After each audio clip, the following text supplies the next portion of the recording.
getting that going.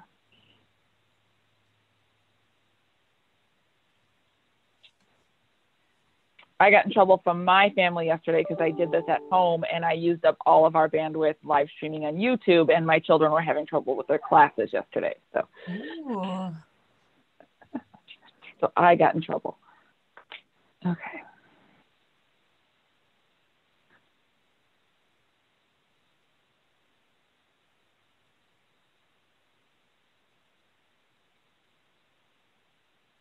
All right, we are ready whenever you are, Liza Jane. Okay. At least on my end. Great. And Liza Jane, Jason just sent an email out to the board too. Okay. Just so you know. Great. So good morning, everyone. What day is it? A lot of times I have trouble. It's Wednesday, second day. And as you all heard, Jason is busy this morning with unexpected situation. And so be kind to me. I'll do my best. We have a great agenda today. Lots of information about what we can do, the possibilities. So unless anyone has some morning announcements, we'll move right into our agenda. All right. All right. See hands up. So Maida, spending plan. All right. And Courtney, a question for you. Do we have any public comment this morning? We do not have anyone signed up for public comment. Okay. And so before we get started, April, I'm going to have you send a note out to our presenters, just letting them know that we don't have public comment. So making sure that they get on a little bit sooner, particularly our Harney folks this morning, just making sure that they know, and also Department of Agriculture. So April, if you could send out a note and just let them know that we might be ahead of schedule, that'd be great. So for the record, Maida Lofsgarden, I'm the Executive Director with the Oregon Watershed Enhancement Board, and I'm going to introduce you to the spending plan. And then we have a day full of really great presentations for you.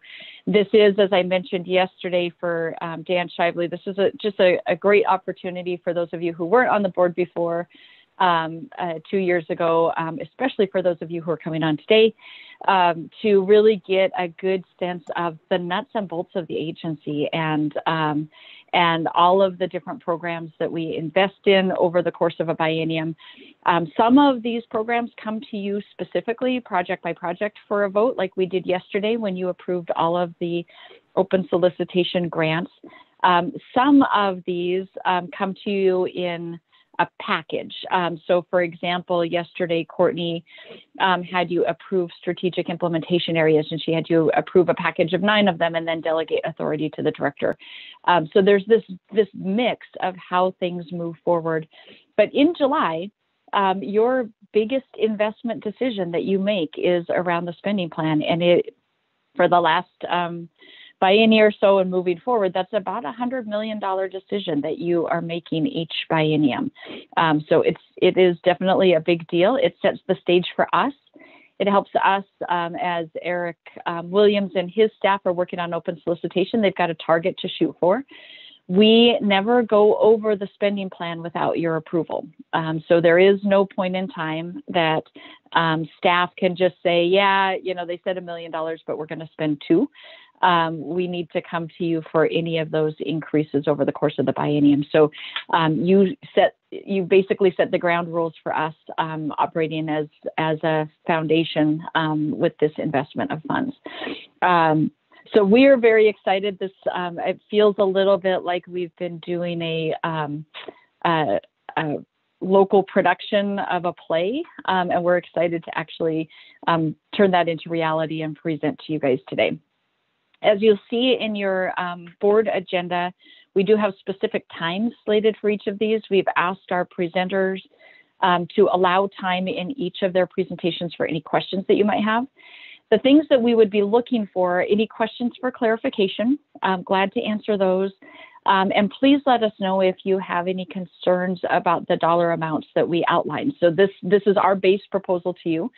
If there are concerns that you have, those are things that we can then help think about talk about and build into the final plan that's approved in July. So if there's a place where you say, hey, this doesn't seem like enough, or this seems like too much, this is a great time to let us know that. Staff will take that feedback back. We have one more revenue forecast that comes before July. So May is our final number.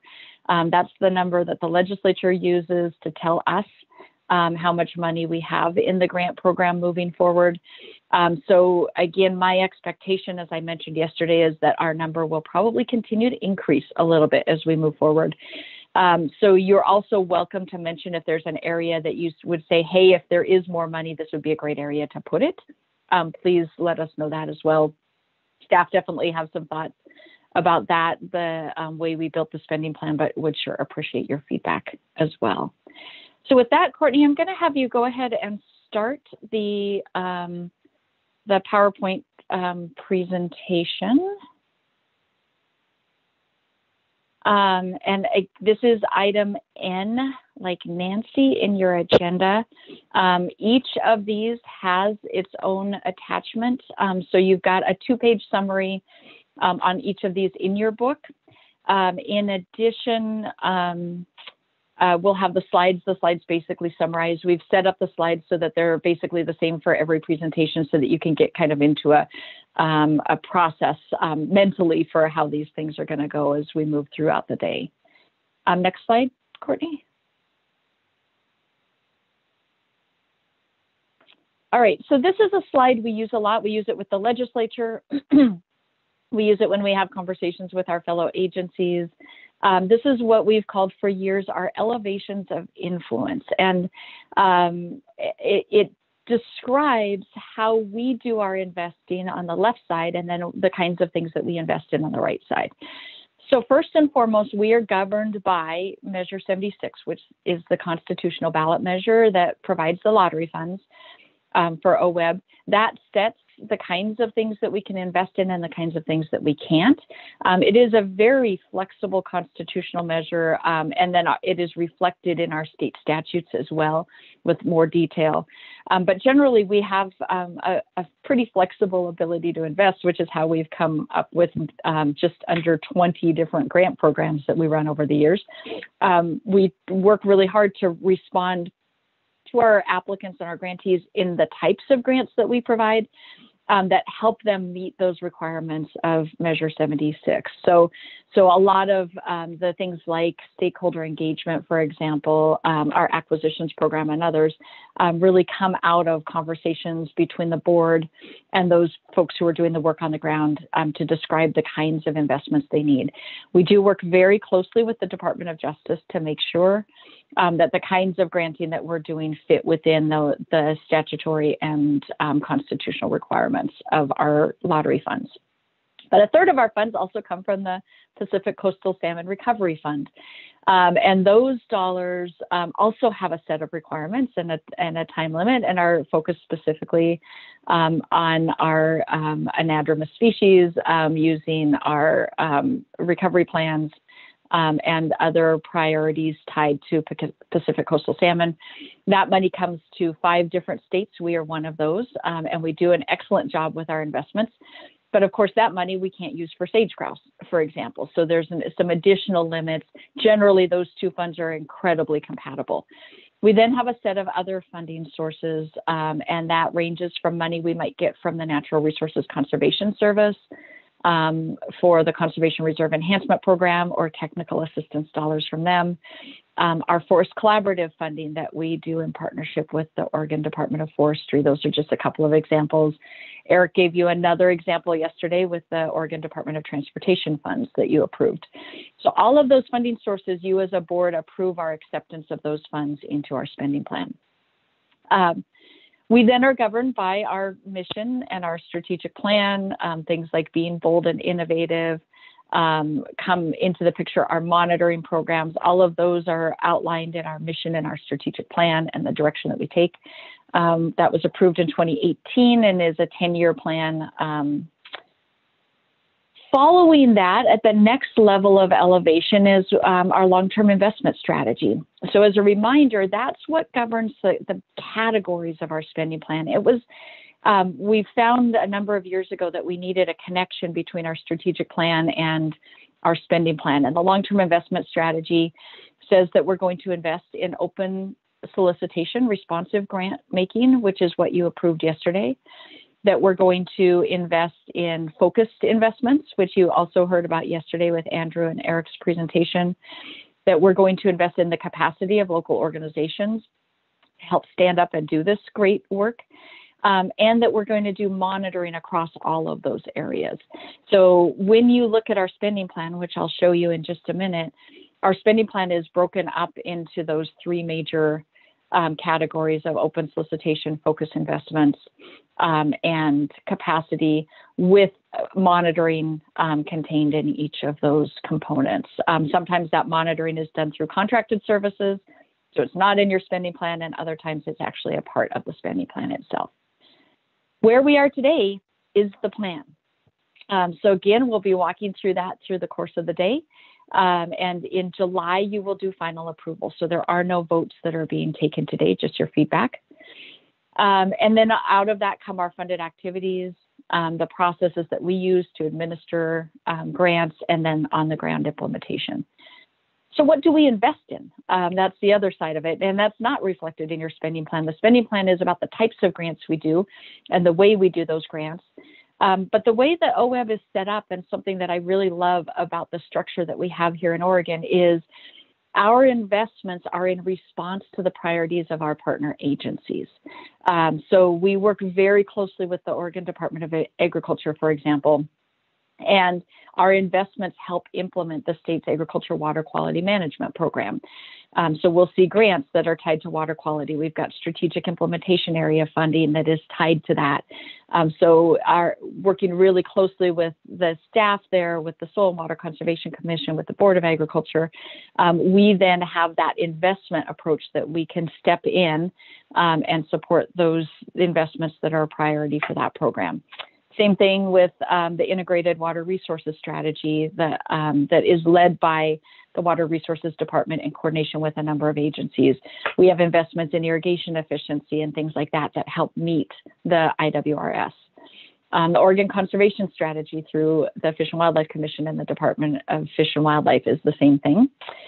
The state has what's called the Oregon Plan for Salmon and Watersheds, which is about our really kind of the inception of our agency and the work to do voluntary investments around the Oregon Plan. We have salmon recovery plans. We also kind of tied in with that. That's an example, a salmon recovery plan, but we also have the state sage grouse conservation strategy that fits in that category of specific recovery plans, specific conservation strategies tied to species. The nice thing is you as a board don't need to figure out those priorities yourself.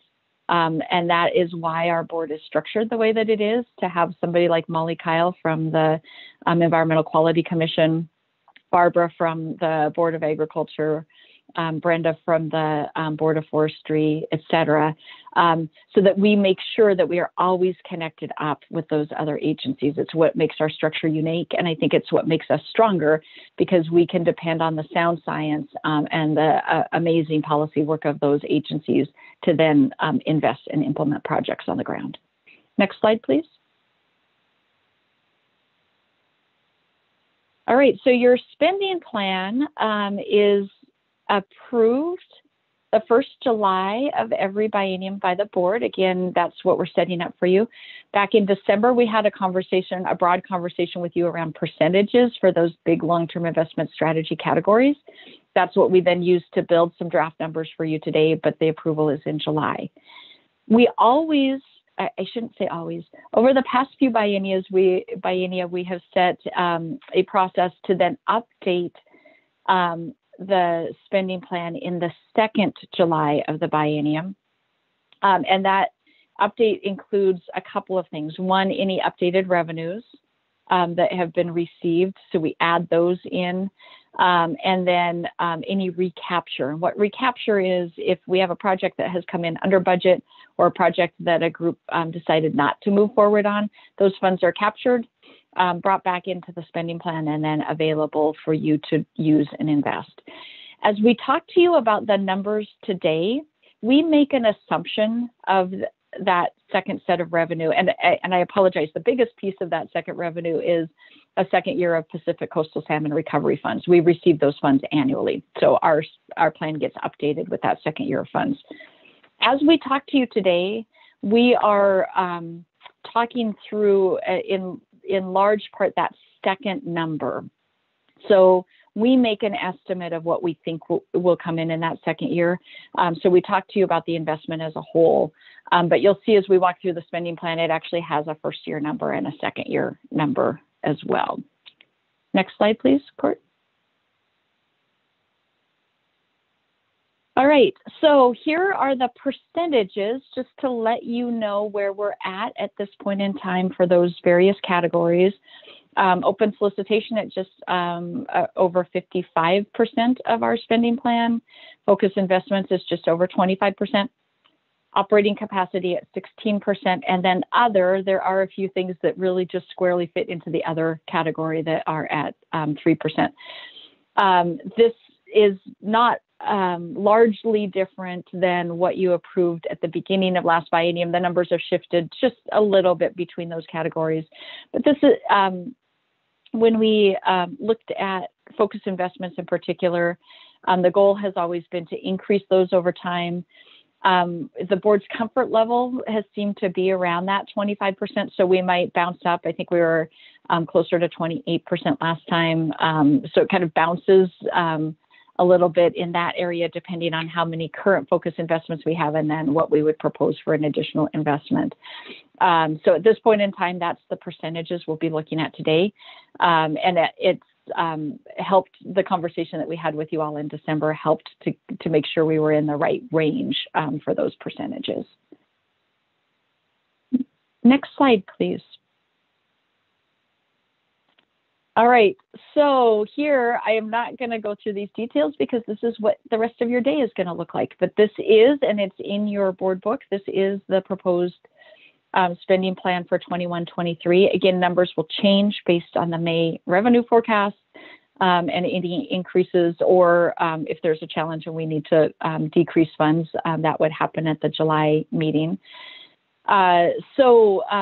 We today will be walking through each of these in more detail. We have some great partners with us this morning and afternoon to help us walk through these different investments. We will allow time for questions and answers as we go through the day. We also have, of course, breaks set up during the day so that you get a chance to stretch and get your brain back on track for the next set of presentations. This spending plan is what you're doing today is very similar to what the legislature does with the rest of our budget. So this is handed to you, and in this case, you operate very similarly to how the legislature operates with our operating fund and other agencies' operating funds as well. So I'm going to pause for just a minute here and see if there are any questions from the board. And then I'm also going to ask for our staff who are on after that if there is anything that I missed in the opening before we jump into the specifics. But I'd like to just stop and see if there are questions from the board or comments from those who've been on board for a while about the spending plan or the process.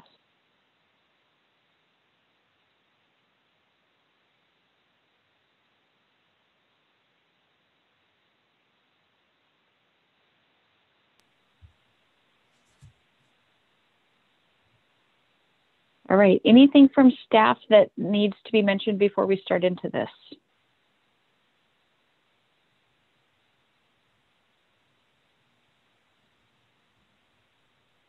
Okay. So, Liza Jane, I think we're ready to start moving into the specific presentations for the day.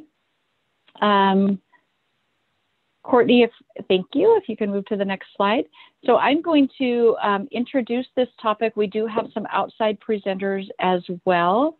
And so I'm going to just briefly introduce this, and then I'm going to turn it over to Renee, who is going to talk to us about a couple of the governor's plan priorities. Jason Miner with the governor's office sends his apologies. He is not able to join us this morning with the legislative session in full swing. So I'll do my best to fill in for him. The governor's priorities category, we years ago had a number of informal investments that we would provide that would come up during the course of the biennium, strategic areas that had the opportunity for a different type of investment that would address either a landscape scale issue or an emerging issue related to restoration needs of significance. Over the years, we learned that it really works best if we could formalize that process. So each year, each biennium, we sit down based on what we know is going on with other agencies, with our partner agencies who we work very closely with. We sit down with the governor's office and talk about the things that might be most important in this governor's priorities area.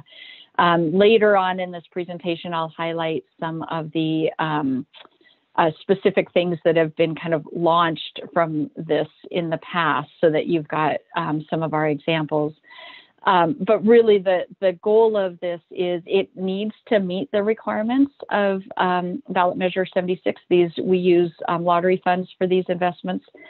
And it needs to really help launch something that is either going to be of importance to the state or is of importance to the state right now. The grant investments are very targeted. So we don't go out generally and do a broad solicitation. We work with the partners who are in that area of priority for the governor's office and make sure that the investments can really move that work forward. They are set to catalyze some really broad scale work across organizations, specifically around complex natural resource challenges and opportunities. Next slide, Courtney. So here's some examples, and really we've had some amazing opportunities to use these funds in ways that have ramped up Oregon's ability to be successful in conservation.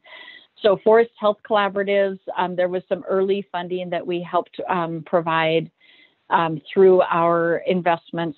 We now have a Forest Health Collaborative program that Kathy Leopold and Courtney Schaff helped lead with the Department of Forestry.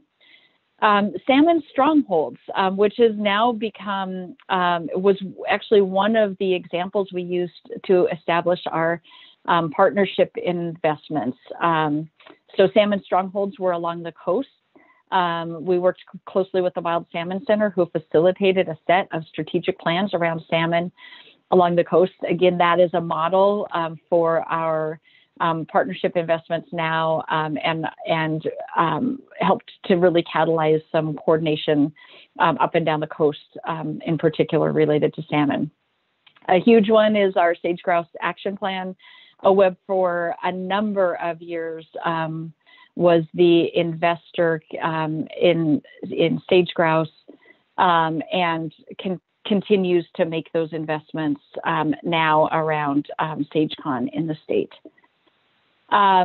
The Clean Water Partnership, so investments around water quality, clean water investments.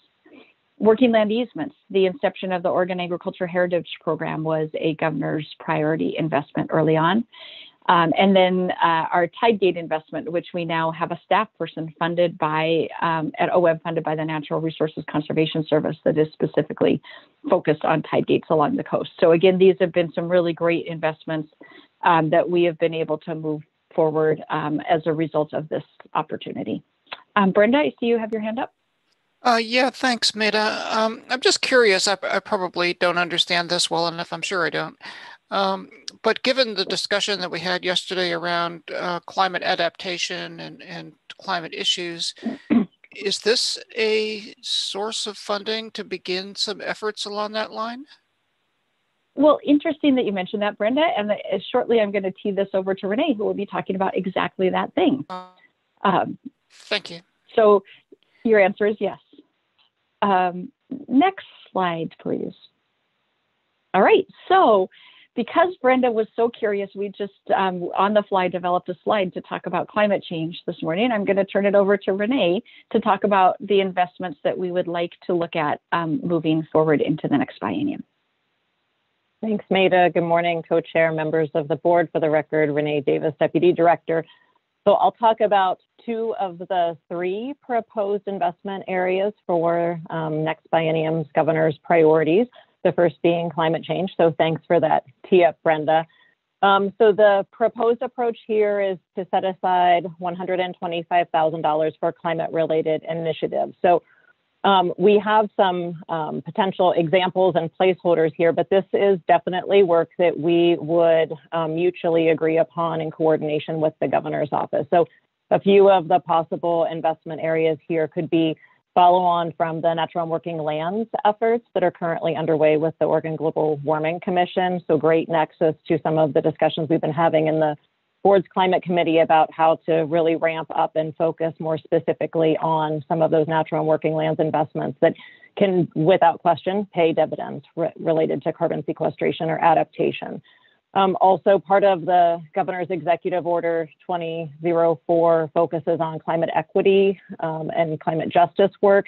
So again, an area given the DEI committee's work where there could be some incredibly mutually beneficial investments related to climate equity considerations here. Another piece that we've talked about some with both the board climate committee and the board monitoring committee is the potential to test some estimation or quantification tools so that we as an agency, along with our partners, have a better understanding of what are some of those sequestration benefits that we are seeing from our natural and working lands investments. And certainly that could have broader relevance to the natural and working lands discussions that the governor's office is leading. So just wanted to flag here, these are placeholders and examples. We would like the opportunity to continue to work with the governor's office as some of the executive order work continues and comes to fruition in terms of reports that are due at the end of this biennium to continue to scope the smartest areas of mutual investment here. The second area of investment that I'll touch on is a proposed investment of up to $375,000 for immediate fire response grant. So this is really modeled after the investments that the board made last October based on the 2020 Labor Day fires. We recognize that you invested up to $1 million in terms of post-fire recovery in that case. We're not necessarily proposing that much for the coming biennium because we are not clear what those 21 and 22 fire seasons will hold. But without question, those investments have been critically important to local partners as they are determining what those immediate post-fire recovery needs are to really fill a gap that many other agency programs are not able to fulfill. So just as a reminder, those grants were fairly flexible in nature. They could support on-the-ground immediate actions such as mulching, seeding, also technical assistance and stakeholder engagement. So really giving our local partners some resources for that immediate work on the ground, depending on what plays out in the coming 2 fire seasons. So in terms of the fit with governor's priorities, if those of you who have been tracking interest and focus areas from the governor's office, without a doubt, climate and fire are 2 areas of great concern here. So these up to $500,000 investment placeholders, I think, fit incredibly nicely with both the board's interests and areas of priority for the governor's office. So Maida, do we want to pause here for questions or go ahead into Harney Crep? Yeah, why don't we, since we're doing all right on time, if you're all right, co-chair, I would suggest that we go ahead and open up for questions here on these 2, and then we have 2 presenters joining us for the water piece. That sounds really good. And I also want to double check that everybody got that Harney County piece last night after our meeting. If you didn't, let us know. We can ship that back out again, but sounds good, Maida. Great. If Brenda has a question. Yeah, thanks, Maida.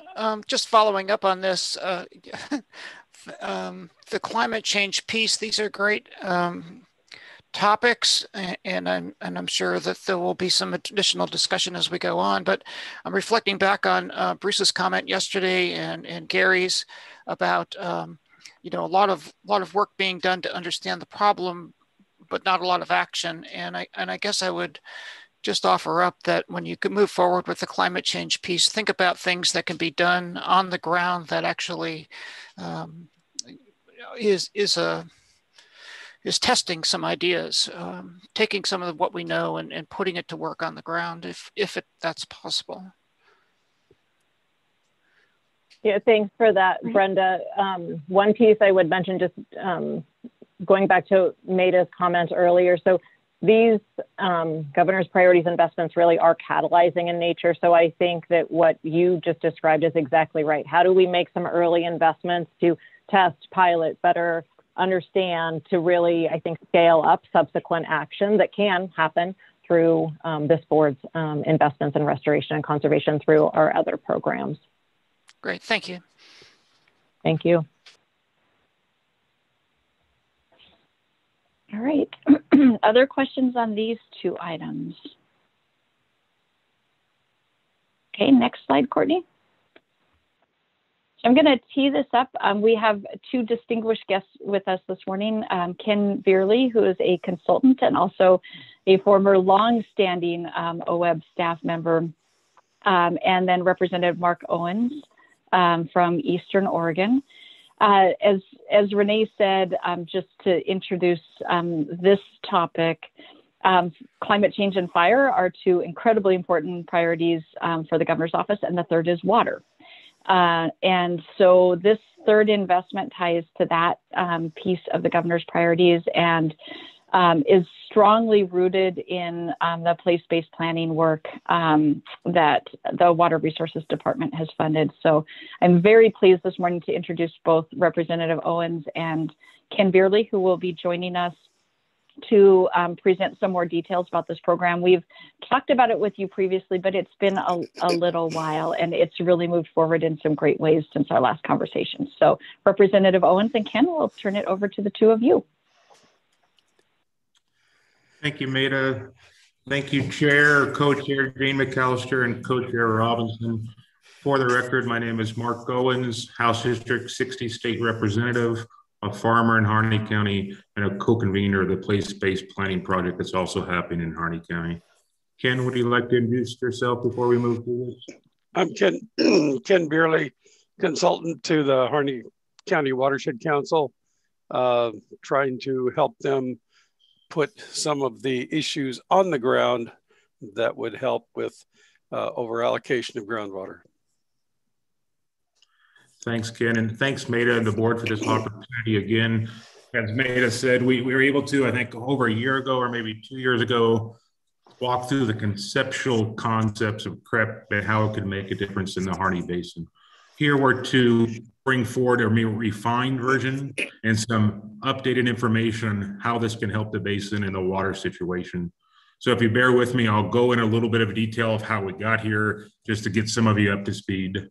So in 2015, the Water Resource Department came into our community and said, hey, we might have a problem here. We might have over-allocated water more than what the resource can sustain. They showed a blue bar graph that clearly articulated we were over-allocated to a magnitude of maybe 30 to 40%. We had declining water levels throughout the basin, and they needed to shut down any new permits in the basin as they worked through a comprehensive groundwater study to see what the resource is. During that process of the groundwater study that is still just finalizing now, we started a community-based collaborative with the help and partnership of the state. Many of you heard it, it's one of the 4 pilot programs of place-based planning. So place-based planning started to figure out how can we work through this water situation at the community level? How can we make sure that we have concepts that our community would support? Because it was clear and evident that we'd have to use less groundwater than what was currently being used now. So the community started really struggling with that, and we've come up with a suite of issues, one of them being CREP. In fact, there was over 70 proposals brought through with a summit on how we can have a sustainable water future for the basin. It's been great work. The one that is probably a backbone on the groundwater is CREP. How can we start to dry up some of this acreage permanently to start to use less water? So as that conversation was moving on, the groundwater study is nearing completion. We've learned that we're even more upside down in the basin than what we originally thought. In fact, to put it bluntly, the amount of over allocation is about the amount that we are out of balance. So currently the department in the state is going to say we're 120 to 130,000 acre feet over allocated and over usage. The total amount of irrigated ground in the basin is about 120,000 to 130,000 acre feet.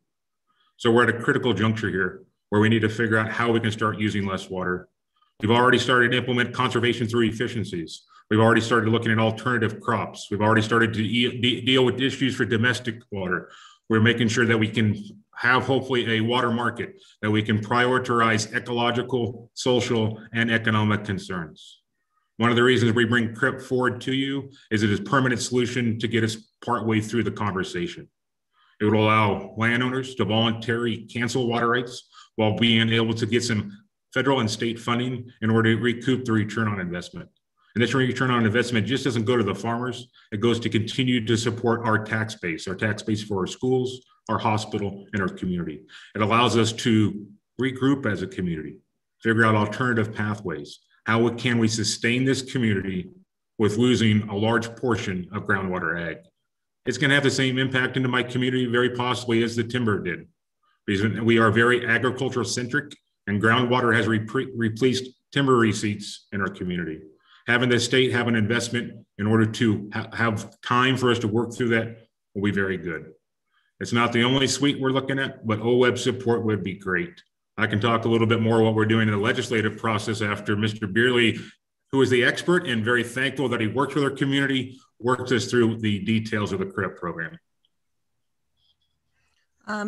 This is Liza Jane, co-chair. I just want to let you both know how happy we are to have you speaking to us today. We're ahead of our schedule on the agenda, so take your time. There's no red light to stop you today. So,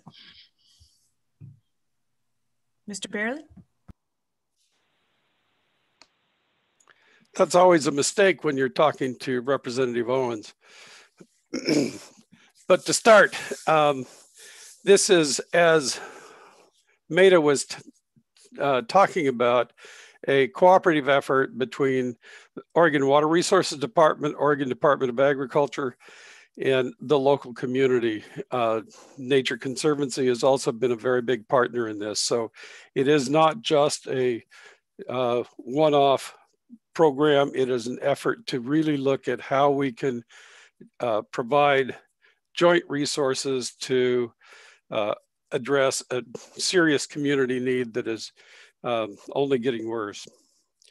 And while Mark talked about the problem, we've been working on trying to figure out, you know, surely there are other places in the country that have had similar problems of groundwater decline. And we found 5 areas in other states where the Conservation Reserve Enhancement Program has been used to fallow fields and reduce the amount of groundwater that's being used for agriculture.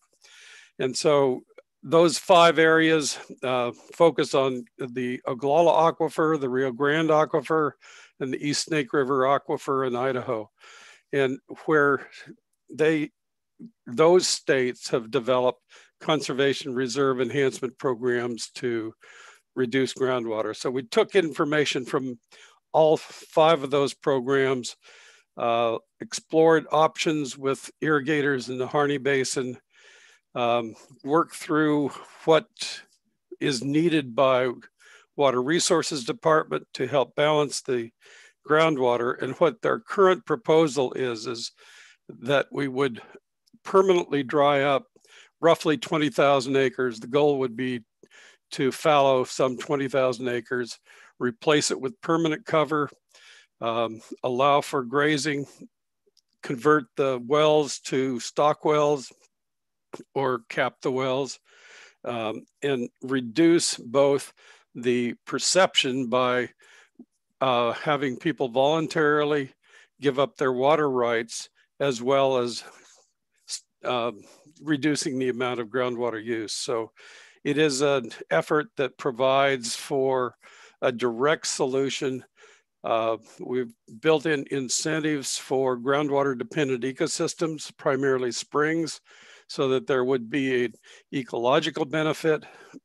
So we think that this is a program that tries to look at the community needs, looks at the ecological needs, and looks at the water resource needs in a way that can benefit the local community, give them time to transition in agriculture rather than being shut off.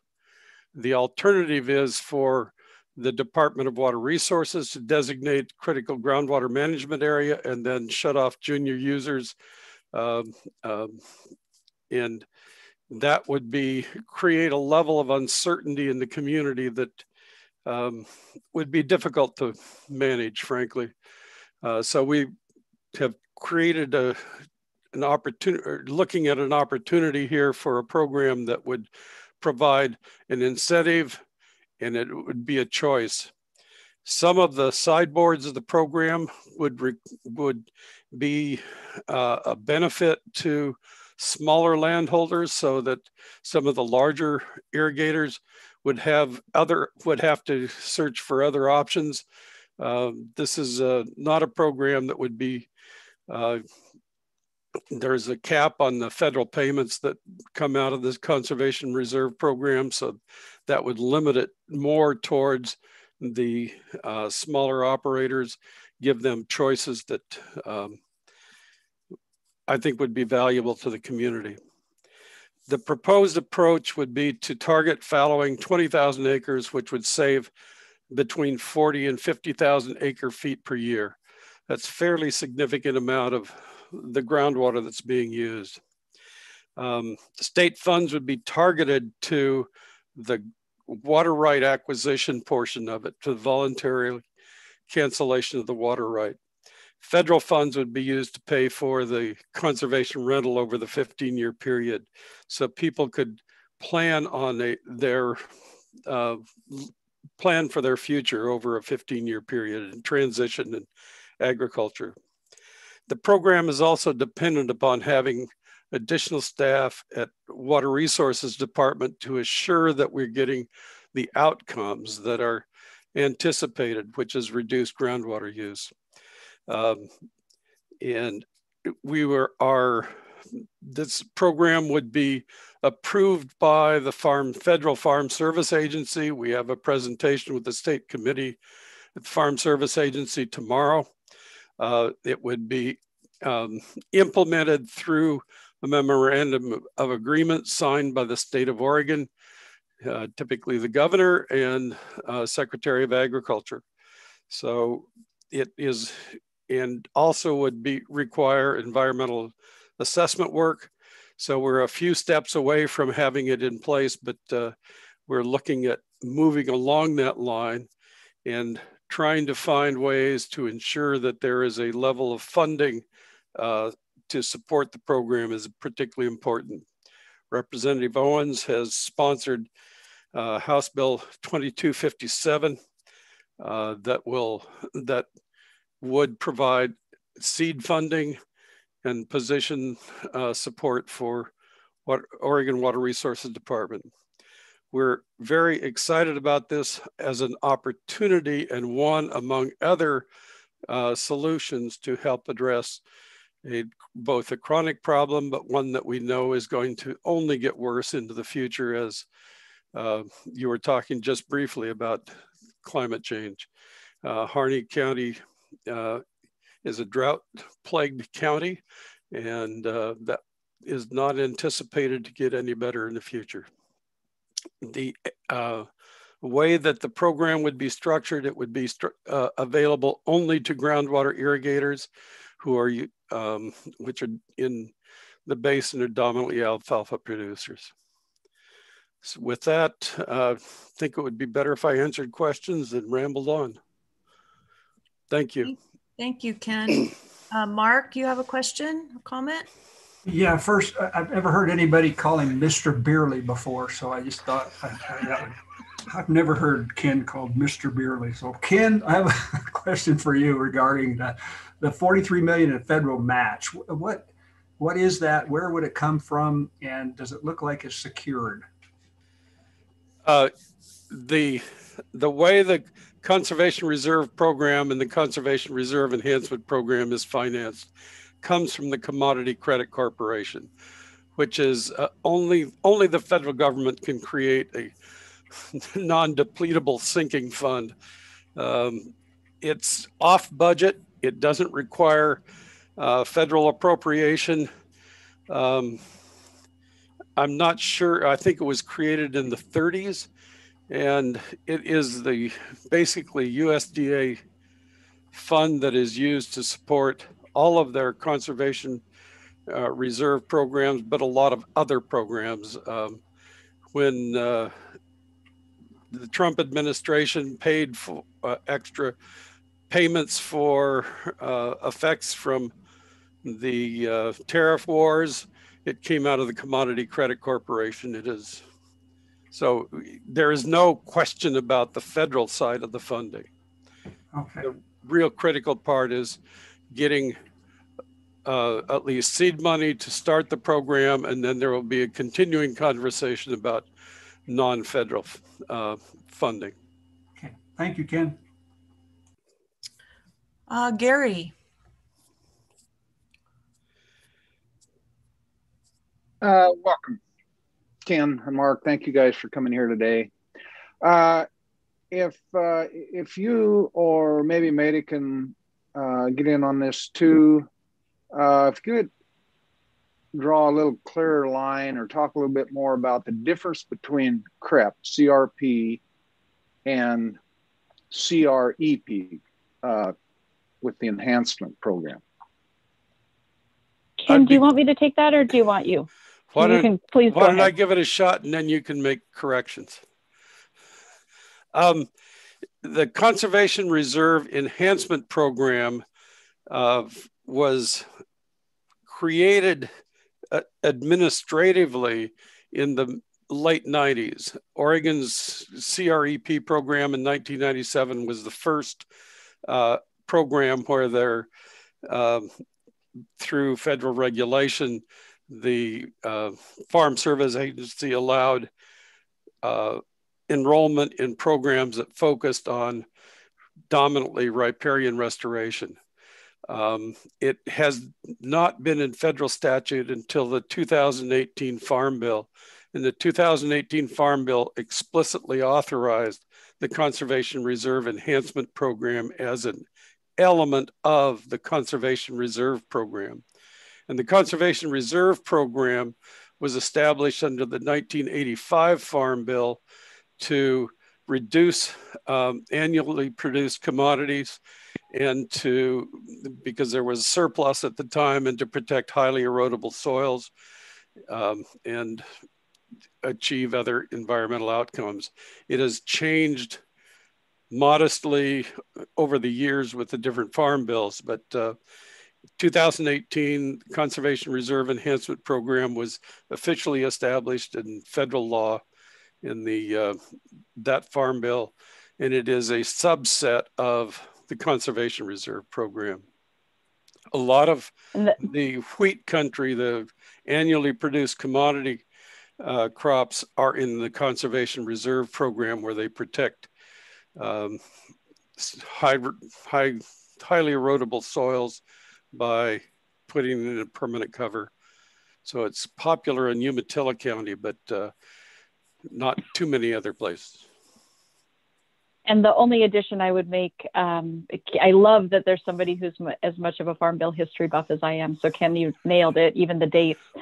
And the only addition I would make, Gary, is that CREP alone requires a state match. So CRP can be established. There are priority areas across the country, including the Columbia Basin.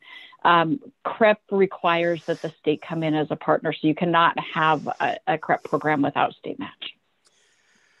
And the 2018 program or legislation, Farm Bill, authorized other than state entities. So a nonprofit, yes, sub-state entity, irrigation district could, for example, become a sponsor of a CREP program.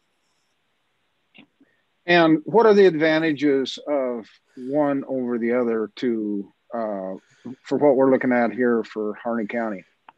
The CRP program is targeted towards annually produce commodity crops. CREP is designed to create state identified priorities. So that's really the primary difference. I'm sorry, Maida. Yeah, no, that's correct. And the CRP program's priorities have long been established in Oregon and would not meet, Harney County does not meet those priorities. Thank you. Thank you for all that. And if you think that little alphabet soup's fun, you should be an ag producer and try and figure that out. But that's really great, both of you. Next, Bruce, and Paul, then Dan.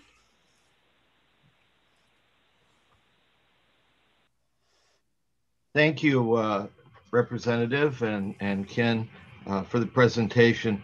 I really appreciated, Ken, at the end, towards the end of your presentation, you talked about it getting worse based on climate change, the potential likely impact of climate in Eastern Oregon will be increased and extended drought. What potential it has for the recharge of aquifers is still unknown. So while I like the 15-year implementation program that you described, I'm wondering what tools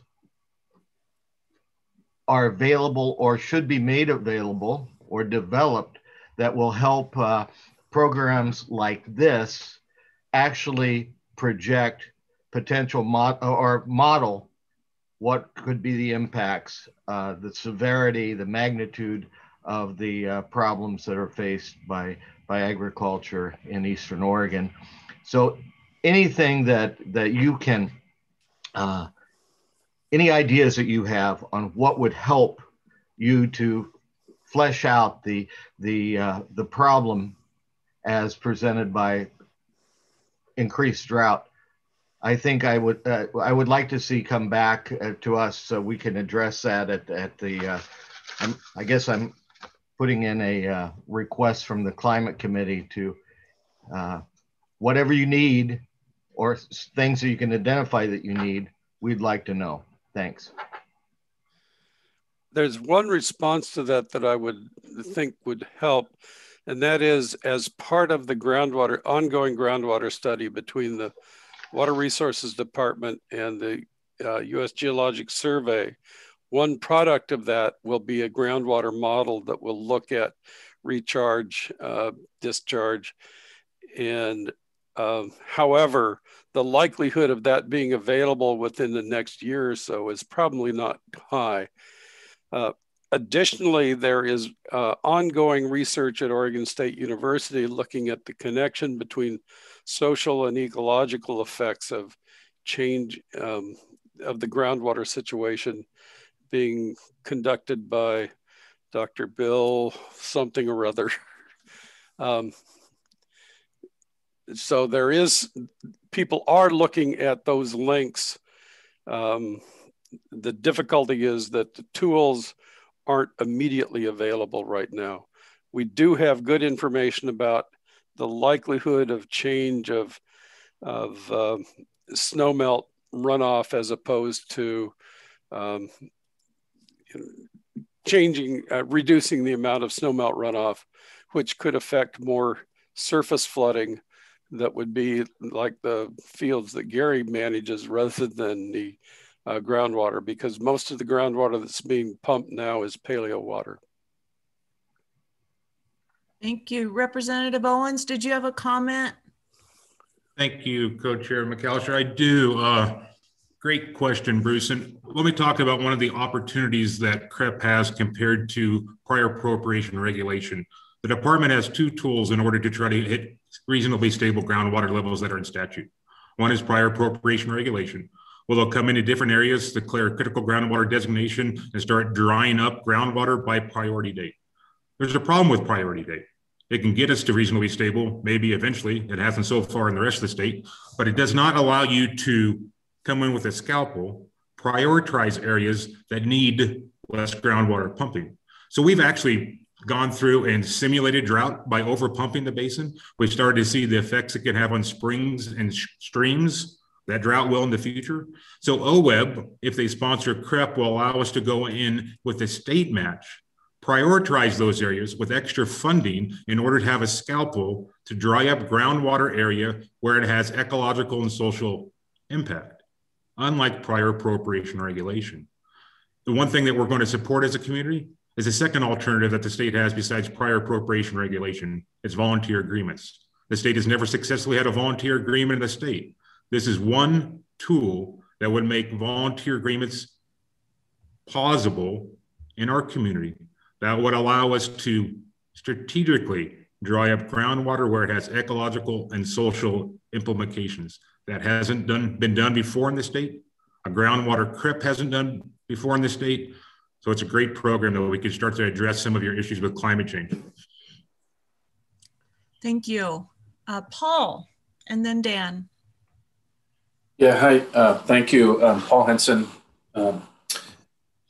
Two questions, mostly for Ken, and maybe the second one for Representative Owens.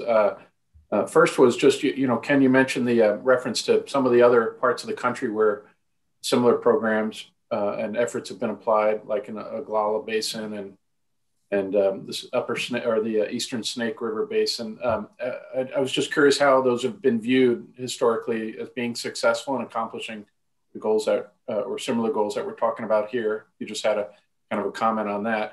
And then the second question is, obviously, the overriding priority here is the restoring the groundwater basin. But are there other, maybe kind of add-ons or leveraging, like, for example, if certain productive lands are fallowed, could it be used for some wildlife conservation efforts or something like that? And other funding be sought for that? We have now with the Land and Water Conservation Fund being funded at such higher levels. A lot of that land, I'm looking at that picture behind you, Ken, with the sandhill cranes in the background, and thinking there might be an opportunity. We also, Fish and Wildlife Service from the previous administration, have this executive order and secretarial order on corridors, wildlife corridors. And I've got several staff in Eastern Oregon working on that with some funding, and just looking for other leveraging opportunities that would be consistent with this program. Obviously, the water conservation component being the most important.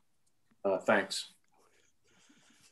Two things. One is when I've spoken with the partner side of each one of the CREPs, the 5 CREPs, and they had goals of between 40 and 100,000 acres. 20,000 acres is a very easy reach. Idaho has more than that already enrolled. Most of them have more complex agriculture than the Harney Basin. So price of agricultural commodities has a significant effect on enrollment. Our primary issue in the Harney Basin is going to be to try to get the irrigated rental rate at a rate that is competitive with the market, so that it will be a reasoned decision on the part of an irrigator whether or not they can make that change. So that's an important issue that would affect the enrollment. The other thing is our experience also indicates that it's going to be fairly slow, but as regulations increase, as people find out whether or not it can be done effectively and relatively easily, that will be important. So having the staff to make sure that it works well early on is going to be really critical for this success. There are explorations going on in the basin about the possibility of either converting to pasture, but also looking at, say, native seed production as a possible alternative. The High Desert Partnership is exploring that possibility. And so there's been conversations about trying to create a local economy that provides native seed for burned areas throughout the Great Basin. So there's some we see this as both a threat, opportunity, and trying to balance as many possible solutions as possible. Thank you. Dan, and then Randy. Thanks, Liza Jane. How are we doing on time? Good. Okay, great. Ken, Mr. Burley, always a pleasure to see you. Thanks for your leadership. Mark, Representative Owens, great to bump into you again. Hey, thanks for bringing this forward, for your leadership, bringing Oregon into the fold nationally in terms of groundwater conservation opportunity. I had a similar question to Paul's. He covered that. By the way, for the record, Dan Shively, U.S. Forest Service. I guess I'll pose two questions. I'm not sure you touched on it in the background. Can you talk about the connection of this proposed groundwater conservation work in relationship to surface water conservation efforts in the Harney Basin? And then also, if you might, I'm just out of curiosity, curious about Forest Service lands and Forest Service land nexus. Thank you. Yeah, do you want me to start on that one? Why don't you start on that? Perfect. So thanks, Dan. As Ken referenced earlier, most of the groundwater is pumping is paleo water. And the reason that is the groundwater pumping is outside of the flood meadows where the water bifurcates off of the Forest Service land. So the only modern water we have, 100 years and newer, is where the water actually bifurcates to the ranchers' lands and the refuge and has some recharge. But that's not getting to where groundwater pumping is. So the connection between the groundwater and surface water is kind of separated that way. The groundwater study is going to identify areas where there's gaining reaches and losing reaches. So where groundwater actually contributes to stream flows or springs and where it does not. And that is where I think OWEB can help with the CREP, because then we can be a scalpel. We can incentivize where we reduce groundwater in those areas. What impact does the Forest Service land have on the Harney Basin? Huge, Dan. Majority of the water is stored up in the Blue Mountain Forest, the Malheur Forest specifically, and comes into the Harney Basin. We did have a working group that was vegetation management that came up with some specific goals where we could reduce stand density to increase surface water, because surface water is the only thing we're getting recharge in the basin. So if we could get up there and help you make a fire resilient forest, by getting stands back to where their historical range of variability, getting our stem count down, it'll have a positive impact on surface water and then a positive impact on groundwater in the basin. The collaborative is going to specifically address surface water in phase 2. So the conservation practices and that conversation will move forward. One thing to note on surface water is Harney Basin is very unique. We have a very sonic bird flyway. The system that we have going on supporting agriculture, supporting the refuge, and supporting ecological is a good balance with our surface water now. We'll have to refine that a little bit, but we're one of the, I think, bright spots in surface water. Our biggest user of surface water in the basin right now is the refuge. Thanks, Dan. We could talk about firebombing the forest, which would get us out of our issue, but we probably don't want to go there. Yeah, and so we'll move on. Randy. Yeah, thanks, Liz. Jane. Randy Labby, Public at Large from Portland. I'm just curious about what you've done to experiment with dryland crops. You mentioned pasture. Am I right that the primary irrigated crops in Harney County are alfalfa, or are there others? And have you worked on dryland alfalfa or sainfoin and other crops that don't answer the whole question, but could be helpful in mitigating the transition? Thank you for the question, Randy. It is a good question. And as a farmer specifically, so there's not a whole lot of dryland crops currently grown in Harney County. We have a lot of land, but the reason being is the amount of precipitation we get in when it falls. In Harney County, 8 inches of drought, 12 inches of flood. Most of the dryland crops need a little bit more water in a timely fashion. But we are looking at potential trying to expand the alternative crops. We're also trying to look at even under groundwater irrigation where we can use significantly less water. You mentioned alfalfa. Dryland alfalfa could be a good one. You'd have to get it started with groundwater, and then maybe it could survive closer to the flood meadows. Specifically on alfalfa too, you can deficit irrigate alfalfa. So alfalfa being a multi-cut system, you can get 60% of your growth off of first cutting, and then you could shut down your irrigation and let it fallow. So we're looking at crops where we could have a combination of dry land that might have to be supplemented with a half foot or an acre foot of water instead of maybe 2.2 acre feet of water, which is the average evapotranspiration of alfalfa. The one that Ken specifically talked about that we think is a bright star is the native seed program. The native seed program could be a home run. You're talking crops that could take 6 to 12 inches of water instead of 2 acre feet. We are expanding that, Randy. Specifically, dry land by itself is going to be tough. We're going to look at OSU, hope to get an extension person here to talk about alternative crops so we can develop a full suite. Thanks. Thank you. Mark, you have a question? Yeah, follow-up question. First of all, good to see you again, Representative. You hired the right person when you hired Ken to help you put this together. So a question for Maida. So when I read this summary, it's a question of timing on this. So we don't make any decisions today, correct?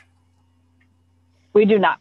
So it's $500,000 out of the governor's pot, the governor's priority, and it's for 15 years, correct? Over time. It is. No, the $500,000 is the seed money to start the program. Okay, and it's 9.4 billion or something like that over the 15 years, I think, something like that. So is there any kind of a timing issue here that we need to give any kind of a direction or support prior to July that we support the program? I think I'll speak first. Representative Owens and Ken might have a slightly different opinion, but I think at this point in time, we've looked at the calendaring of it and we're fine with the process that approves the funding in July. Ken and Representative Owens and the technical committee and others are still working through a lot of the details. We need to watch the legislature to get the funding for the staff over at the Water Resources Department. So interestingly, I think it's all actually coming together in appropriate timing for you guys to approve in July. And then we'll be continuing the conversation both with you, with the legislature and others about what that long-term over 15-year investment looks like. But I think that the timing is actually pretty appropriate for a July approval. I'm looking to Representative Owens and Ken. I'm sure they would love an earlier indication, but given that that's not the structure that we've got for today, I think we're fine for July. Thanks, Maida. Thanks, Mark. One thing that would really help, Mark, is maybe potentially we could do a consensus check. So I can go back to the legislative body. I could go back to the state FSA tomorrow. And it sounds like we have a warm response from OWEB. They can't make a decision to July, but it looks like a majority of them thought it was a good program that hopefully they could support. That will help us in trying to leverage the other resources that we need. Because once one body, as you all know better than I, decide it's a good program, the other ones will hopefully fall in the line quicker and easier. Yeah, well, I can't speak for the other board members, but strong support from me. So. Thank you. Does anyone else have comments or questions? I have a brief comment just to Harney County specifically. I think what you did with the sage grouse in bringing your community together for the solution is just what needs to happen. And you really modeled how that can let us fix it before you tell us how. And I see this as the same kind of program. And I think it's great. I also believe that I'm sorry it's happening to you in Harney County, but it's going to happen to all of us. And so you having the foundation of how to fix that and then having the support to you guys do this, and then we'll know how when it comes to us. So good work. And I think it's a great program to get behind and support. And I wish you all the luck. Jamie, you have a comment? Yeah, I just want to say, Rep. Owens, thanks for all your work on this. I've been able to see you in person in meetings even before you were serving this capacity, and just really appreciate all the work you're doing to protect the community and protect the economic future of the community. So really appreciate that. Thank you, Jamie. And thank you, Lisa. I've had some great mentors. The sage grouse issue was dealt with people like Mr. Marshall here, Chad Cargis, IDESR Partnership. The spirit of collaboration in Harney County is strong, and it was started before I became involved in public service. So I've been very fortunate to have a lot of those foundational blocks built as we can work through some of these issues. Well, thank you for a great presentation today. All right. And we'll pull back up the slides. I did want you to note, Representative Owens, you also got a vote of confidence from Molly Kyle in the chat box. So nobody yet has given you anything other than their interest and support so far. And we're glad to follow up and chat further. It looks like Randy, yeah, quickly. Randy and Gary, your hands just came up. Okay. Yeah, thanks. And then I'll move us along. Maida, just a quick question for you, unrelated to this, but connected in some ways. Where do we stand on our commitment to the governor and to Eastern Oregon on the ground grouse, sage grouse, $10 million? Are we running short? Are we running ahead? Are we right on target? We are running way ahead. It's a 10-year commitment, started in 2015, so 2015 to basically 2025. And as of yesterday, I think just over $9 million has been invested. And as Eric mentioned yesterday, that's a floor, not a ceiling. And so we won't be stopping our sage grouse investments when we hit 10 million, but we are well ahead of schedule, Randy. Thanks. Gary?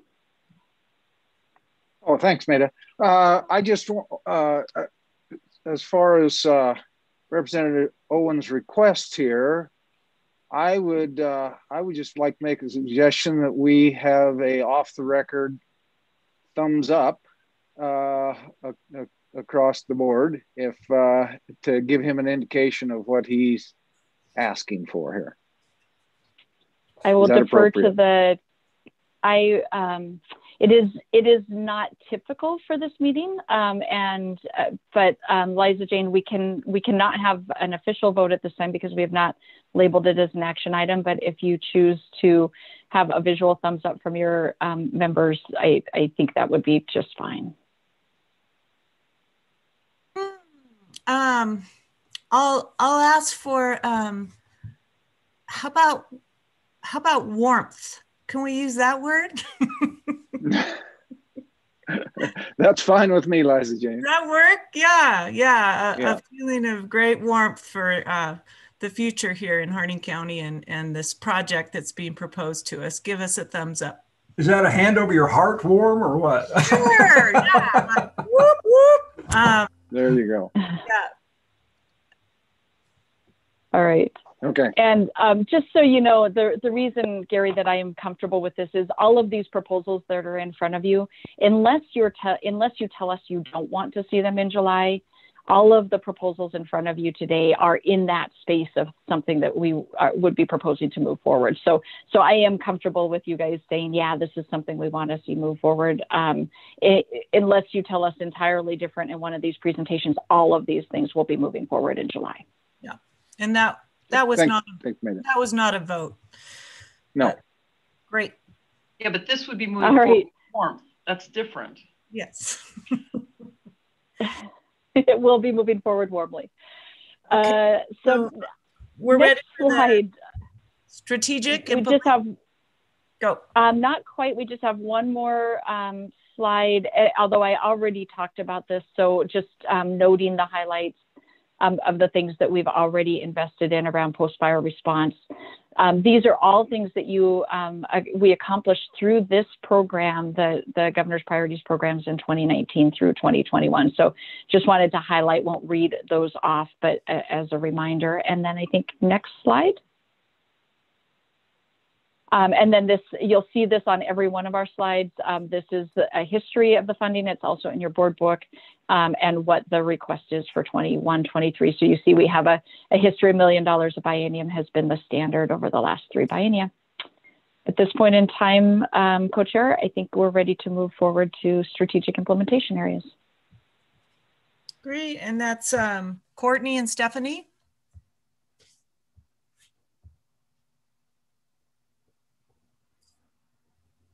All right, good morning, co-chairs McAllister and Robeson and board members. For the record, Stephanie Page with Oregon Department of Agriculture. Just wanted to start off by thanking you for the opportunity to speak about the coordinated streamside management efforts.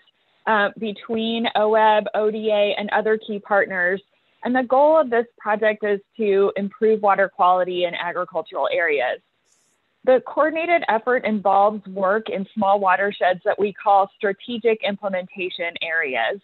OWEB's been a key partner in the program's success, in part due to funding that you see recommended today, but also very much due to the engagement and involvement of Executive Director Lofsgarden and her team on program planning, implementation, and monitoring. Next slide, please. All right. This slide shows the history of strategic implementation areas and some of the key accomplishments during the short time that this initiative has been around. In Oregon, ODA is the lead agency to regulate agriculture with respect to water quality. And prior to 2014, we primarily accomplished that through response to complaints. That was our approach to achieving compliance. The strategic implementation areas allow us to take a more proactive, holistic approach. So with strategic implementation areas, we look at an entire small watershed and we get information about the levels of compliance in each small watershed, as well as identifying opportunities to address issues. In each of these small watersheds, we collaborate with local partners. We've got state agency partners and local organizations that provide input regarding the location of SIAs in any given area. And then they're also involved in the outreach and engagement process. Depending on the local organization, they also work with landowners on water quality improvement projects, and they participate in the development of monitoring plans. In each area, ODA also evaluates agricultural land conditions. We look for issues that merit an on-site compliant site visit by ODA, and then when we identify those issues, we work with landowners to address them, and they have the opportunity to seek help from the local partners to do that. During our evaluation, we also look at issues where a property is in compliance but would benefit from an improvement. And a classic example is a streamside area dominated by blackberries or gorse or other invasive plants. So folks with those types of situations get contacted by the local partner regarding those opportunities for improvement, and they are offered voluntary assistance. For the 19 to 21 biennium, OWEB provided financial support for local partners to provide technical assistance to landowners in strategic implementation areas and develop and implement monitoring plans. As you can imagine, we have done a lot of adapting of our strategic implementation area work this biennium due to the COVID-19 public health emergency and the effects to ODA and our local partners. So 3 of the 9 local partners have submitted applications for the OWEB SIA funding, and they're in the process of receiving funding. And then the remaining 6 will submit applications prior to the end of the biennium. Next slide, please. One thing that we worked on in 2019 was a 5-year proposed SIA schedule that would help us, as well as our partner agencies and local partners, plan ahead a little better. So we developed a schedule with input from OWEB, from ODFW, and DEQ, as well as other stakeholders and local soil and water conservation districts. And we proposed a schedule of 9 SIAs per year working around the state. Based on our experiences working so far with local partners, the proposed funding amount for 21 to 23 will work well for our local partner needs. Next slide, please. So as I mentioned on the last, or a couple of slides ago, we've had to adapt how we implement SIAs due to the pandemic. We are not currently doing the in-person open houses, the outreach and engagement events that we would typically hold in a strategic implementation area. Depending on the area, that's being done virtually or through one-on-one contacts and mailings, whatever suits the local area with input from the local partners. One key accomplishment this biennium has been the completion of monitoring plans. Long-term monitoring is a key piece of understanding how the compliance work and that uplift work above and beyond compliance contribute to attaining the state water quality goals. And there's an interagency monitoring and assessment group that meets quarterly to review the local group's monitoring proposals and provide feedback to the local partners. All right, and next slide, please. Okay. So there you've got the history of investments by biennium for SIAs. The funding has grown as we've increased the number of planned SIAs over the last few years. At the same time, we've also learned that not every area needs a full $100,000, and we need to better tailor the funding awarded to local partners to the amount that they actually need, depending on the local partner in the area. I'll just wrap up by saying that we're very thankful for OWEB's partnership, both in terms of the funding, but again, also in terms of that participation and collaboration on the planning, implementation, and monitoring. And this effort is much more successful thanks to the support of OWEB and the involvement of DEQ and ODFW as well. So thank you very much. And I'll turn it over to Courtney in case she has any additional comments, and then happy to take any questions.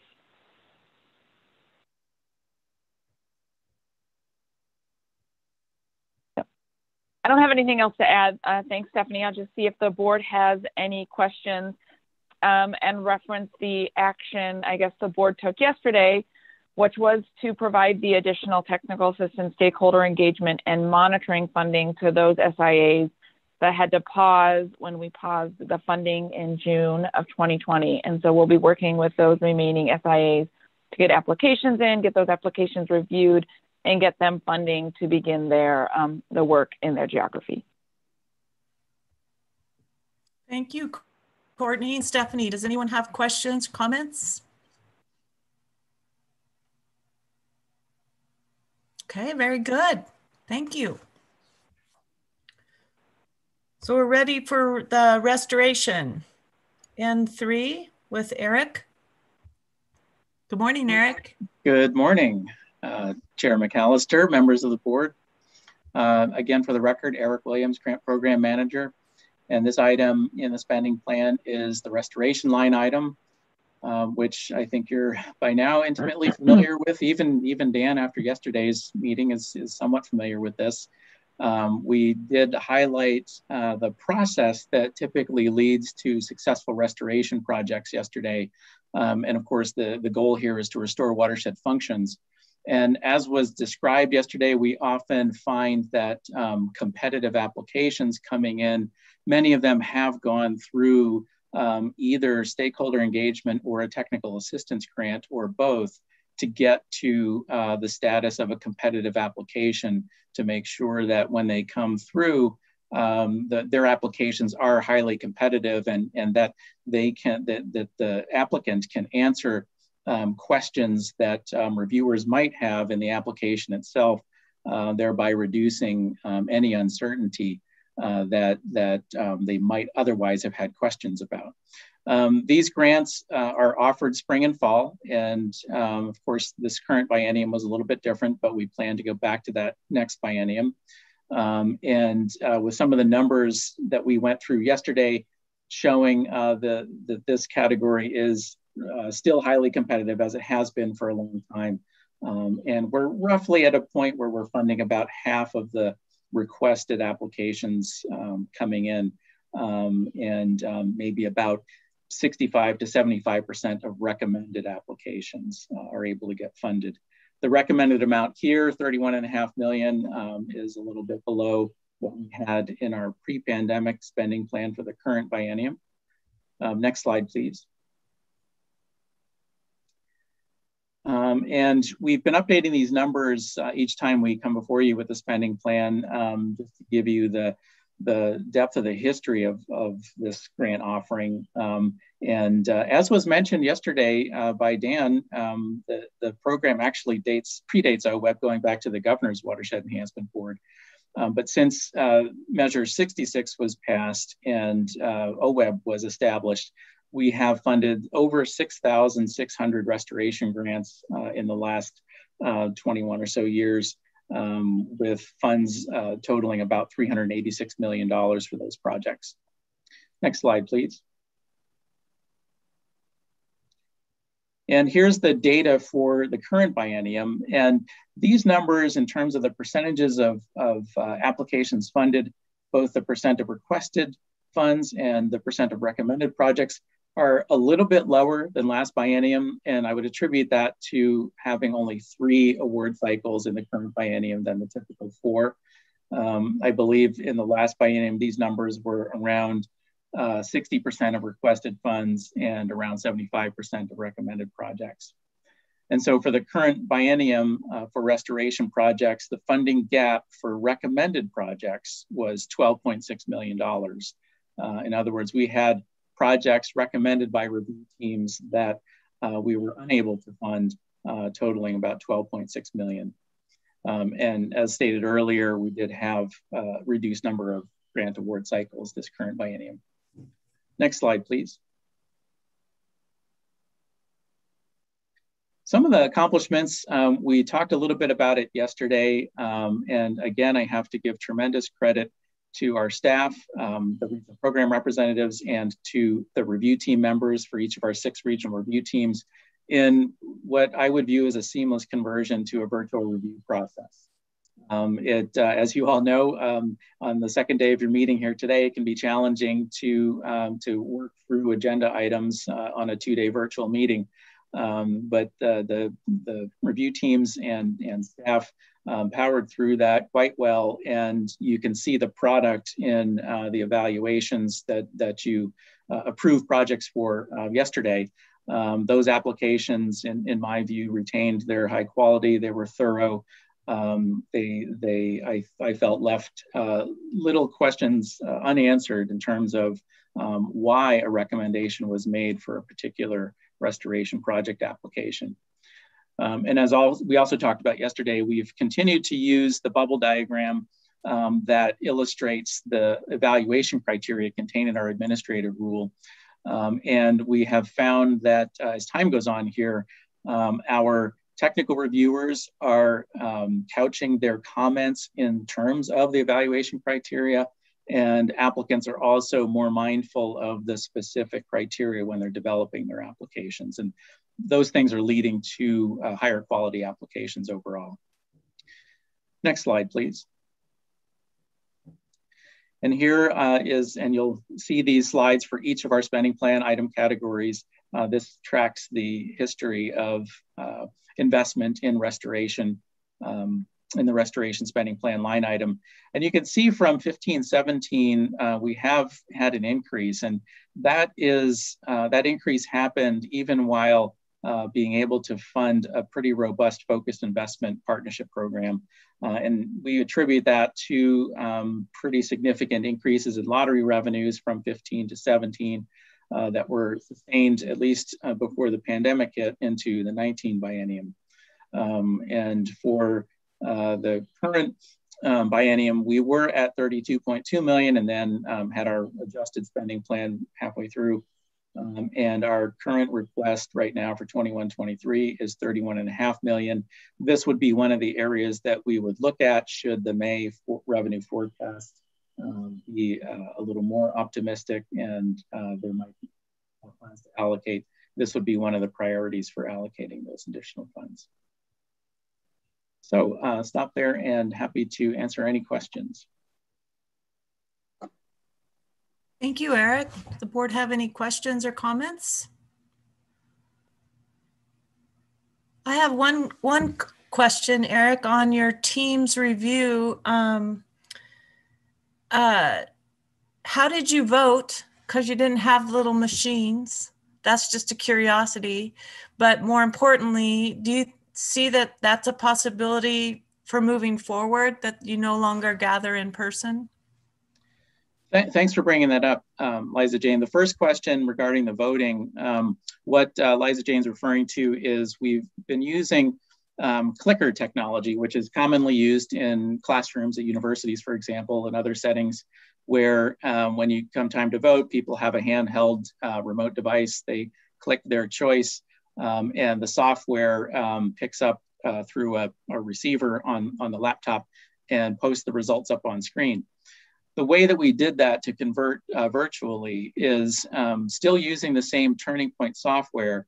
They actually have an option where you can turn on voting by cell phone. You can do that cell phone or internet connection. So for those reviewers that chose to, they could download an app to their phone and vote that way. For those that didn't want to download an app, they could just simply get on to Turning Point's website using the codes that we established for that meeting and enter their vote that way. And in both cases, when we're done with the vote, the facilitator clicks a button and the results show up on screen that everybody can see right away. So it really worked great in terms of process and didn't take more time at all and was just as effective. In terms of your second question about what we learned and whether or not we might use the virtual format going forward, given that we're still a little bit uncertain in terms of how things are going to be with respect to health and safety as we're entering the current or the next application cycle, I should say, where we have applications due the last week of April. That will line us up for conducting site visits in May and review team meetings starting in June and going into July. And I think at this point in time, given that in May and June, we're still in the current biennium with reduced travel funds and still have restrictions on indoor gathering, we are likely to continue the virtual format for at least this next application cycle. After that, we'll see what happens. What we did learn through the remote meetings with virtual technology is that we do have an option now if, for example, we get into the fall application cycle that necessitates review team meetings in the winter where travel might be unsafe. We now have an option that we know works, that we can conduct those review team meetings virtually. And site visits also can be conducted virtually. And again, thanks to staff that put together some pretty detailed and specific guidance to our applicants to help them with virtual site visits and just gave them some tips on what they should be showing on screen for the virtual site visits. It really helped make those effective. Now, the feedback we've gotten from our reviewers, which is no surprise, said that they much prefer to have in-person site visits and in-person regional review team meetings, but they also recognize that the virtual format was effective and resulted in a good final product. Good, thank you. Brenda. Yeah, thanks, Liza Jane. Just to follow up on your question, the virtual approach does reduce greenhouse gas emissions associated with this effort. Just wanted to point that out. Thank you. Thanks, Brenda. And reviewers pointed that out as well. And just like with people teleworking, that's also a benefit of teleworking is reduced emissions from commuting. Same thing applies to these regional review team meetings and to site visits. Okay, thank you, Eric. Any other questions or comments before we go to break? Well, we're whipping right along. How about we come back at 9:45? 15 minutes, that'd be all right? Great, enjoy.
Havens Bob Hart, this is Blair. Yeah, this is Randy Labicon. I don't know if I have the right number. Are you the one that does the wood stove inspection? We do not do wood stove inspections, no. We don't really do much work on wood stoves. Most we do is just install them. Okay. You were going to meet Hey, up Randy? with me, I think, to look at our place. Randy, on your Barnes Road. microphone's off or on.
Cheeto.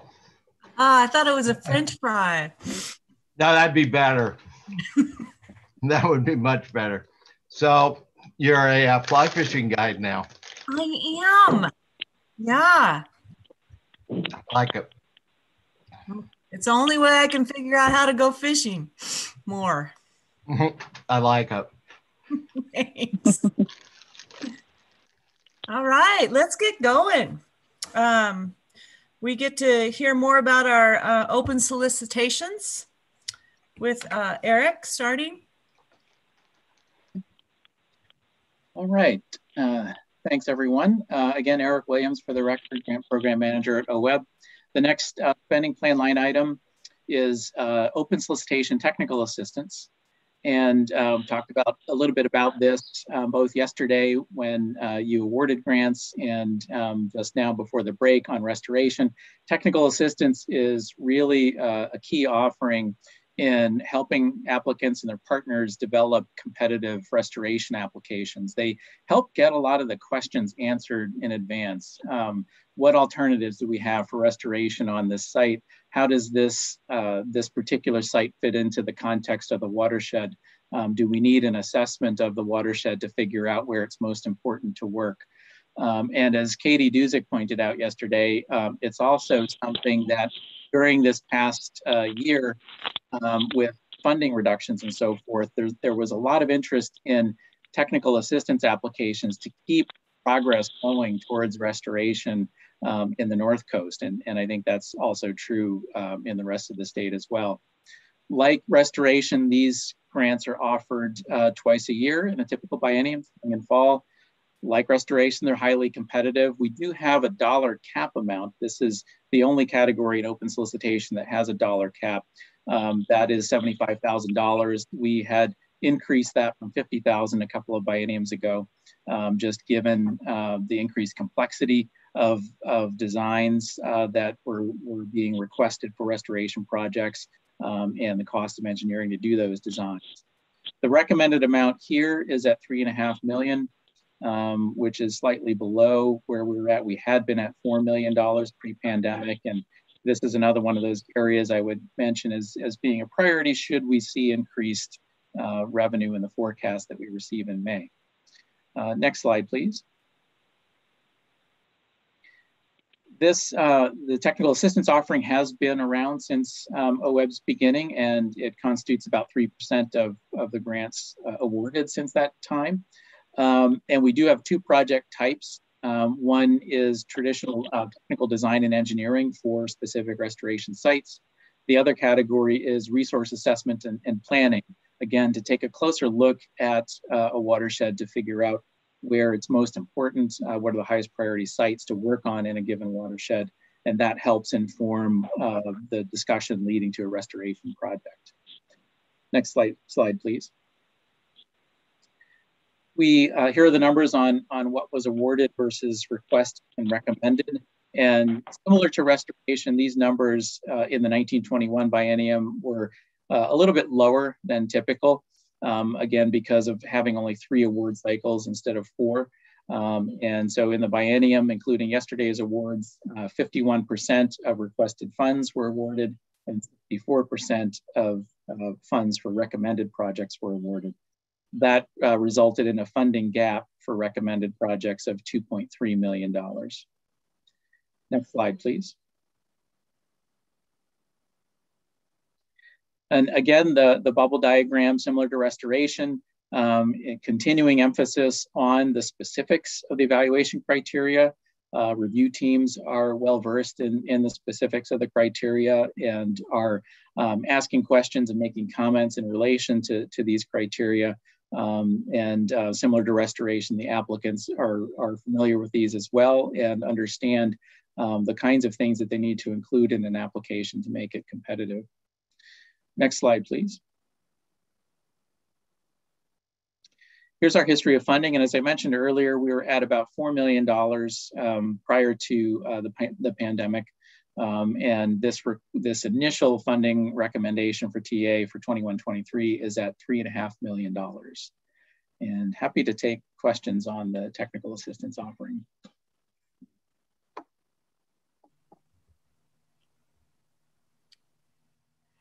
Any questions or comments? Alan, I understood I missed your hand up the last time. I'm good. Okay. Okay. Apologize. Thanks. Mm-hmm. No worries.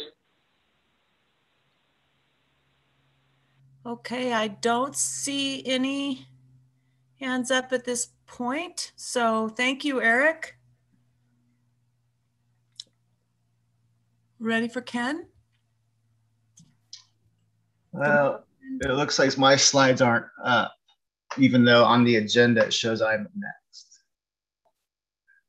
So we might want to go to whoever has stakeholder engagement. I can go now if that's helpful. Apologies to the board for getting our slides out of order here. That's okay. Yeah, that would be my apology. I'm not sure how we did that, but since it is you, Eric, I'll have you go ahead, and I'm just going to check in the background on the slides to see what's up. Okay. So this spending plan line item is stakeholder engagement. And again, as discussed yesterday in the presentation that the RPRs gave, it's often the first OWEB grant type that is secured, leading to a successful restoration project. And this, some board members may recall, was an offering that was reconfigured several years ago now. After Measure 76 passed, it altered some of the language that was initially included in Measure 66. And one of the key changes that was included in that was that education projects, what we formerly called outreach projects, were no longer eligible for Measure 76 funds. And the kinds of outreach that continued to be eligible were the kind of outreach that led to specific restoration or acquisition projects on the ground. And so we retitled that offering stakeholder engagement. And for the last few years, we've been working with our applicants, our reviewers, and our grantees on really understanding what the power is in this offering and how it can be used successfully. And over time, we are seeing more and more interest in this offering and more successful use of this offering to do the kinds of things with community engagement that are really necessary to lead to successful outcomes in restoration or land acquisition projects. And so the recommended amount here, 1.75 million, we'll see is higher than it has been in the past due to those reasons that I just mentioned. And again, constitutionally, this offering has to fund activities that are necessary for carrying out eligible restoration or acquisition projects. And similar to restoration and TA, it's offered twice a year, spring and fall. Next slide, please. And as I mentioned, we reconfigured the program. Those rules were adopted by the board in 2017 to make sure that our programming is consistent with Measure 76. Next slide, please. The numbers here in terms of percentage of requested funds are similar to restoration TA. In 1921, we awarded 55% of funds requested and 77% of funds requested for recommended projects. That resulted in a gap for recommended projects of about $400,000. And a couple of points here to mention. We have seen increased interest in this offering from the land trust community for acquisition projects. And I think one of the reasons for that is that the land trust community really wasn't involved in what was previously called the outreach grants. I don't think in many cases realized the connection that was built into the Measure 76 language here, where projects are eligible for funding that can lead to eligible acquisition projects as well as eligible restoration projects. And so we are starting to see more interest there. We have successfully funded a project, stakeholder engagement project, that helped lay the groundwork for the Rainforest Reserve project that the board awarded last year, land acquisition project. Another item of note is that we have seen increased interest from our applicants and our grantees, as well as from the board, in engagement of underserved communities. And this again, is one of the things that I would cite as the power in the stakeholder engagement offering. It's got the ability to do some of that work that it really is necessary for successful restoration projects. Next slide, please. Again, referring to the bubble diagrams, when we redid the rules, we made a new diagram for stakeholder engagement.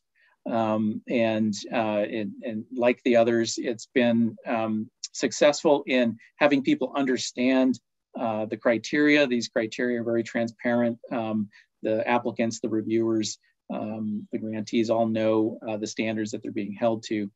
And as I mentioned earlier, we did successfully fund the first stakeholder engagement project for a future land acquisition. And I expect that we'll see more demand similar to that in the future going forward. Next slide, please.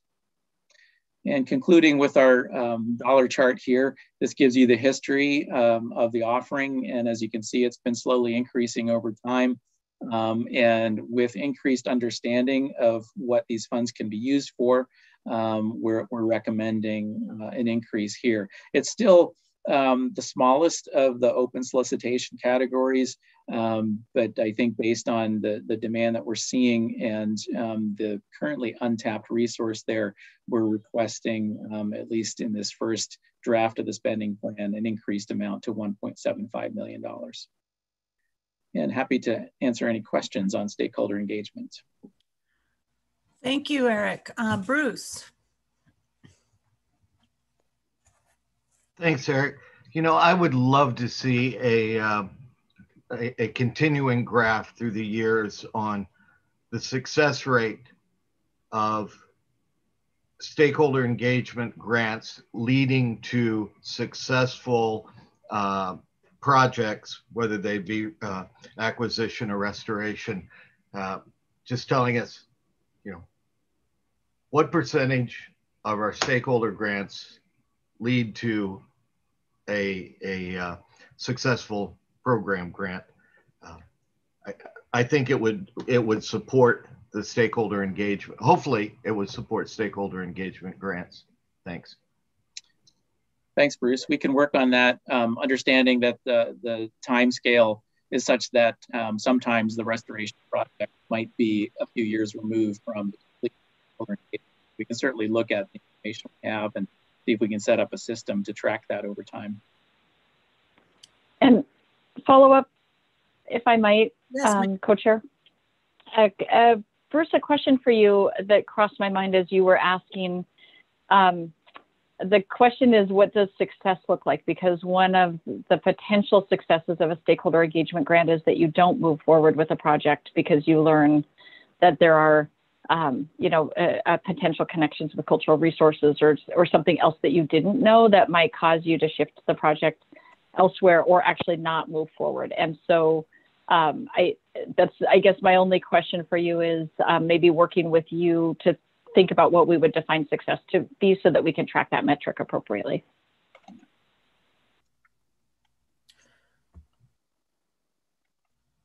Similar thoughts. I saw, Eric, in your bubble diagram, you had a bubble for cost effectiveness. And I'm wondering a little bit how you measure whether that is effective or not, because it can go either way. Yes, it can. And there are a couple components to cost effectiveness. One is reviewers are looking at the specific line items in the budget and determining whether those costs are reasonable for the budget components that they're funding. And the other piece is kind of a bigger picture cost effectiveness. Is this a reasonable amount of money to spend to do the envisioned engagement that might lead to the restoration project? And of course, there's quite a bit of judgment involved in making that determination. It's not some kind of Excel spreadsheet calculation that leads you to the answer, though. It is informed by the reviewer's knowledge of the community, knowledge of the partners that the proposal intends to engage, and knowledge of the community setting that the proposed restoration or acquisition project is in.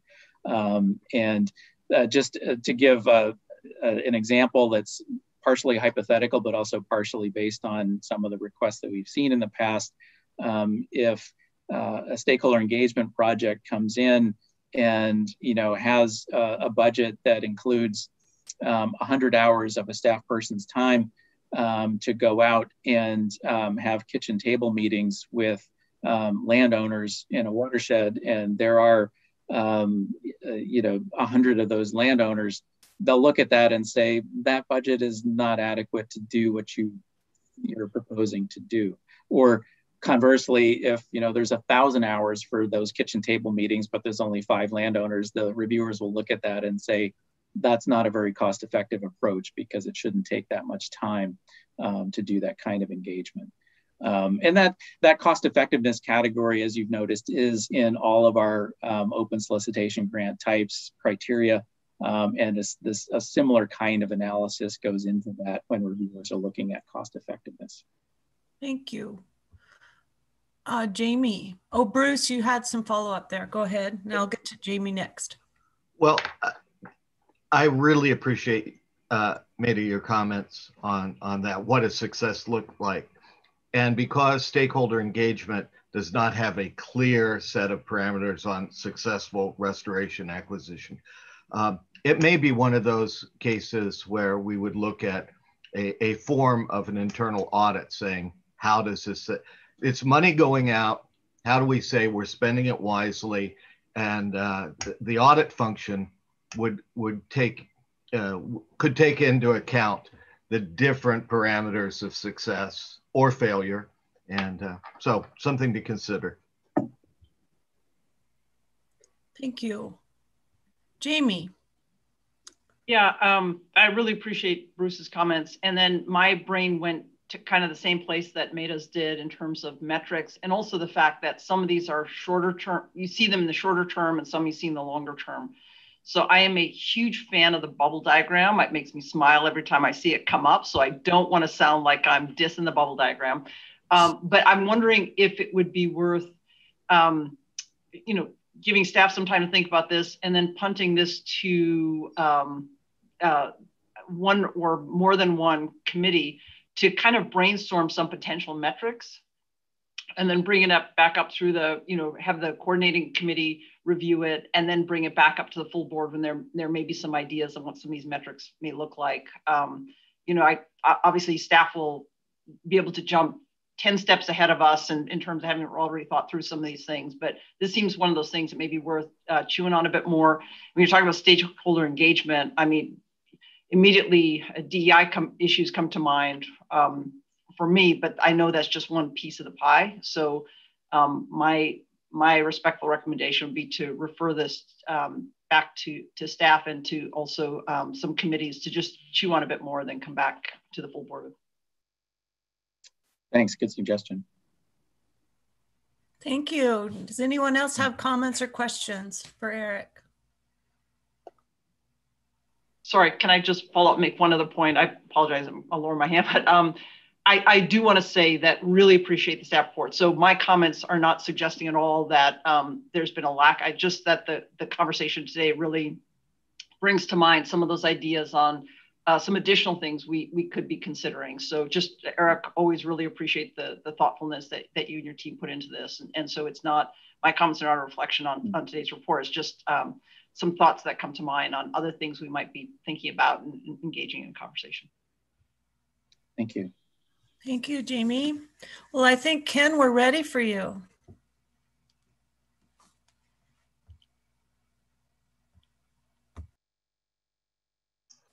Okay, so thank you, Co-Chair McAllister and members of the board. For the record, Ken Fetcho, OWEB's Effectiveness Monitoring Coordinator. So for the next biennium, we're recommending that $3.75 million be included in the spending plan for monitoring grants offered in the Open Solicitation Grant Program. Starting in 2021, monitoring applications are now received once a year in spring. And that's a change from previous biennia in that we used to receive monitoring applications in the fall cycle. The intent of this funding is to describe current watershed conditions, identify trends in habitat, fish, and wildlife populations, water quality, and water quantity. Funds can also be spent to determine if a restoration project is meeting biological and ecological objectives. All projects must connect the dots to inform future restoration and/or acquisition projects or programs. And information from these monitoring grants help local organizations feed the adaptive management process by incorporating new knowledge into future restoration approaches and designs. Next slide, please. Let's see here. So OWEB Monitoring Grant Program is described in the Oregon Plan Monitoring Strategy that integrates local monitoring with regional and statewide efforts. Monitoring grants help OWEB meet 3 objectives described in the strategy. It helps support cooperative monitoring, where local organizations are partnering with tribal, state, and federal agencies to work together to describe watershed conditions. Information helps us be accountable by helping form restoration priorities and investments, and also allows us to have information to report on progress made to describe restoration accomplishments. Next slide, please. So in 2019, the board awarded 46% of requested funds and 93% of the funds requested in applications recommended for funding by regional review teams. Funding in the 1921 biennium decreased from previous biennia due to only 1 grant cycling occurring for monitoring grants. And it is likely that high demand exists due to OWEB not offering monitoring grants in the fall 2020 cycle. By shifting the monitoring grant applications to receive in the spring 21 cycle, the agency is helping to address the anticipated high demand for monitoring funds. The total allocation for monitoring grants in the 21-23 biennium was increased from previous biennia to also help address this anticipated high demand. So we're expecting a similar amount of applications to be received, where we received 24 to 35 applications over the last 5 years. And alternative funding sources for monitoring are limited, and we see a variety of organizations pursuing OWEB funding for monitoring. Next slide, please. So some accomplishments that were made last biennium include that we continue to offer pre-application consultations with myself and regional program representatives to help interested applicants scope a project and submit a competitive application. Recently, we have developed an agenda that allows us to standardize these calls across the 6 regions to provide consistent advice to our grantees. In the 2019, when we received the applications, we successfully convened the Oregon Plan Monitoring Team to review monitoring applications and provided that feedback to the regional review teams to consider when performing their review and making funding recommendations. In 2019 and 2020, we worked on rulemaking to revise the monitoring grant program administrative rules. These rules were approved by the board in April 2020. And we now have updated evaluation criteria to review applications. And Jamie, I'm happy to report we now have a new monitoring grants bubble diagram, even though it's not shown here, and apologies for not including it in my slides. And we also revised the monitoring application to be able to apply the new criteria, and recently completed a webinar to train our applicants on the new rules and changes to the online application. This training was recorded and is now on our monitoring grants webpage as a resource to help interested applicants. Next slide, please.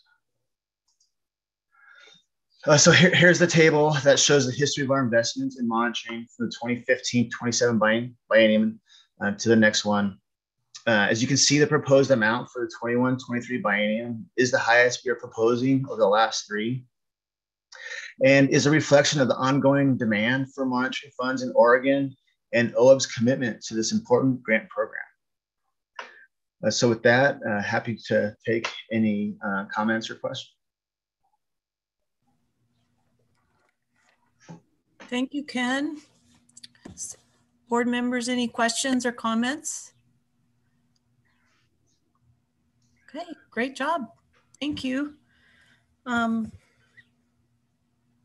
like we have Audrey and Renee for item 6.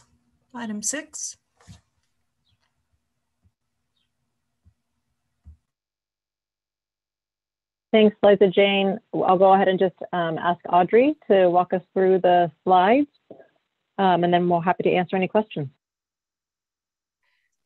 Thank you, Renee, co-chairs and members of the board. For the record, Audrey Hatch, Conservation Outcomes Coordinator. Quantifying conservation outputs and outcomes are OWEB-led initiatives that evaluate restoration actions at a broad geographic scale rather than at the project scale. Quantifying conservation outputs and outcomes are supported through targeted investments. So that's different than the open solicitation monitoring grants, which are proposed by local partners and considered through OWEB's responsive grant program.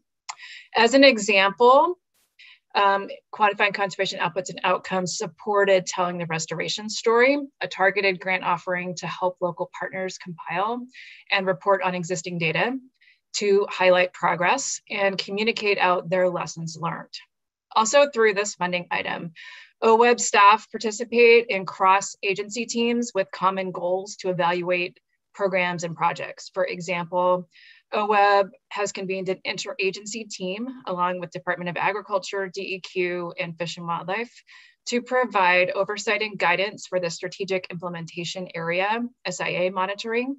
OWEB also participates in the Interagency Conservation Effectiveness Partnership. Next slide, please. Thank you.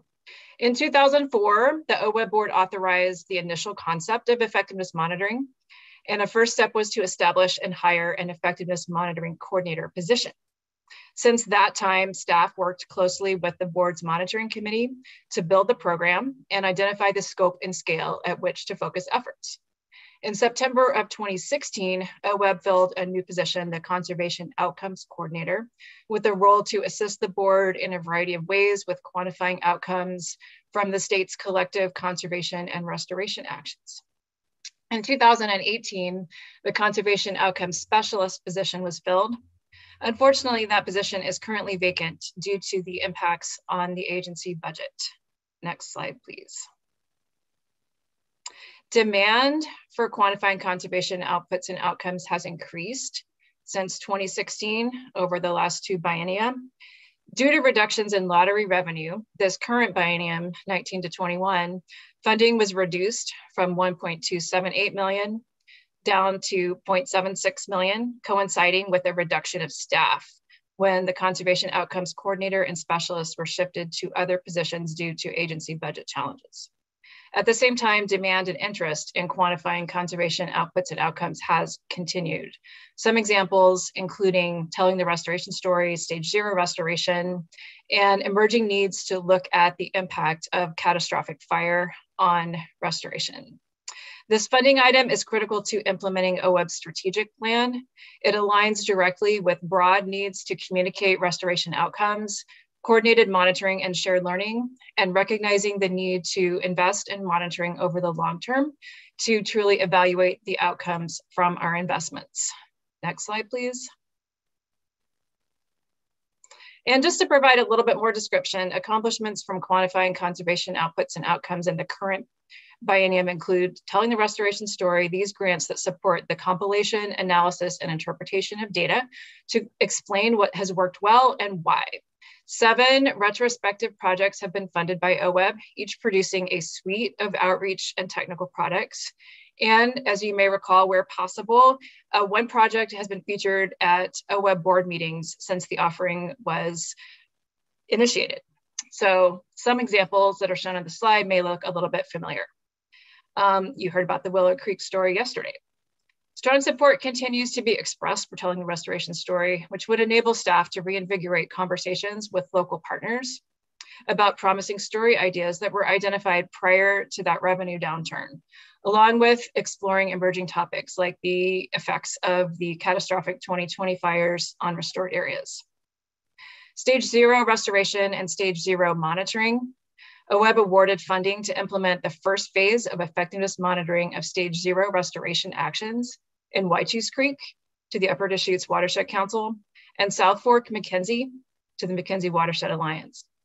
In November 2020, practitioners, researchers, regulators, and other stakeholders convened at the stage 0 monitoring workshop. to really discuss current topics and identify data gaps related to implementing and monitoring restoration projects that are intended to achieve a stage 0 condition. Some of the needs identified from that workshop included a more regular means of communication among practitioners, scientists, and stakeholders on the topic. And we know that demand continues for SIAs and the coordinated approach to support their monitoring efforts. SIA projects focus on addressing agricultural water quality issues in priority watersheds.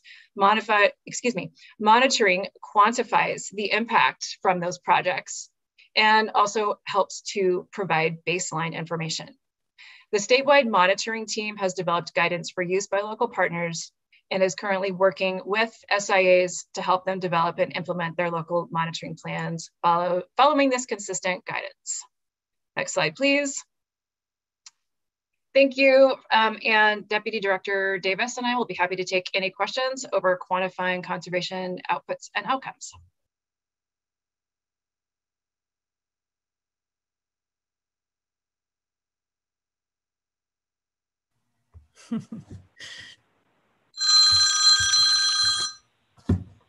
Goodness, I got a lot going on.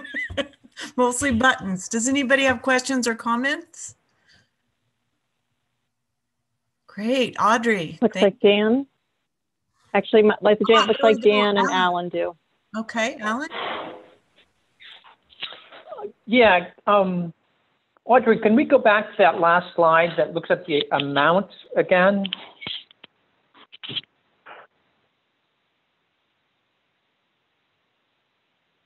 Courtney, can you? Thanks.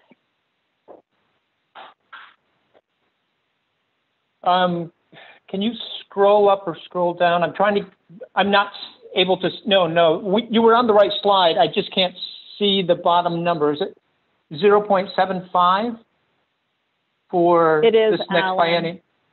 Okay. Yeah, and I can probably explain that. So an important piece, Audrey referenced the ongoing SIA monitoring as being a component overall of quantifying conservation outputs and outcomes.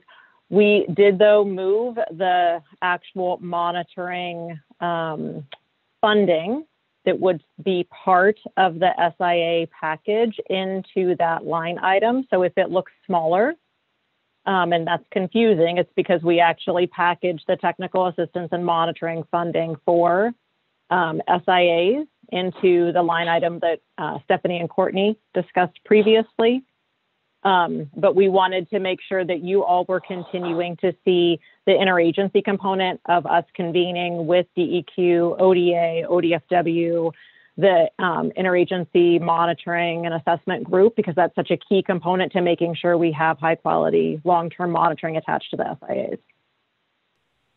So the difference is that the SIA monitoring was included in this before, and now it's taken out to be included in the SIA line item.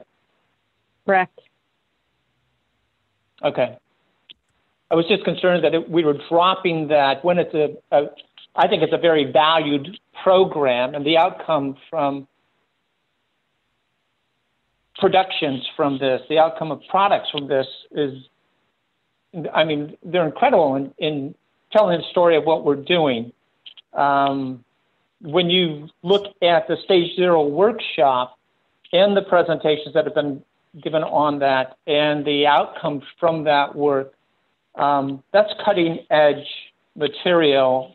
Those are things we're investing in, and the more we can get information on those and get the story out to the public on those types of projects, the greater we can expand what we're doing and show the public what we're doing and show actually congressional support what we're doing. So, I'm in favor of seeing that dollar amount go up more, and I'm in favor of seeing more energy put into that work.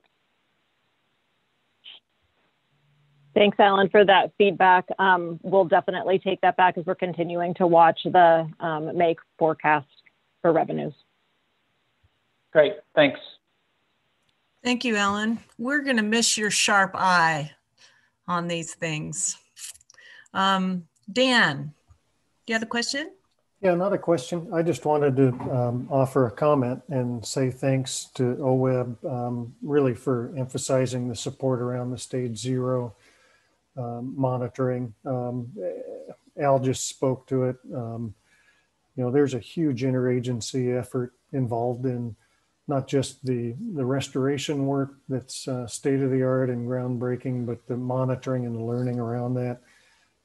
Folks, you know, from federal and state and local governments and entities, really learning a lot from that. So that was my comment. Thanks, Liza Jane. Thank you. Alan, your hand's still up. Did you have further comment? No, I'm just slow in bringing my hand down. It's all right. Anyone else before we move on?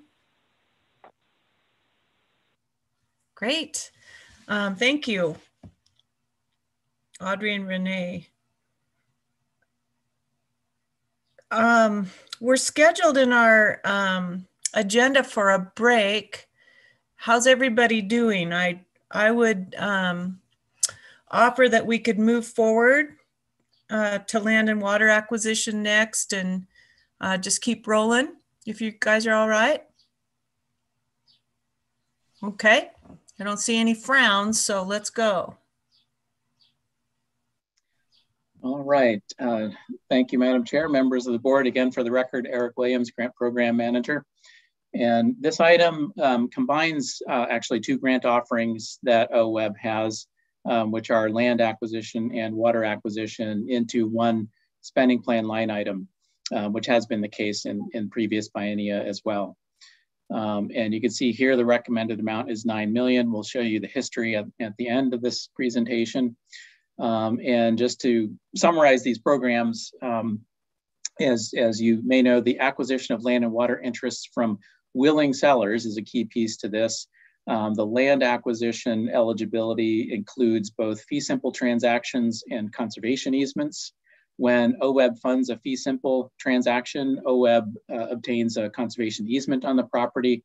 When OWEB funds a land trust to obtain a conservation easement, OWEB retains third-party rights of enforcement of that conservation easement in perpetuity.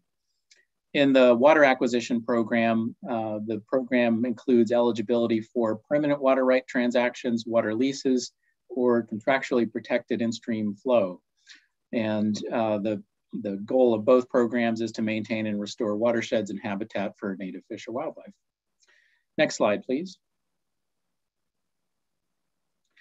Land acquisitions began pretty much when OWEB began. Water acquisitions began a couple of years later in 2001. The land program was refined in 2013. And then again, Rules Advisory Committee, or RAC, was convened in 2018.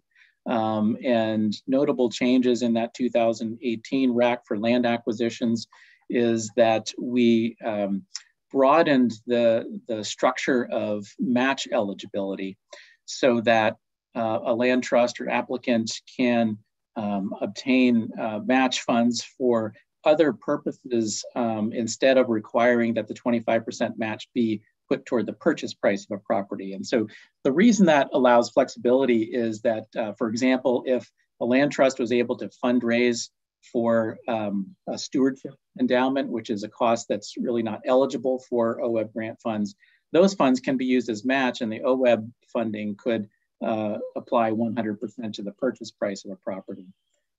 We also included a couple of other important changes there where we, to better share the risk of potential transactions, the rules now say that OWEB can reimburse for certain due diligence costs prior to closing a transaction. Given that we have an 18-month window from the time we execute a grant agreement after board award to closing of the transaction, land trusts can sometimes incur pretty significant expenses taking care of title issues, for example, or updates to appraisals, things of that nature that cause them to incur costs for which they would then have to wait for a year and a half for reimbursement. And if the project didn't close, they would not be eligible. And so this allows us to share some of the risk in those transactions where we're willing to cover some of those due diligence costs, given that particular threshold requirements are met prior to a transaction closing. And there were a couple other changes that I won't go into the details for land acquisitions, but we view those changes as being really positive and increasing the flexibility offered through the program. The water acquisition program also had a rulemaking advisory committee that convened in 2019. And that resulted in some fairly specific and significant changes to the rules that made it very clear that there were a couple of different tracks that an eligible project could follow for an acquisition. The traditional ones of permanent in-stream transfer or leases that are regulated through the Water Resources Department, of course, remain eligible in the program. The new rules, though, better define the other option, which is contractually protected in-stream flows, such as minimum flow agreements for a particular stream like we have in the Lost Teen River. And so those changes, I think, have been positive. However, we haven't had a chance to put them to the test since our grant pause last year, although we expect another solicitation this fall for water acquisitions, and we'll see how we do with the new rules there. In terms of history of investment for land, a total of $55 million awarded over the program's history, with a significant almost doubling of that in leveraged funds. For water acquisitions, about $5 million has been awarded since the beginning of the program. And you can see there the metrics on acres protected through land and flows either permanently or temporarily protected through the water acquisition program. Next slide, please. In terms of program demand, in 1921, as alluded to earlier, we only had one cycle instead of what would normally be two. And for land, we had 6 applications requesting $6.5 million. The board ended up funding 2 of those for $4.7 million. And in water, we funded both applications that came in that were awarded $157,000. And we do expect increased demand in the next biennium due to the canceled cycle. For land acquisition, we actually have a solicitation open right now with applications due in April. We adjusted the normal timeline. Those typically come in the fall. But because we skipped a cycle, we thought we would just, on a one-time basis, move up the 2021 solicitation to have an April application deadline. And then we'll go back to an October deadline for 2022. And that will result in a more equalized spacing between grant offerings of 18 months rather than having a 24-month gap and then a 12-month gap. Next slide, please. The accomplishments for the past biennium, a couple of transactions closed protecting 7,000 acres. One of those is a ranch near the Painted Hills that we successfully came to a closing on that property, where a conservation easement is held by OWEB and a conservation easement is held by NRCS, who jointly funded that project. So that was a significant milestone there. And great credit to Miriam Forney, our acquisitions coordinator, on guiding that process, which was incredibly complex. And also huge kudos to the landowners, Terry and Peggy Long, at their ranch out near Mitchell, who were extremely patient as we worked through that process over a number of years. Another accomplishment is in the last award cycle, the 2 projects that we awarded, Rainforest Reserve and Trout Creek Preserve, both are landscape scale projects, really significant projects. Rainforest Reserve on the North Coast, we're helping to fund a piece of what is a 4,000 acre contiguous property stretching from the height of land on the Coast Range down to the ocean, which includes a marine reserve in the ocean that's all connected to this what will be protected land. And Trout Creek Preserve, Trout Creek is in the Deschutes Basin and is the most productive steelhead tributary to the Deschutes in that basin. And so that project protects a significant number of miles of steelhead habitat as well as a significant number of acres in that waterfront. I alluded earlier to the new match structure. We're finding significant interest in that, and I expect that going forward we will see applications that take advantage of that flexibility. And in fact, the Rainforest Reserve is an example of that, where they were able to use a different portion of the property where they had received funding from the Forest Service Forest Legacy Program to use that investment as match so that the OWEB funds could be used on an adjoining property. And I expect we'll see similar transaction structures in the future based on the ability to do that through our new program rules. And as mentioned earlier, the water acquisition rules were just completed, and we'll put them to the test when we do our next solicitation. Next slide, please. In our funding table here, gives you the history that had gone up to a high in 17-19. Note the asterisk there, that biennium that had $10.5 million of funding, that did include $1 million of federal coastal wetlands funds. That was in addition to what was initially in the spending plan. And then last biennium pre-pandemic, we were at 8.75. And so we're requesting a slight increase to 9 million for the 21-23 biennium. And that's all I have on land and water, and happy to take questions. Alan has a question, comment? Sure. Eric, do we have any sense, because there was a gap in the acquisition funding grant program, if you will, do we have any sense of the number that will be coming in this go around? We're starting to get that, because part of the land acquisition process is a required pre-application consultation. And we have already had 3 of those consultations, and I believe we have 2 more scheduled with several other inquiries that are likely to lead to applications. So yes, I think we are going to see a high number of applications this cycle for land acquisition. Because of the gap that we had in yes, and the other component to that, continuity. Yes, and the other component to that is we're seeing projects where the land trust went ahead and made the purchase, which of course that's eligible in our program. We can reimburse for past purchases, and we have had a couple of conversations where it's likely that the purchase will be made before we act on the grant award, and part of that is due to the delay in timing of our application, but as is fairly typical, it's also driven by the needs of sellers, and you know, when the time is right, and land trust deciding to act when they feel it's appropriate. Very good, thanks. Thank you, Eric. Anyone else have comments or questions?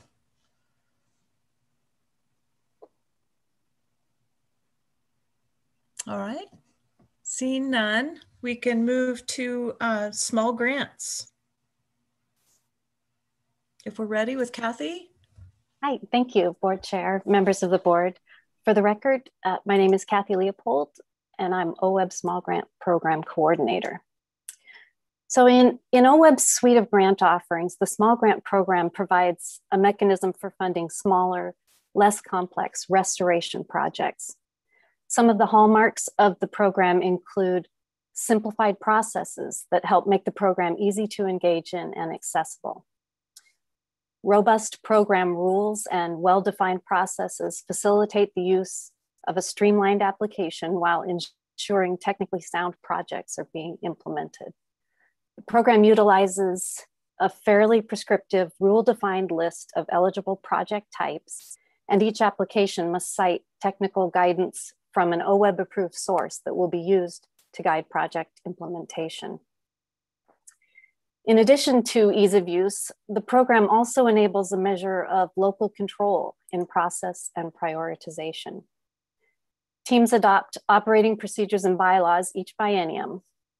These document the guidelines for how the team will function. Teams select representatives to various roles, such as team contact or record keeper. They set application cycles and agree on application review processes.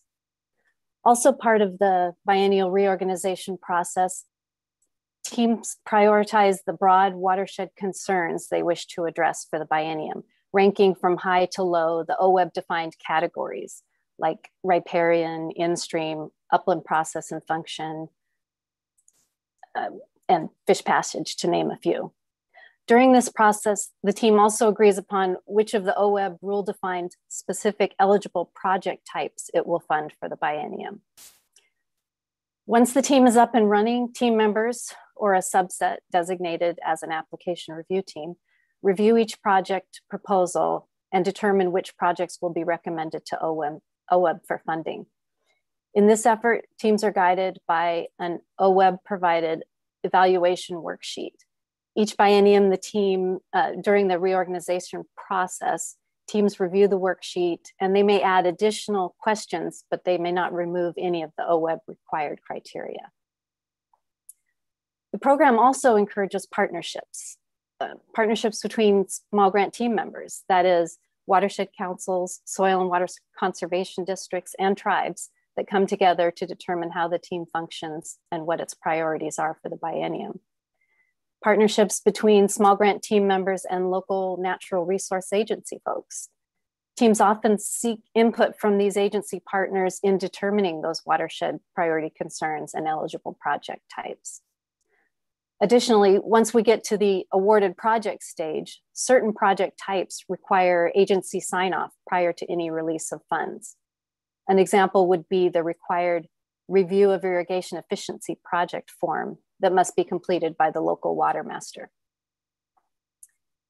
And certainly not least are in importance are the partnerships formed with landowners involved in the projects. Over the years, more than 3,200 projects have been implemented with small grant program funding. These are connections made by the local council, district, and tribal folks working directly with landowners in their area. Often this is a landowner's first connection with restoration grant funding. And before I move to the next slide, I'll just note that the map shown here just depicts the 28 different small grant areas around the state. Next slide, please. The small grant program was developed in response to a legislative budget note that tasked OWEB with investigating the development of a new program to fund cost share conservation practices involving soil and water conservation district and watershed council participation. At this same time, OWEB was developing options for a program to fund those smaller projects that weren't competing well against big projects in the regular grant program. In 2002, the board adopted administrative rules for the small grant program. As I mentioned earlier, to date, over 3,200 restoration project grants have been awarded. Briefly, for those not familiar with the program, a small grant team may form in each of the 28 small grant areas defined by the board. Each watershed council, soil and water conservation district, and tribe working within that small grant area must be invited in writing to participate on the team. Participation is voluntary. However, each team must have at least one watershed council and one soil and water conservation member participating in order to form. Teams reorganize each biennium, agreeing to those bylaws, procedures, and priorities. Again, that's that local prioritization component. Eligible applicants for small grant projects are watershed councils, soil and water conservation districts, or tribes applying on behalf of a landowner. Project applications are submitted directly to the small grant team during one of their application cycles or windows. By rule, each team must designate 8 application windows per biennium. The team then reviews each project using that application evaluation worksheet referenced earlier. Team recommended proposals are then submitted to OWEB for review to ensure compliance with rule. If all is in order, the grant agreement is then signed by OWEB and the project may begin. Next slide, please. The small grant program continues to be a well-utilized offering. This biennium, all 28 small grant teams reorganized and received funding. To date, 157 project grants have been awarded this biennium, and with 4 months left, this total is expected to increase. Grants awarded to date represent a 1.8 million investment in local restoration. Consistent demand is anticipated for the upcoming biennium, and if approved by the board, carryover of up to $150,000 in unspent program funds from this biennium will be available for reallocation next biennium. These carryover funds are available to teams that utilize 95% of their original award by the midpoint of the biennium. This carryover reallocation process was approved by the board for the 2017-2019 biennium and was well received by the teams, allowing a greater utilization of program funds in small grant areas where demand is greatest. We did have to suspend the opportunity during this current biennium due to budget impacts from the pandemic. Next slide, please. So we were certainly presented with some challenges this biennium, but the small grant program was able to meet those challenges. When OWEB's pause on new grant agreements was lifted, small grant teams were able to quickly re-engage and begin submitting team recommended applications to OWEB. Team-led application cycles and that initial review and recommendation process enabled this nimble response to a unique situation. Small grant program project grants were awarded within about a week of the pause being lifted, making those much needed funds available quickly around the state. A significant development over this current biennium was the creation of an online project application for the program. Bringing this application into the suite of OWEB offerings available through the online system will provide ease of use and efficiency benefits for applicants and small grant teams alike. The basic structure of program processes and the application information gathered will be familiar to folks, so the transition to a new application method should be a smooth one while gaining those benefits our fantastic online application system provides. The current plan is to have the new application process in place at the beginning of the 21-23 biennium. Next slide, please. Oh, and these are, this final slide provides those past, present, and future funding numbers for your review. And with that, I'll end my report. Thank you. Thank you. Do we have questions or comments? Alan, and then Randy. Kathy, great report. Thank you. I may have missed this, but did you mention the maximum amount an individual grant is? Is it 15,000 still? That's correct. We in our rule revision, I believe that was 2 biennia ago. Sorry, we did raise the cap. It was originally 10,000 for years, and then we raised it to the 15,000. Okay, thanks. Randy?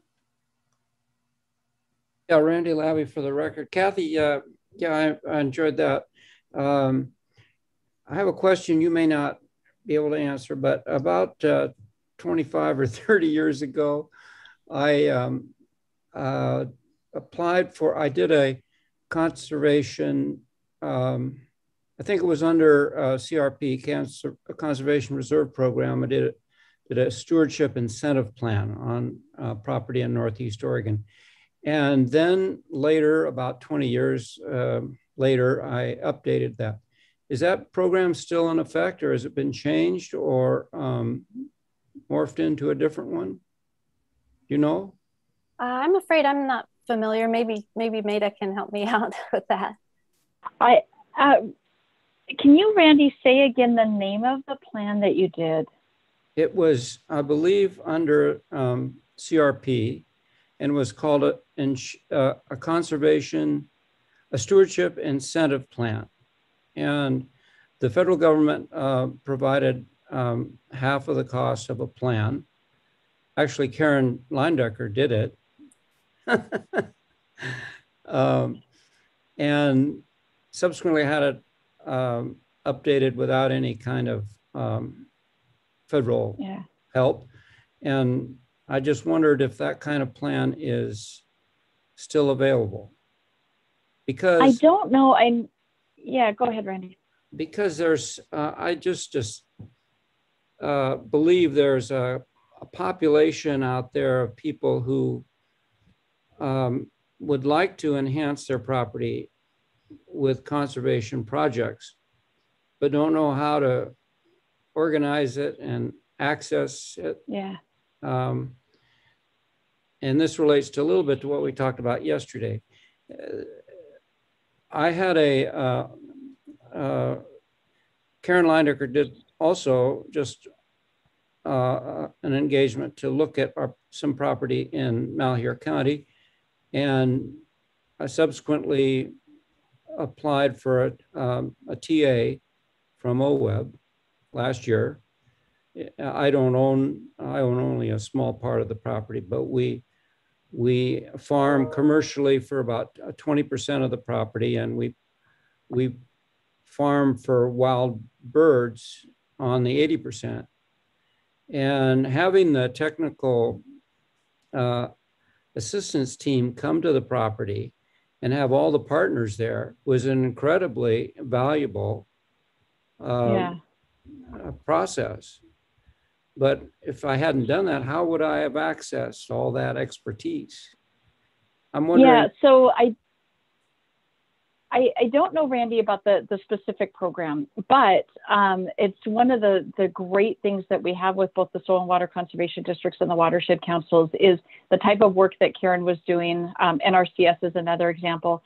They have trained conservation planners who can do exactly that. On the forest side, the stewardship foresters can provide that assistance. And so even if that specific program doesn't exist, one of the great resources we have through the districts, through NRCS and through many of the councils is somebody who can come out and do exactly what Karen did on your property. And our capacity support helps do that as well. So it may not be that specific program anymore, but definitely that resource exists through those county offices for sure, and is invaluable in getting us to the projects that Kathy talked about or projects through NRCS or others.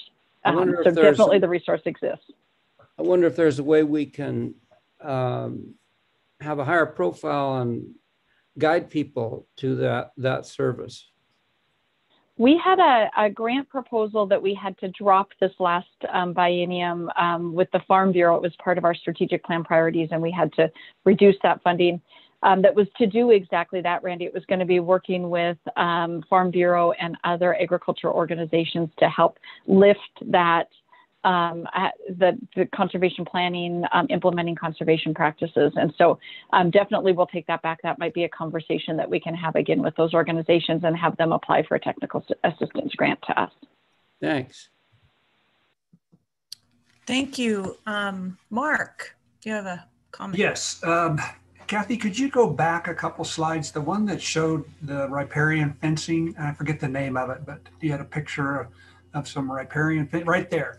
I'm going to get in the weeds just a little bit. So if you're not the one to answer the question, maybe somebody else could. It looks like that fence is built so that wildlife can go underneath of it. And that's a huge issue, becoming a huge issue with deer and antelope and elk. And so the Oregon Hunters Association is working with property owners to retrofit fences now to make sure that wildlife doesn't get hung up in the fences. And that looks like one where it has been built or retrofitted to do that. Is that a consideration when we are doing riparian fencing to make sure that the fences are built so that we can keep cattle out, but yet allow wildlife, safe access and egress so they don't get hung up in fences?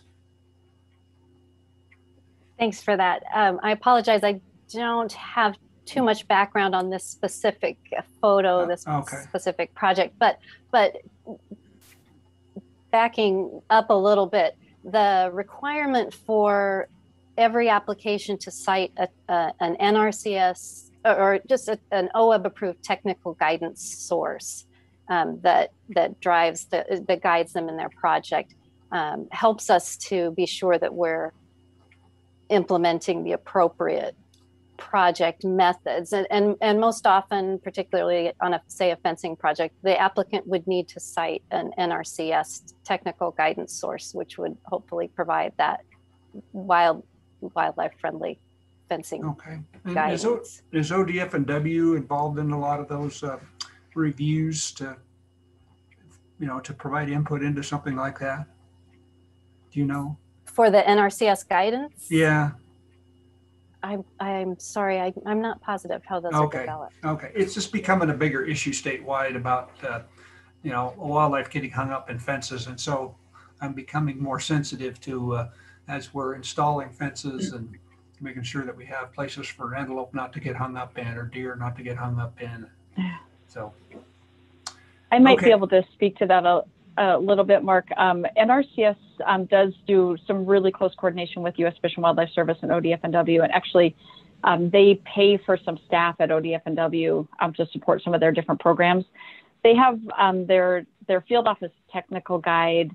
I think they do a lot of work to make sure to keep that updated. So as they're providing specifications for things like fences, they're updating those with the latest information. And so, but definitely we can follow up with NRCS and see what kind of updates they've got, is particularly related to fencing. But they advise, for example, adding tags to fences for sage grouse so that they avoid. So they definitely do work to make sure that those things are habitat friendly. Okay, thank you. It just looked like that fence, it could have been an optical illusion, but it looks like it was configured so that the wires were really close together down below so that there was a spot for fawns and deer to go underneath, and antelope, of course, they go underneath, they don't jump. And so it looked like it was been considered. That's why, so thank you. Hey, thank you.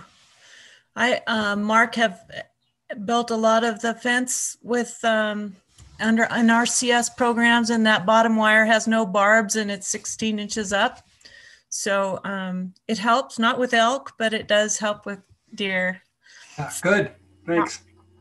Does anyone else have comments? Okay, I would like to make a suggestion that we take a break right now for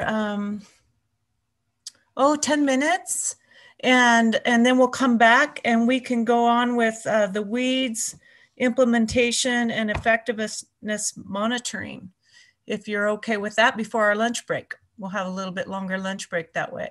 So 10-minute break, sound good to everybody? Okie dokes, see you in 10 minutes.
Hey, welcome back, everyone. It's time for us to get into the weeds. We have Tim and Tristan, ODA. If you're ready, we're ready. And also Lisa Hansen from ODA as well. Great. Thank you.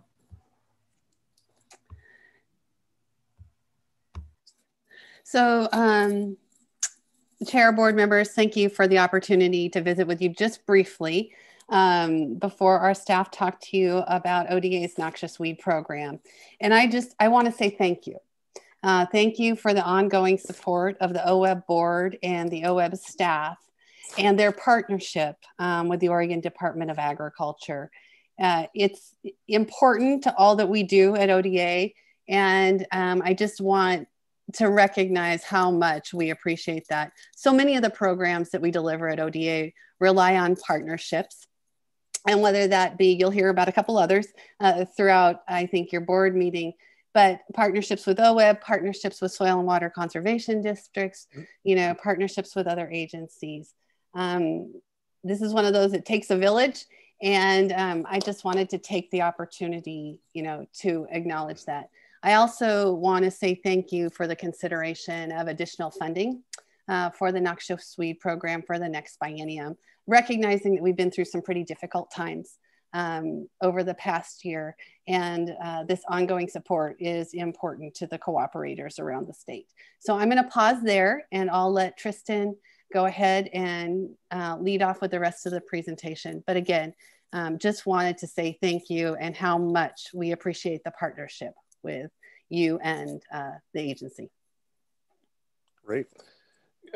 Good morning. This is, for the record, my name is Tim Butler. I'm the manager of the ODA Noxious Weed Control Program, and I'm going to just start off and add on to what Lisa said, and again say thank you. We really appreciate your support.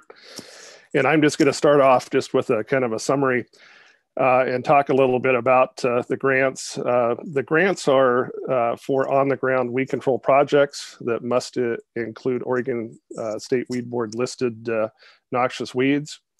The projects protect watershed health, native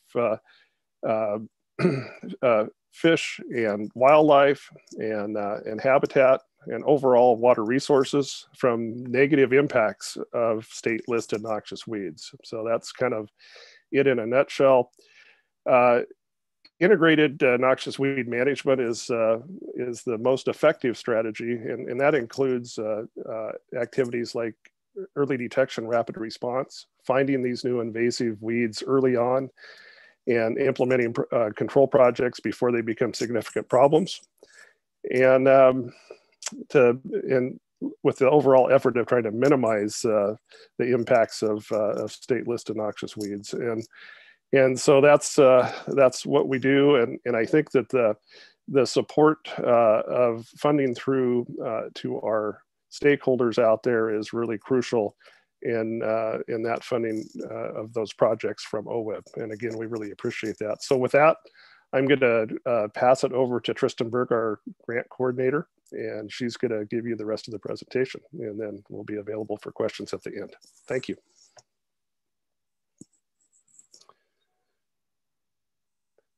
Tristan, are you there?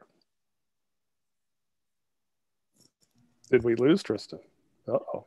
We have Tristan, but your mute is still on, Tristan.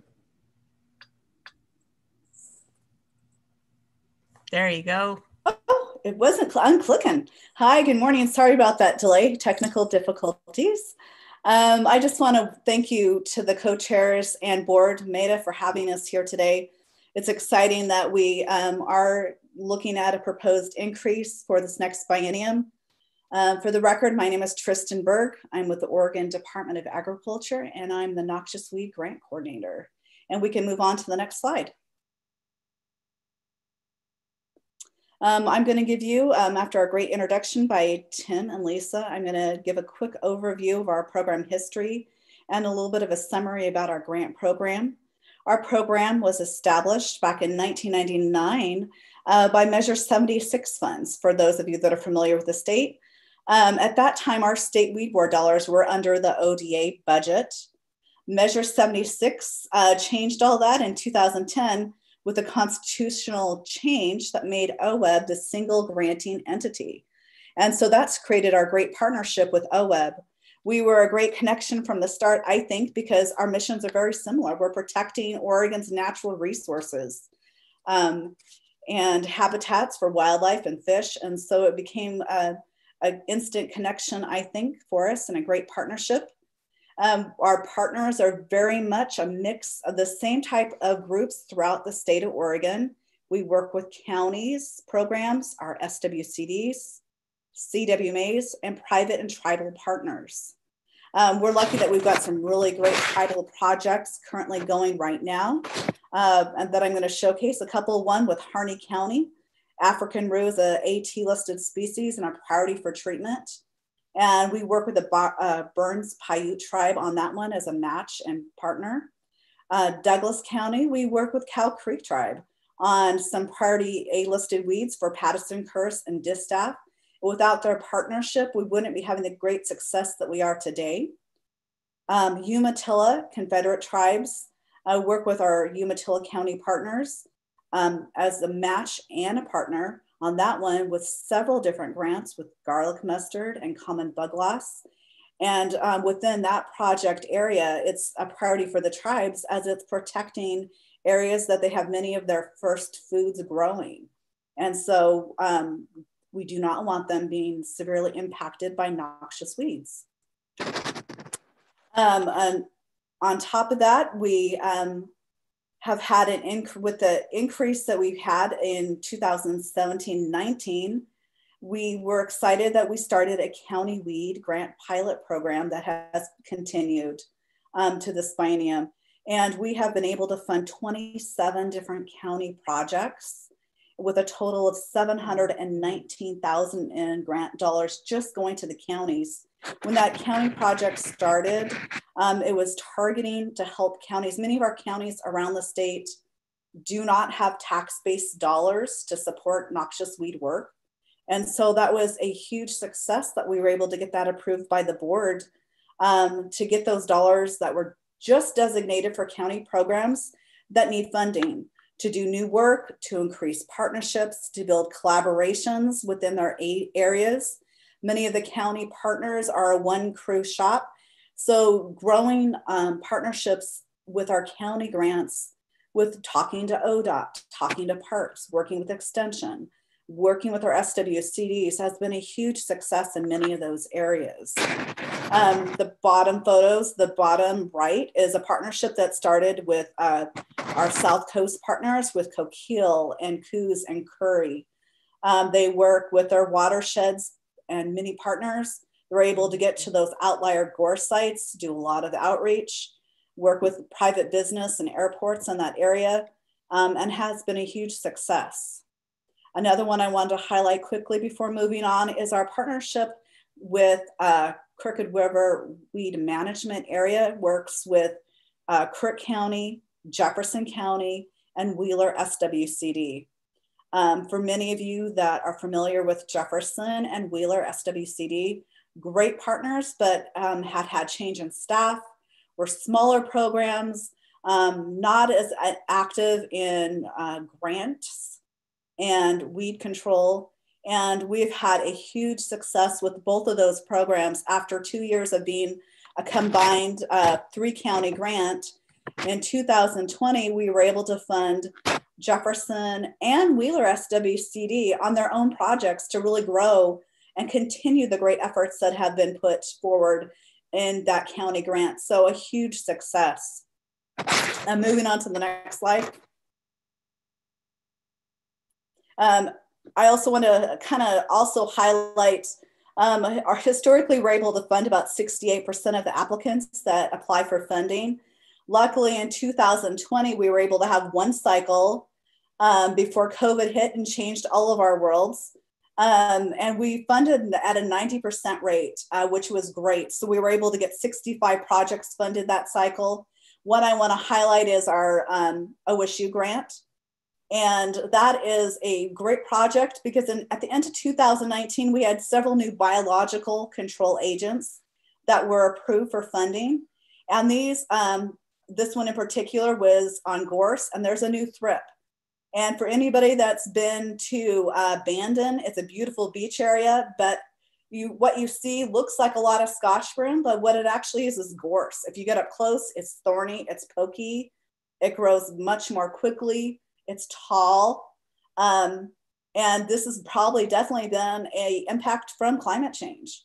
This weed is quickly adapting and spreading in many areas. And so it's a priority that we get funding to it. This new grant with this new agent, we're hoping it's going to be a good tool in our toolbox for weed control.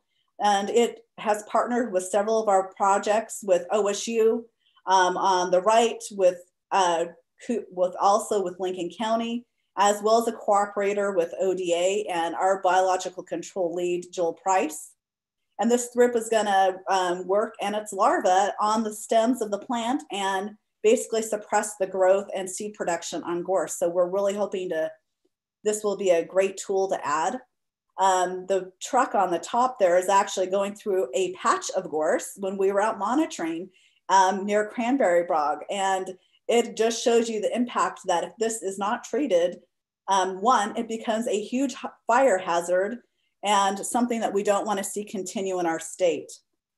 We're excited that we're going to have some new funding possibly available. We're opening up a new grant cycle next week. We're going to be doing lots of outreach and education to get this cycle moving forward because we're really wanting to help bridge the gap for funding that was lost as we move forward. And we are excited that we're also going to be trying to make sure that we're targeting areas that, you know, have had a wildfire impact and have been affected by COVID. Many of our cooperators weren't able to hire seasonal staff, weren't able to work with landowners. So we're really excited with this new funding option. Our grants will also have a climate control question that we've already added into this new application. We're wanting applicants to report what they're noticing about the impacts of climate change that could be impacting or attributing to noxious weed spread. And that includes gorse, it includes water temperatures rising and seeing more aquatics that wouldn't have grown. So we're excited to see what we're going to start seeing on some of those questions. I'll be doing education outreach on our listservs and trainings once that cycle is released. Also, in result to fire, we have some grants that will be, in our grants, our restoration question targets that we want to see weed-free hay, straw, and seed being used on all of our projects. You're putting the investment into treating weeds and we don't want to see them spread. Moving on to the next slide. I just wanted to highlight, as I'm getting short on time, that we get about 142% match on our Oregon State Weed Board dollars that are invested from OWEB, and that's incredible. That number has actually gone down. It used to be about 179%, but over this last biennium with all the federal changes and the cuts in some of the Title II funding in some of the areas of the state, we did see a decrease in some of the federal match dollars. But we're still seeing a great impact of landowner involvement, private businesses that are going on around the state. And that's an investment definitely that is worth the dollars that OWEB is contributing toward those projects. So we thank you for that. Moving on, since I'm short on time. This kind of just is a snapshot of what's happened with our funding over the last several bienniums with OWEB. We did have a decrease last biennium when COVID hit everybody and lottery funds got cut, but we're excited to see an increase in funding for this next biennium if it is awarded. So we appreciate the board for that consideration. Moving on to the next slide. What's the value in supporting these programs? You're protecting many different parts of Oregon with our grants. We have grants that touch all different parts of our state. We have many aquatic projects, and there are success in these projects. City of Eugene, there are project that we funded for several years with State Weed Board grant dollars with Ludwigia, which also could be contributed toward establishing in Oregon due to climate change and warmer water temperatures. So this is a project where they're no longer needing funding. They are self-sufficient. They have increased their partnerships and done restoration work. And now they can continue with no longer needing OWEB support, which is a success. Lower Deschutes, CWMA, the photo on the right, is an area that was severely impacted by the wildfires that hit that area several years ago. That grant has done an amazing job building partnerships with local and federal partners and is now doing restoration. And this is protecting valuable resources for areas that are highly recreated with fishing, hiking, and hunting. And so you guys are protecting amazing parts of Oregon with the investments that you're making in our state weed board dollars.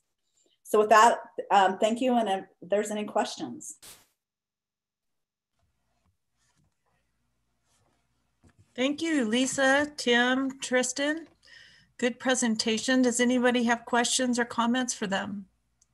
Jamie. Not a question, just really a comment. Just thanks for the work you're doing.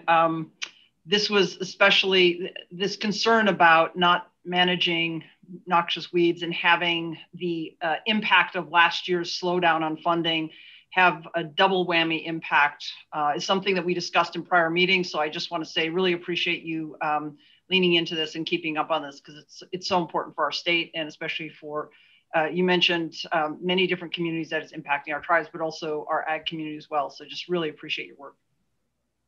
Thank you. We're excited that we do have your continued support. There's amazing investment that's done around our state with the OWEB dollars that we're awarded, and we're excited to see what's going to happen moving forward. We have some great components that are getting added to our grant that'll also meet the missions and the objectives of the OWEB staff and board. And I work very closely with many members of the OWEB staff to make sure that we're keeping our applications and our agreements current with all standards. Thank you. Bruce, you have a question? I do. At some point, I would be very curious to hear what the position is on the various herbicides. I was delighted to hear you talk about the biologic control. Moving forward, looking at biodiversity as part of climate action, making sure that we're not creating problems with certain herbicides. So offline later on, I'd love to hear about it. Thanks. Sounds good. Thank you. Thank you. Alan? Yes. Does your program include outreach and education to folks? Yes, it does. That's an important point that we love to see in all of our projects. A lot of our projects have strong landowner involvement. And so we do like to see that component in our projects with the landowners and the communities. They've done creative ways with brochures, outreach, meetings, cost share programs. So we have quite a range of exciting things that we're seeing with our grants. And outreach as far as the grants, we advertise on our listservs, and it goes out to multimedia to let people know when our grant offering is available. So it's done as far as with our grantees and our grantees with the public. So great things are happening around all of Oregon. Great, thank you. Barbara. Good morning. So you're opening up a new funding cycle next week. Did I hear that right? So is there a certain focus, like wildfire restoration, from the wildfires? Is there a certain focus for this round? Yeah, the priority for funding is going to be helping grantees bridge the gap needed to complete priority noxious weed work. Okay. The wild areas affected by wildfire and COVID are also going to be priorities that we're making sure are being met. We have a number of grantees that without this funding from OWEB and the state weed board dollars are not going to be able to keep doors open, to keep people employed, and to do priority noxious weed work. Those dollars also are matched for other projects and grants that they apply for during the year. So this early cycle was needed to get funding to the hands of our grantees for 21. So it's going to be a shorter cycle, but it is going to be meeting some critical needs, and it'll still be perfect timing to get funding on the ground for summer, fall, and early spring work before our next cycle is awarded in 21 or 22. Thank you. Does anyone else have comments or questions? I just want to ask you about, in my county, in Wallowa County, I don't know if it's the same pool of funds, but they have a great program where they reimburse landowners for half of their cost for weed control. And that's been really helpful. I don't use pesticides or herbicides on the ranch. Instead, I use a shovel. And I wasn't sure how that would be valued, but our county was able to say that my hours and anybody I was able to coerce into helping me and pay them would also be refundable at 50%. I think it's a really good way to get landowners to have buy-in and then be reimbursed as well for those expenses. So just putting a word out that I think that's a great program and really effective. And I appreciate the viewpoint that there's a lot of ways to control invasives. Yeah, thank you, Liza Jane. Those are great comments. There's a lot of great things that are going on around the state. And am I unmuted? We hear you. Do you hear? Okay, because I didn't have a little circle around me, or square. But we have some great things in Wallowa County. You are lucky that you are in a part of our state that has a strong county funded program with tax dollars. You also have some great nonprofits like Wallowa Resources also doing weed control in your area. So you are a perfect part of our state with active weed partners. Our grants do encourage people to track, especially in-kind work from our landowners on our projects to try to really capture what's going on. And that will be one area that I'll be also targeting this year with outreach to our stakeholders, because I think in some of our cases, the number on our matches really being underrepresented for the landowners that are doing the work as well, that aren't capturing all the time that's being spent on a project. And so that's one avenue that we will definitely be working on. And that's great that your county, I assume you work with Andy Markham. Mm-hmm. Great guy. And he's been growing his program since he started that a little over a year ago. Yeah. Thank you. Well, we appreciate your presentations today and your good work. Thank you very much. Thank you. Thank you for having us. Thank you. All right. Are we ready for implementation? Yes, we are. Thank you, Eric. Right. The next item up, for the record, Eric Williams, Grant Program Manager at OWEB. And the next item up in the spending plan is the focused investment implementation line item. And I'm just going to tee this up with some introductory comments, and then Andrew is going to go into the details. You can see from the opening slide here, the requested amount is $26.391 million. And we'll get into some of the details of what that includes. But as a matter of summary and background, the intent of this item is to provide landscape scale focused investments to implement our strategic action plan. And the intent is to have high performing partnerships take on more of a role in prioritization and project selection based on strategic action plans. And also to include clear and measurable outcomes. And we talked a bit yesterday about this in terms of the methods that we are using to meet that objective of having clear and measurable outcomes, which include results chains that we talked about, as well as progress monitoring frameworks and the progress tracking reports that tell us where we are each biennium. And as also mentioned yesterday, with the intent of continuing those that progress reporting post implementation. Because as we discussed, a 6-year funding commitment results in maybe 9, even 10 years of work. And then sometimes watersheds are going to have a longer response time to be able to show results. Next slide, please.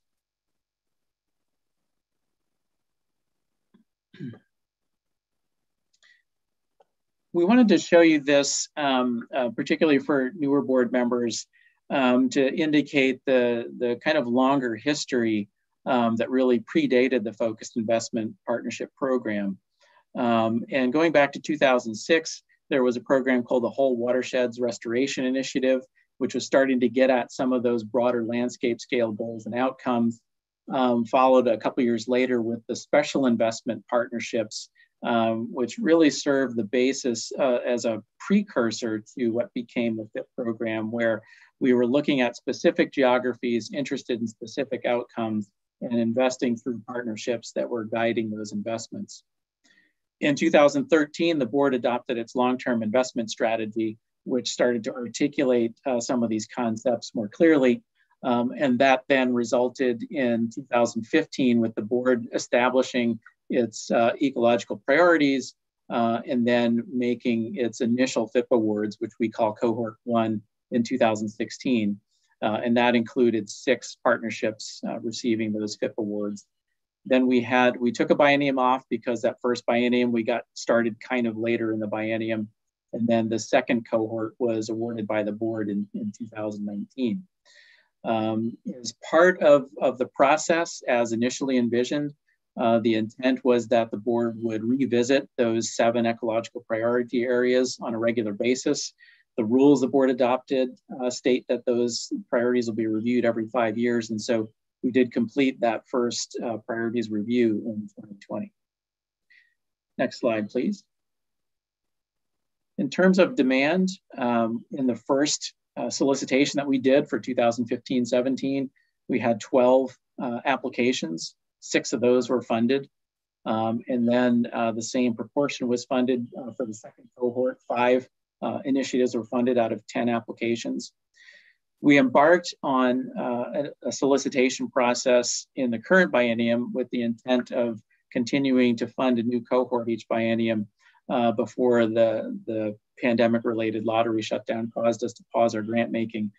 Before we hit the pause, we did have 10 pre-application consultations completed. And so we expect that the demand for this program is going to continue to remain high and perhaps even more so with the cancellation of a solicitation in the current biennium. And this last piece, Andrew's going to touch on in more detail. When the board reduced its spending plan, we took a look at all of the current FIPs, all 11 of the implementation FIPs, and looked at the projects for which they were going to have a review process during the calendar year 2020.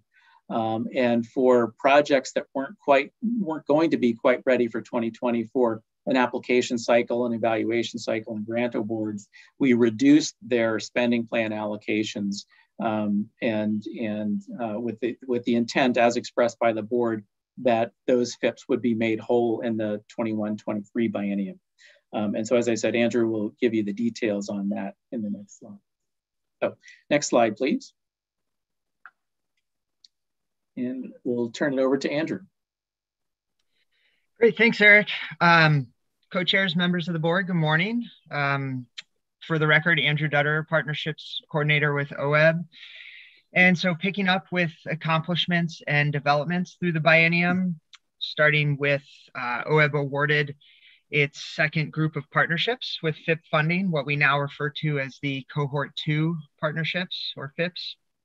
I'll note that the review process in 2018 that led to these awards culminated with a recommendation of 4 FIPs, and the board went a step further and funded 5 in all. So that was an exciting step and exciting to bring those 5 new partnerships on board. Second, we completed the first round of progress tracking reports for cohorts 1 and 2 FIPs. We talked about those yesterday in agenda item G. Also, OWEB completed the first review and update of the 7 board identified FIP priorities. Eric mentioned this just a moment ago.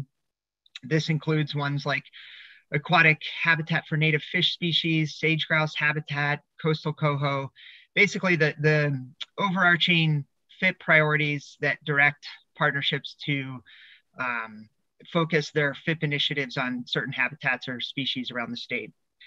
And that process took about 18 months and was finalized at the January 2020 meeting.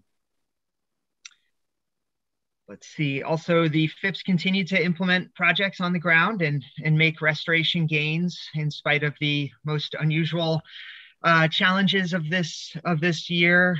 I think the way that the FIPS were able to adapt to those challenges really says a lot about the strength and resiliency of those partnerships. And we heard about that in the tracking reports yesterday. We heard from some of the partners at our December meeting, and we'll hear from cohort 1 another later this year, or January of 2022.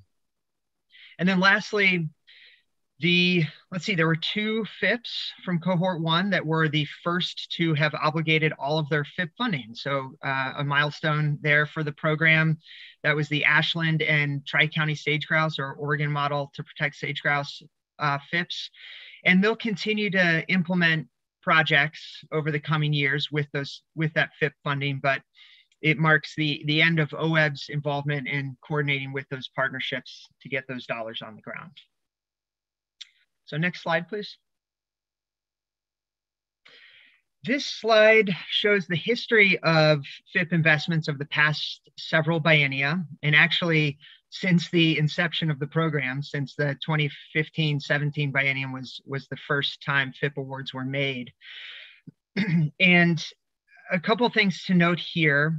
You'll see in the 1921 award, so that's row 3 on the slide, the difference from that, or the original investment and the adjusted investment, which is right below it, is approximately 4.65 million. And that is what we call the make-whole funding that Eric mentioned earlier. And that 4.65 million, that make-whole funding, is included in the 21-23 request that you see at the very bottom. And so I just would point out that if that 4.65 weren't included in next biennium's request, the overall request would be about 21.7 million, which is around an 18% reduction from the 1921 investment. So I just wanted to call that to your attention. Next slide, please. So this slide shows the various components of the next biennium's request. This is also the same table that's found at the top of your staff report, which is page 140 in your ebook. And the cohort 1 make-whole request, you can find that in more detail in table 1 of attachment A of the staff report. The cohort 2 requests are found in tables 2 through 6 of that attachment A. We'll look at each of those more closely here in a moment. But I did want to spend a little bit of time just to touch on the new FIP solicitation, that $8 million figure you see at the bottom. So that's discussed in the staff report under section 4, future need. And staff arrived at that $8 million figure for a number of reasons. One, in consideration of discussions in advance of last biennium's solicitation in 2018, when the board signaled an interest in investing up to $10 million at that time in new FIPS. So we looked at this in that context. This was informed by discussions with the FIP committee over the last 6 months or so. And then it also aligns with the current revenue projections for next biennium. And if we were to move forward with $8 million for a new FIP solicitation, that would likely support 2 to 3 new FIPS in the next biennium. Next slide, please. So this table shows the cohort 1 make-whole funding. Again, this is table 1 in your attachment A. That's page 142 of the ebook. And you can see there's a wide range of amounts here, from about 100,000 to roughly 1.9 million. In some ways, that's relative to the overall awards that were made in each case. For example, Deschutes was awarded the full $4 million for this biennium. But I think it says more to some of the conditions on the ground.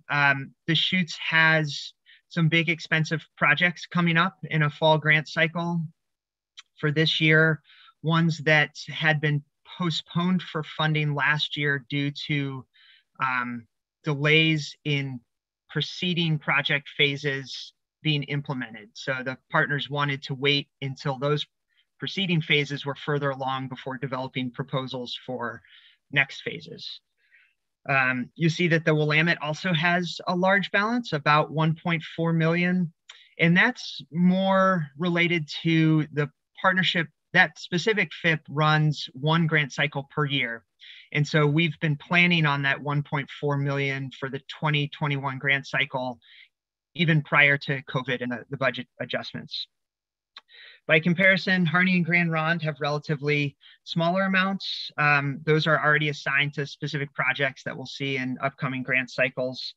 And I think overall, in all cases, we're aiming to have the cohort 1 FIPs fully obligate all of their funding by the end of this calendar year. So that would mark the conclusion of those initiatives, from at least from an administrative standpoint.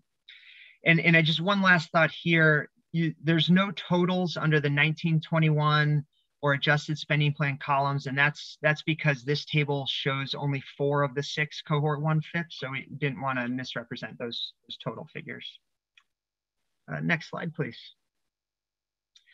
So cohort 2 make-whole funding, this table is not in the staff report, but these figures are reflected in the individual FIP tables for cohort 2 that you see in tables 2 through 6 of attachment A.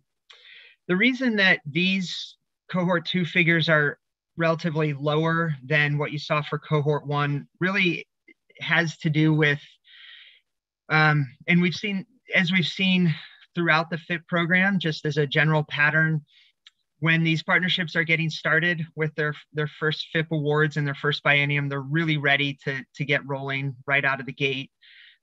So in this case, a lot of their grant cycles and funding requests were front loaded towards the start of the biennium. So they had obligated most of their FIP funding prior to the June 2020 spending plan rebalancing, which meant that there just wasn't much funding left in these cases to hold back with the make-whole funding. And like I said, that pattern for FIPs getting started quickly like that is one that we saw also with the cohort 1 group. Next slide, please. So getting into some of the specific FIP partnerships here, these are the cohort 2 tables that you see, tables 2 through 6 in attachment A. A couple things to note. One, the 1921 total award that you see on the left column, 1.715566, that includes the make-whole funding. In this case, it's the $372,000. And you'll see that's the case for a couple other FIPs in these tables as well. And then one other item specific to this partnership. So at the bottom, you see we've got the 1921 total is, like I said, 1.715566. In the staff report, it shows an even 1.715, and that's actually a typo.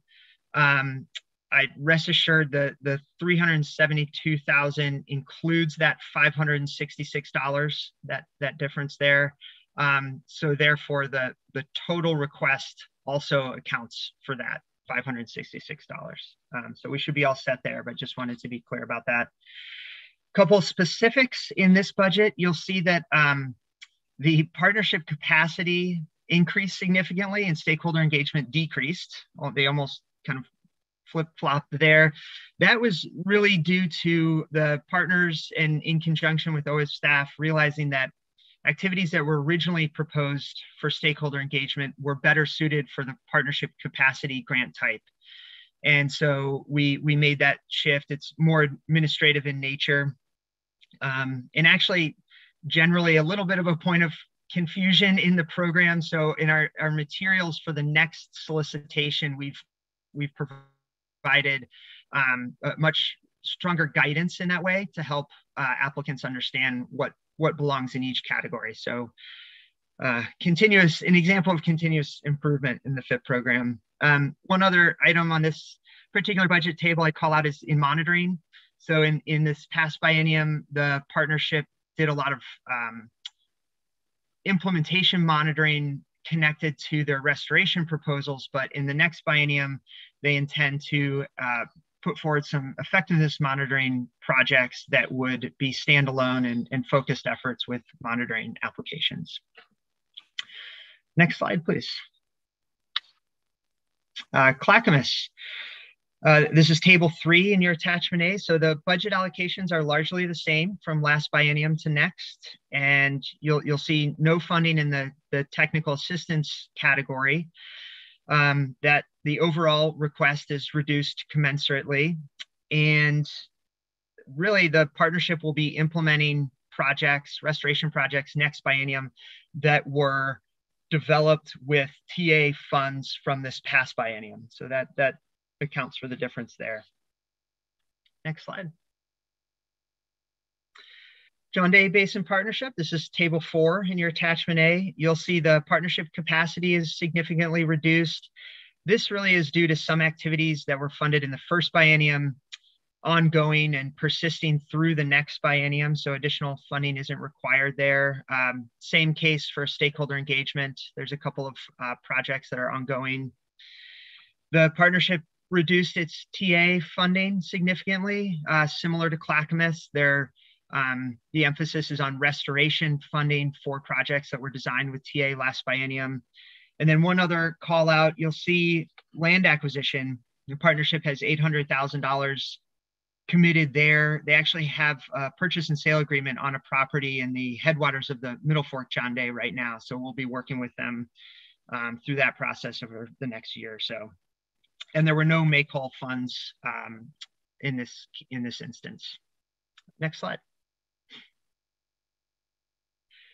Rogue Forest FIP, table 5 in your attachment A. Funding allocations are largely along the same lines as last biennium, but with a significant increase in the restoration funding. And this is reflective of the partnership ramping up its restoration efforts. That difference is reflected also in the overall request of 2.7 million, up from 1.5 of last biennium. And they're, again, similar to John Day, no make-whole fundings in this case. Next slide. And certainly, last but not least, the Warner FIP. The partnership continues to work through its list of 11 irrigation diversions that were scheduled for fish passage treatments. That accounts for all of the diversions in the Warner Basin Initiative geography.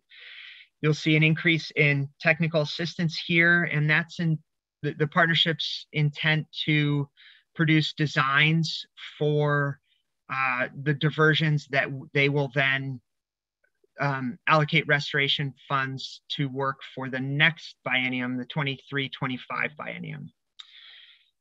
And I will stop there and I guess first check in with Eric to see if there's anything you wanted to add or clarify to what I've shared, and then happy to take questions. Thanks, Andrew. I have nothing additional and happy to answer questions from the board. There we go. Does anybody have questions for Eric or Andrew?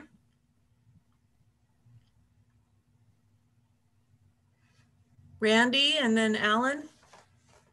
Eric or Andrew, Randy Lavey for the record. Before we leave this segment, I just wanted to get updated on the pre-application consultations and know how many estuary or coastal partnerships there were in that number.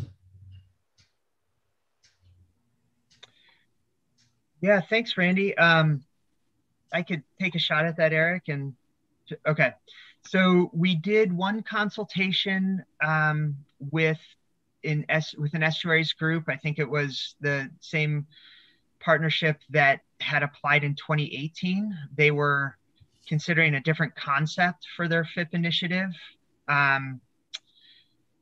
So I don't, I guess it remains to be seen if they would come back. If we have a new solicitation, we'll do consultations, at least according to the tentative timeline that we've sketched out. Those would be in the fall of this year, if we're able to move forward with that. So we'll see if they continue to move forward on an application. We also did consultations with the Siuslaw Coho Partnership. So not specifically an estuaries group, but working on the coast. And similarly, we sort of a new emerging partnership. They've done a lot of work over the last year to develop governance documents and so on, but are positioning themselves to apply for FIP funding if a solicitation is available. The next slide. Thanks. Thank you. Alan. Sure. Andrew, Eric, thanks for your presentation. When we talk about the longevity of FIPS, and Eric, you mentioned this, they could go on up until probably 10 years when you look at the last funding, the third biennium funding, it can actually go on for 5 or 6 years, or 4 or 5 years, right? 3 or 4. What? Yes. 3 or 4 years, okay. Is there a problem, or could there be a challenge with managing that many FIPS when they could last out till 10 years with the staff we have right now? And I know this is looking down the road. I mean, we're not even there yet, and we don't know if FIPS will carry it out 10 years. They may end up ending after 6 years and all will be well. But if we had several of them carry on 7 or 8 or 9 years, that represents a fairly large workload to track for the staff involved in FIP management and tracking, et cetera, et cetera. Are we looking at that at all, or are we just going to wait and see how things evolve as we move forward? Thanks, Alan. For the record, Eric Williams. Yes, we are looking at that. And when we bring new FIPS on board, we take a look at the nature of the FIP, the types of projects that are coming through. And I would say for the majority of implementation FIPS, once the project review for the individual projects that are funded is completed, and that's having the technical review team meeting, going through the evaluation and application revision process, that whole process is managed by FIP staff, which currently is Andrew. Right.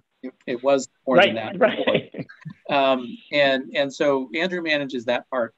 And then when we reduce staff, we had other project managers fill in. For example, Liz has been managing that for the Clackamas FIP. And then for most of the FIPS, though, once we've completed that process and we've executed grant agreements, the regional program representatives take on the project management duties in most cases, not all. And so that means that for those projects that extend beyond year 6 through a grant agreement, the project manager for those is typically the regional program representative rather than a FIP staff person. Now, if things change in the budget and we're able to refill the partnerships coordinator position that we lost, we might assess that differently going forward. But for now, the intent will be to continue for most FIPS having regional program representatives take on that project management duty. Great. Just shift the load to them. Pretty good. Yeah. Thanks, Eric. Does anyone else have comments or questions for Andrew or Eric? Okay. I would, thanks, everyone. Excuse me? Yeah, I was just saying thanks. Yeah, Appreciate thank the you. discussion. Thanks, Andrew. Will the board be able to go ahead and hear our effectiveness monitoring, and then we can break for lunch? It works. If we're ready, let's go. Great, thanks, Co-Chair McAllister, members of the board. For the record, Renee Davis, Deputy Director. I again stand between you and lunch. I'm not sure how that happened 2 days in a row. So I'll be talking with you about the Focus Investment Effectiveness Monitoring line item. Looking towards next biennium, that line item is proposed at a $500,000 funding level. So we've talked a lot, or both earlier today and then in particular yesterday, about some of the products that have emerged from this particular spending plan line item in recent years. So the intent with setting aside this line item is, one, as Maida mentioned earlier, with the long-term investment strategy, The intent with the different categories of the long-term investment strategy was to have monitoring underpin all of those. So in this particular case, the line item is really supportive of the FIP program. So one, to evaluate the concept. This still is a relatively new funding arena. We're still within 5 years of the first awards. So really wanting to make sure that we understand the value and benefit that emerges from this relatively new investment type. To be able to track, as Eric said, FIPs are funded for 3 biennia, but the reality is those investments certainly can extend as long as 10 years. So really to understand what some of the progress towards ecological outcomes is that are possible in that 6 to 10 year time frame. And then not only to help you, but to help our local partners, other funders understand the progress that can be made under this investment approach, and also to adaptively manage the investment. So both giving our local partners an opportunity to learn from and adaptively manage based on these large-scale investments, but to help you as board members and also the agency to understand, are there adjustments or refinements that might need to be made to this type of funding approach? Next slide, please. So in terms of program history, we touched on some of this yesterday, so I'll move through this fairly quickly. Back in the 2015-2017 biennium, we did first provide funding for Bonneville Environmental Foundation, or BEF, to engage with us to help develop an overarching progress monitoring framework approach for the FIP program. And then we began translating that out into development of progress monitoring frameworks for the individual FIPs. So as we look towards the 2017 to 2019 biennium, we had the ability to continue to develop those progress monitoring frameworks for the 5 new FIPs that were part of cohort 2. We also did recognize for both the first and second cohorts of FIPs, they did not have the benefit of coming into the FIP program with a completed results chain. So the reality is, after they had the benefit of working with BEF to go through that progress monitoring framework and results chain process, there may be recognition that there were some monitoring gaps, some areas that they hadn't anticipated making monitoring investments in. And so providing some supplemental monitoring funds to help fill some of the monitoring gaps that could emerge from the process that the partnerships were going through with BEF as part of the progress monitoring framework. So next slide, please. So as we think about the current status of the program and look forward to next biennium, a few things that we want to flag as important areas of demand and future needs. So one is that, as I just mentioned, the game plan was to provide supplemental monitoring funding to both cohorts 1 and 2 FIPs to help fill some of those gaps that could emerge from the results chain process. Because of the revenue reductions that we experienced earlier this biennium, the cohort 2 FIPs were not able to receive the supplemental monitoring funding. That's something that we would like to offer. They've gone through the results chain process with BEF. We would like next biennium under this line item to provide them at least a modest amount of support for supplemental monitoring funding to fill any gaps that may have emerged. We'll continue to produce the progress tracking reports. Andrew did an amazing job yesterday of walking us through what BEF has done to carry on what we initially rolled out in January of 2020 with the cohort 1 progress tracking reports. So we have more work to do on that front, and given uncertainty about our staffing situation and the potential for us to bring that back in-house, this line item would provide a placeholder for BEF to continue to help us with those progress tracking reports as needed next biennium. And then third, which also has been mentioned briefly, we are reaching the point of wrapping up the 3rd biennium of the first cohort of FIPs, and we would really like to explore and likely pilot the concept of post-FIP reporting. We've talked about this with both the focused investment and monitoring committees. We understand that these investments may be 6 to 10 years in terms of on-the-ground work, and the reality is, given the response time for some of these ecosystems, we will need to continue to track that progress and the evolution of those ecological outcomes for years to come, to really understand what your investment is providing by way of moving the needle. So what we'd like to do is potentially with a subset of the cohort 1 FIPs kind of explore how post-FIP reporting would work. We understand that different systems respond in different timeframes in the monitoring committee context. Brenda has been great about helping us to make sure that that's front and center. So really, though, wanting an opportunity to ensure that we're not just at end of biennium 3 saying, nope, no resources are available for subsequent reporting, given that those learnings that will continue to come about how the systems are responding to this massive restoration investment will be very, very helpful for you all to have in hand as funders. Next slide, please. So then as we look to what we were able to accomplish this current biennium, even though we did experience some funding challenges, it's a pretty impressive list. And we think we can give some gratitude in part to our fantastic partners at BEF. So one, we were able to complete the generic results chains for each of the 7 current FIP ecological priorities. We did complete progress monitoring frameworks for the 5 cohort 2 FIPs.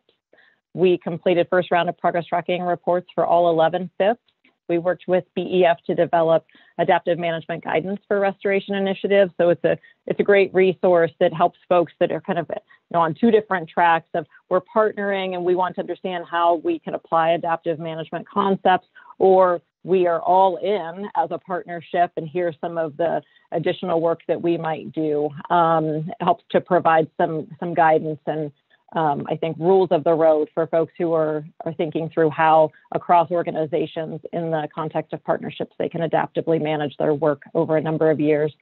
And then we're in the process of convening virtual FIP gatherings with the current FIP partnerships. We had one, I think, 2 weeks ago. I'm looking to Andrew, he's nodding. And then we have another virtual FIP gathering coming up in the next few weeks. So despite the challenges presented by COVID, still trying to provide some opportunities for folks to come together, share their experiences, share some of the challenges and learnings that they have had among the FIP partnerships, and also to share feedback with OWEB staff and board members about the FIP program overall.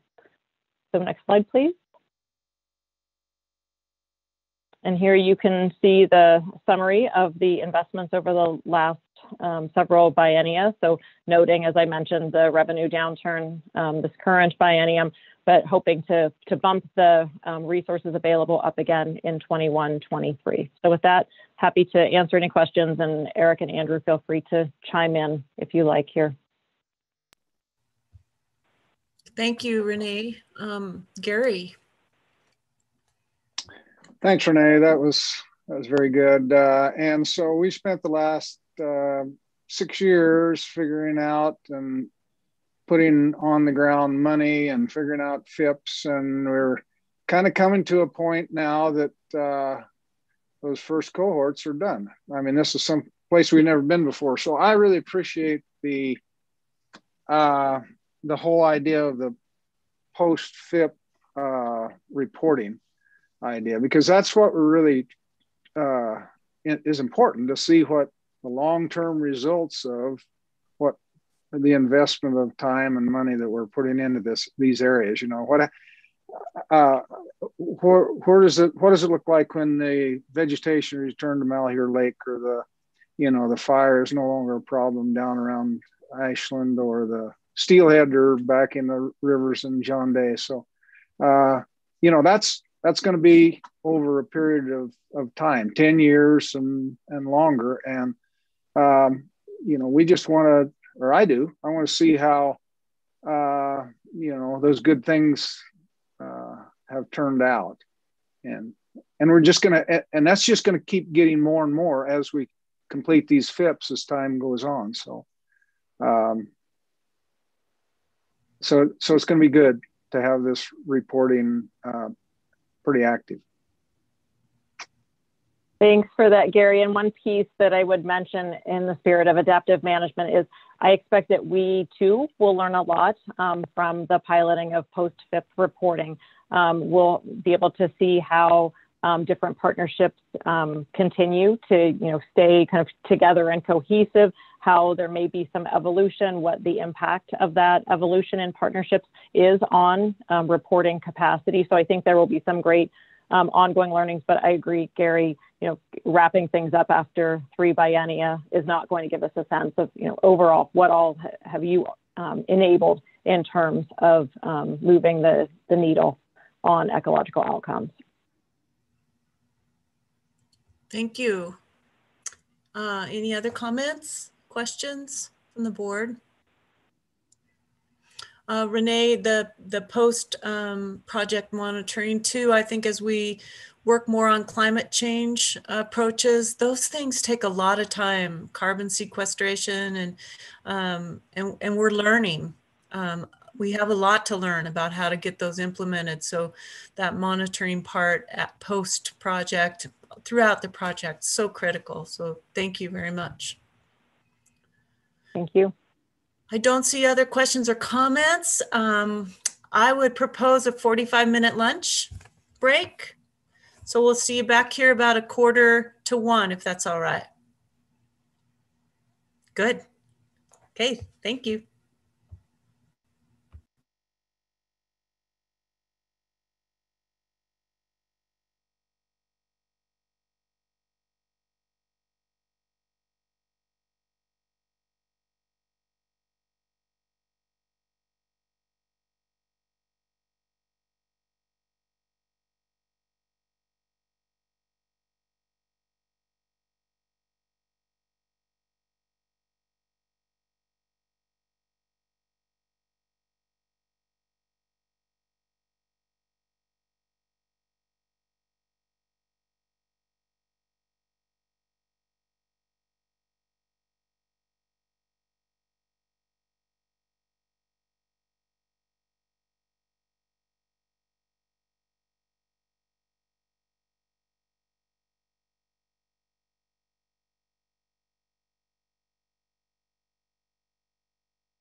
Where did you move to, Liza Jane? Where it's warmer. In my house.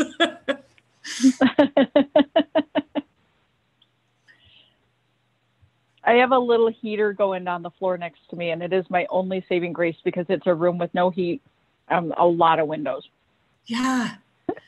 Yeah, I'd stop my video and run over. I have a little propane heater on the wall and put my hands on my face. Go back.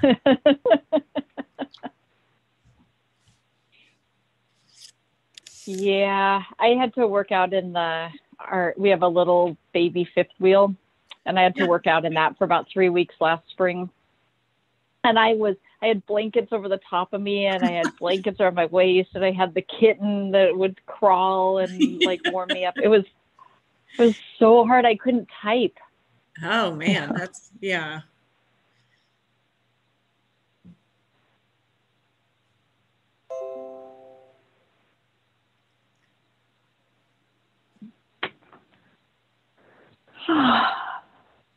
Well, Maida, we're whipping right along.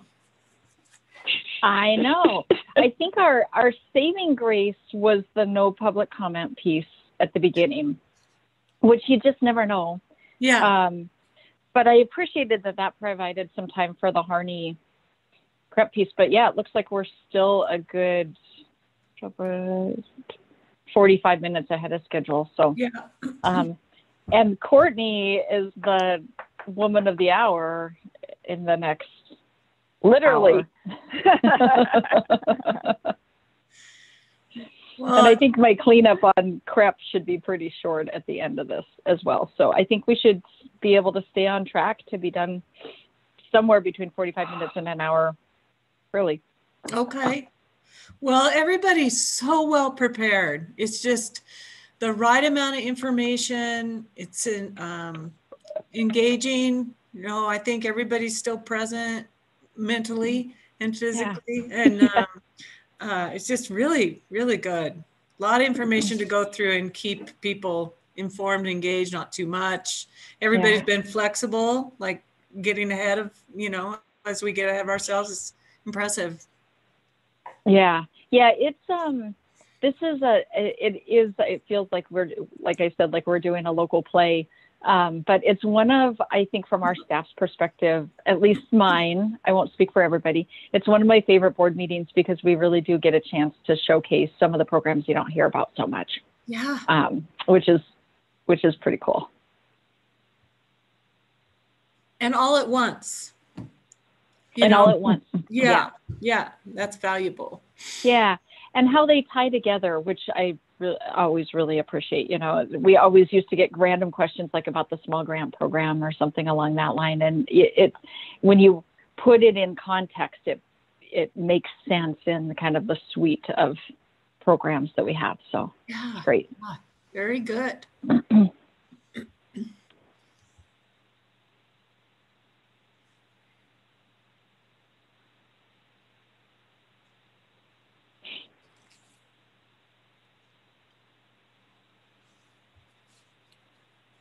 And Courtney, is Stephanie going to come on for districts? Yeah, Stephanie will be here for districts. Great. So, Liza Jane, that'll be instead of Margan. Okay. On item 15, that'll be Stephanie. Okay. Well, good afternoon, everyone.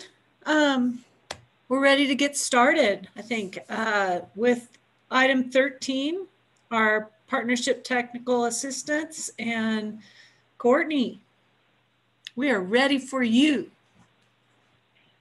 Good afternoon, everybody. For the record, Courtney Schaff, Acting Business Operations Manager, and thanks to Eric Williams for taking over navigating of the slide deck this afternoon.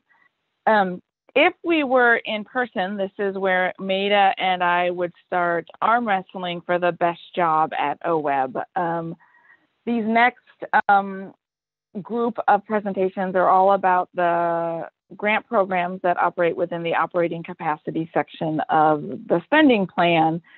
And they are really a set of what I would call bold and innovative grant programs that really have been responsive to our grantees over the years and do some really cool and amazing things with OWEB funding. And so thanks to current and former board members to really thinking outside the box and helping set up the success of these collective grant programs.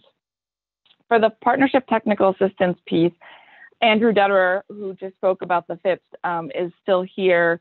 And when we get to the questions, I asked him to remain on and stay here if folks have questions about how both the partnership technical assistance grants and focused investment partnership grant programs interact.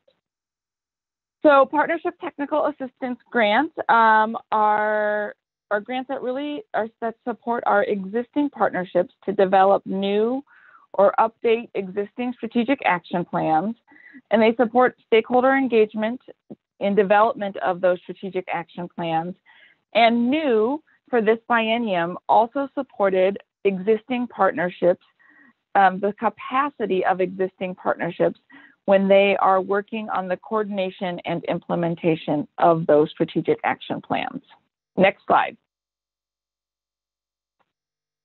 This program has evolved over time. And for our newer board members, these grants started back in 2016 and were part of the Focused Investment Partnership Program.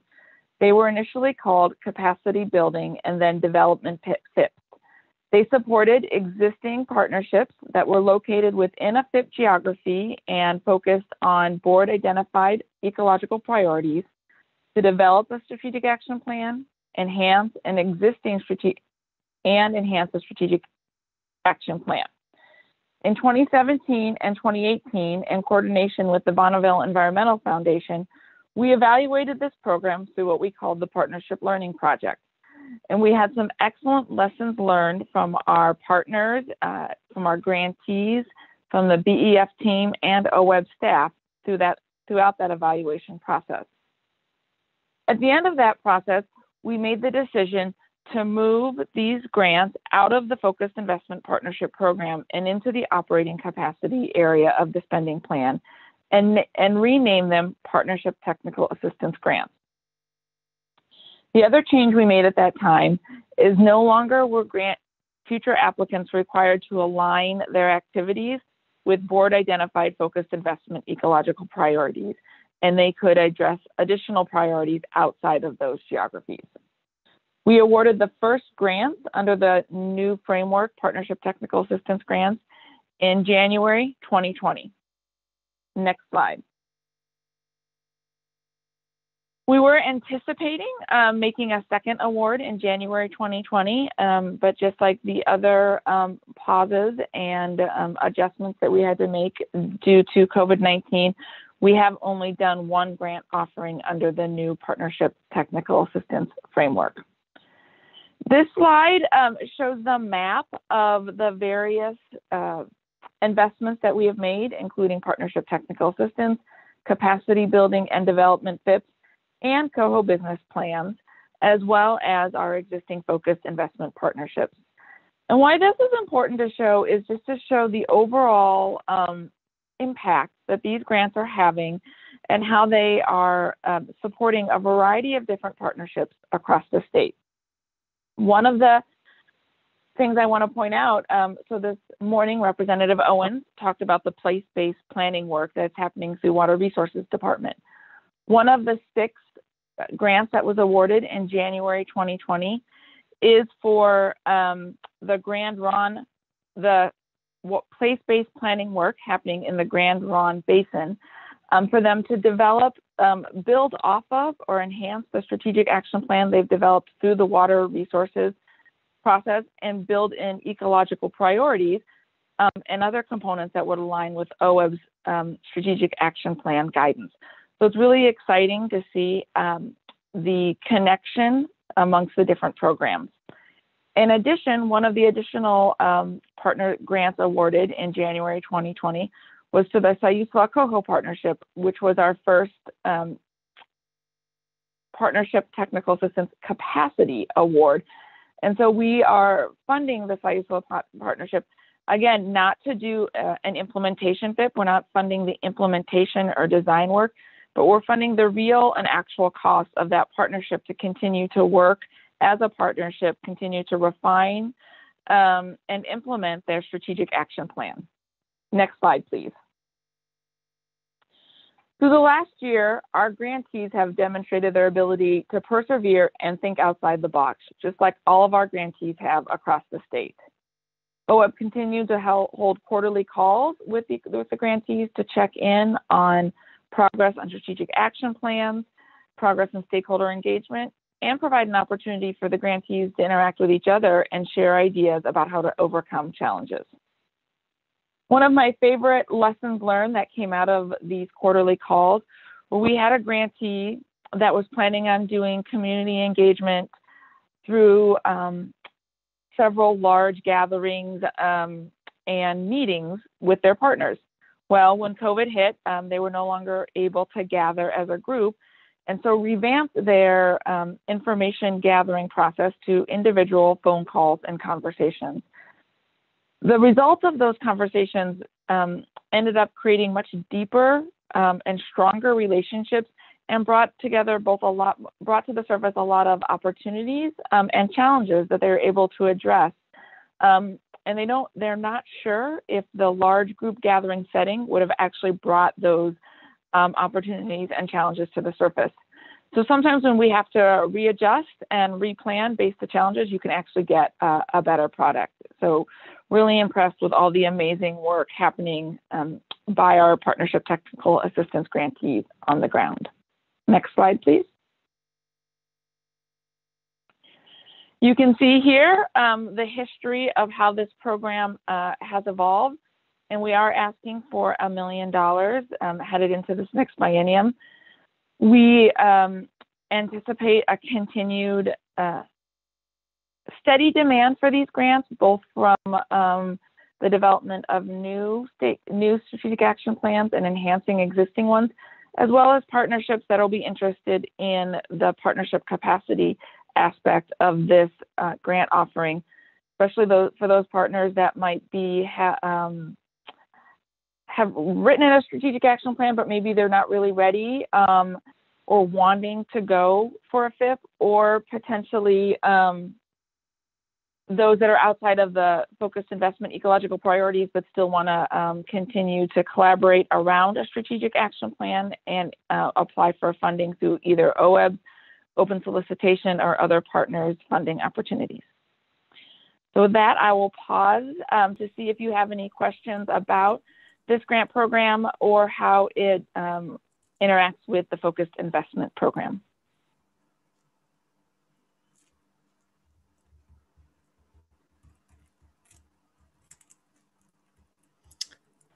Brenda, you have a question? Yeah, thanks, Liza Jane. This is Brenda McComb. Courtney, just a question. It probably is not this program, but I'm wondering if this or some other program is a way of engaging with communities that we normally don't engage with. I'm thinking of urban and suburban communities where there might be the opportunity to increase the diversity associated with people engaged with these efforts. Thanks, Brenda.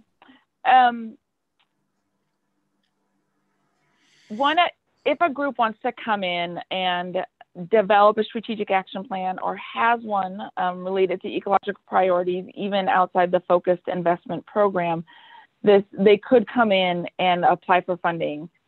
We do have many of our existing grantees are using the stakeholder engagement aspect of this funding to really broaden who they are bringing to the table when they are talking about future implementation actions. And I've really seen from the Cascade Oaks Partnership, who just completed their strategic action plan I showed a picture of, to the Sayusla Coho Partnership, groups really working to bring new, and I would say not frequently represented groups to the table. And the other, not an urban setting, but connecting with the place-based planning group and the Grand Ronde, not the people that actually apply for and have the grant are not our typical grantees. So it is definitely a different, their strategic action plan started from a different place, and they're excited to bring ecological priorities into that work. So there are a couple different avenues, but definitely seeing our grantees working hard to bring different and underrepresented groups to their table as they're thinking about future restoration actions. Yeah, thanks, Courtney. I appreciate that. I think, though, that it would be nice to see not only different identities brought to the table, it would be nice to see new identities leading the table, if you will, right? So I think there's a real difference between those two things. Anyway, thank you for that. Appreciate it. Thank you, Brenda. Randy?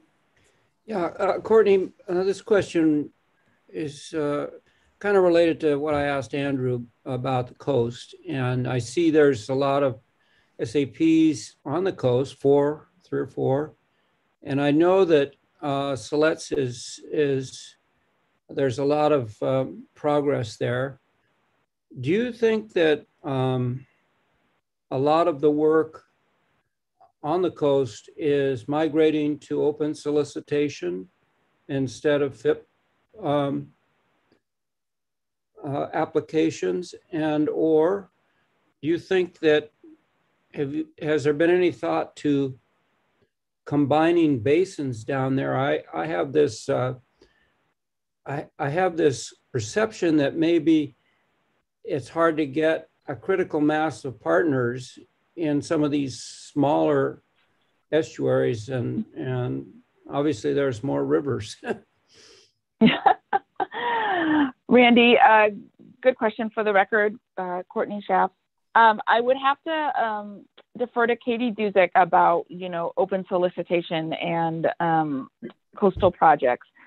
I can tell you that what I have found in both working with the Central Coast Estuary Collaborative and in discussions with the Curry Partnership, which had an initial development FIP, it's really complex to do the strategic action planning in these coastal communities.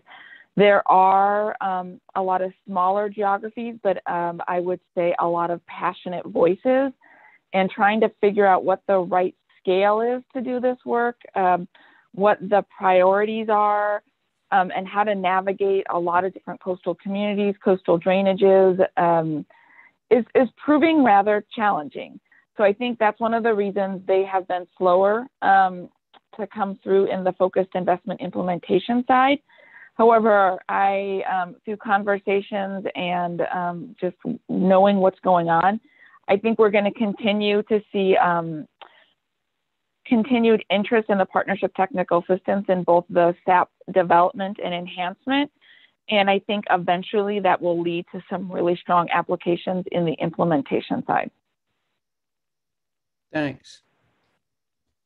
I would just add, if I might, yeah, I agree with everything Courtney just shared. And just to put a finer point on the sort of the challenging nature of planning a FIP initiative on the coast, it seems like one of the common questions we've gotten from partnerships operating there is how to be inclusive of all of the needed partners working on the coast, but then also scale a FIP initiative such that the geography is conducive to the restoration actions in a smaller area than what the entire partnership would typically cover. So that's something I think that those groups are working hard at, but still some more work to be done. But the other thing is, we've heard anecdotally from partnerships that have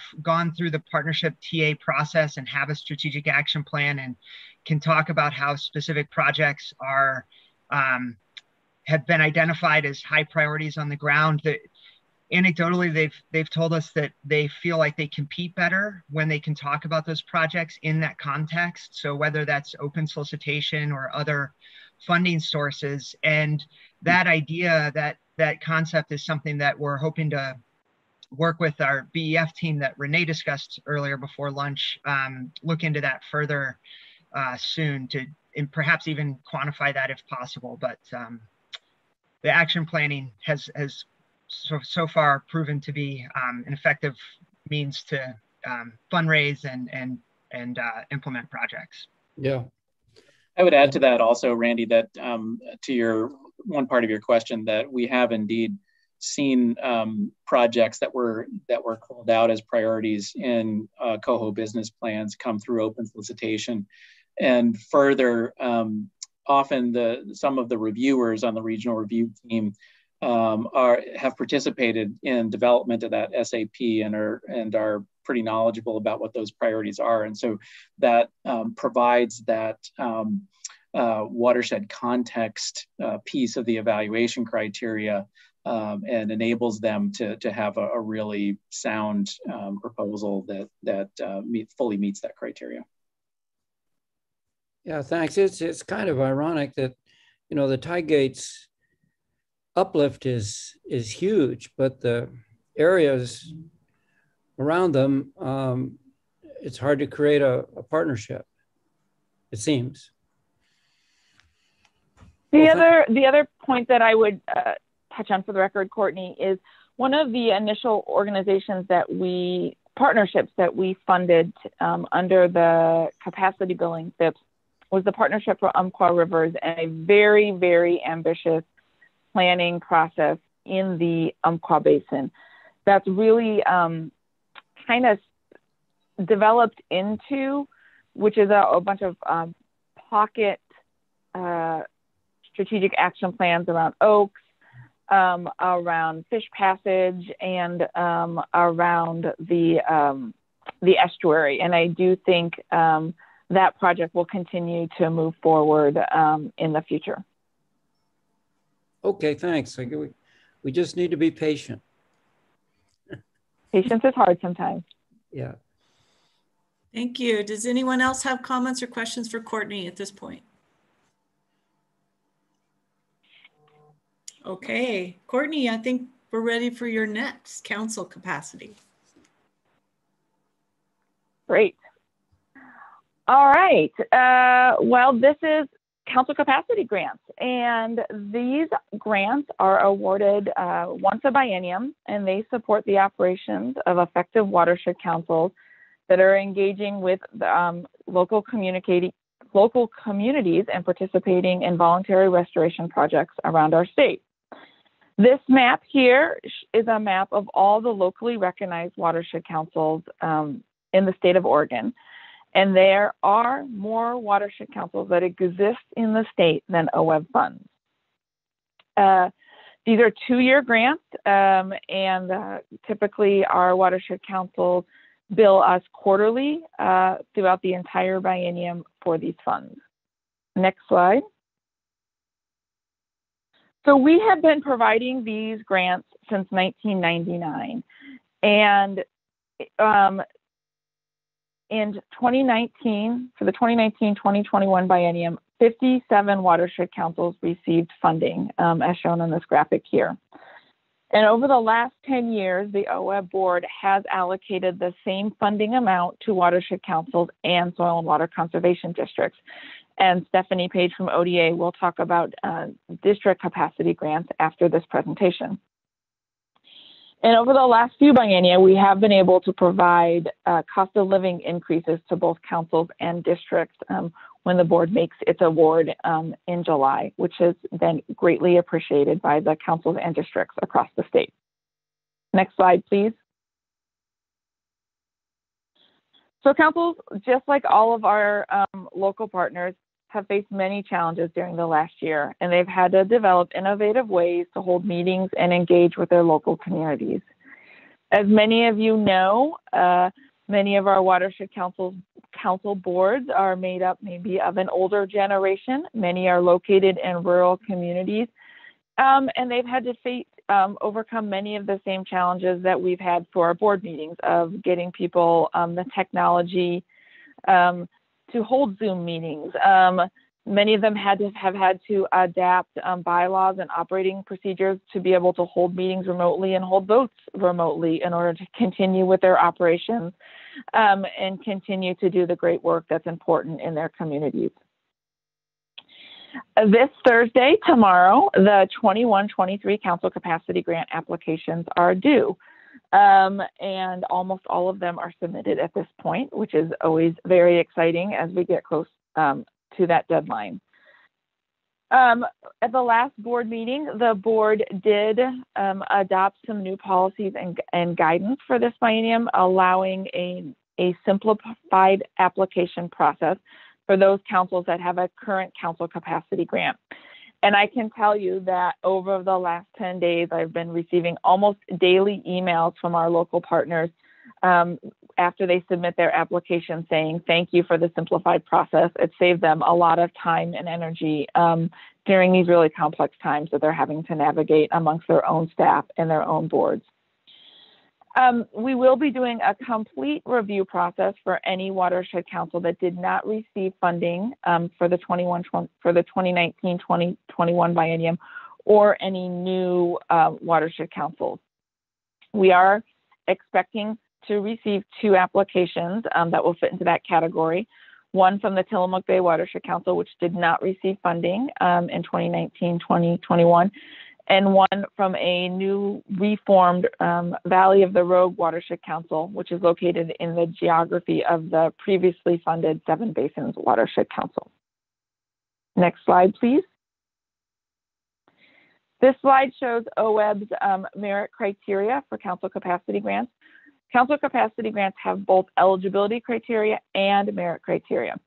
So first thing in the process when we receive a council capacity grant application is we review to make sure that they have they meet our eligibility criteria. These are a presence and absence review and include best management practices around bylaws and operating procedures, as well as local recognition. We then have our merit criteria, which focus on effective management and governance, progress in planning, progress in on-the-ground restoration, and progress in community engagement. For the 1921 biennium, 98% of the councils that received funding met all of our merit criteria, which is a great accomplishment. That means that they are effectively managing their organizations, planning with their communities, getting work done on the ground, and engaging local communities. And also, in the 1921 biennium, the board adopted a proposal that staff presented to provide ongoing support for watershed councils that make the decision to merge and continued to provide merger funding in the future. Next slide.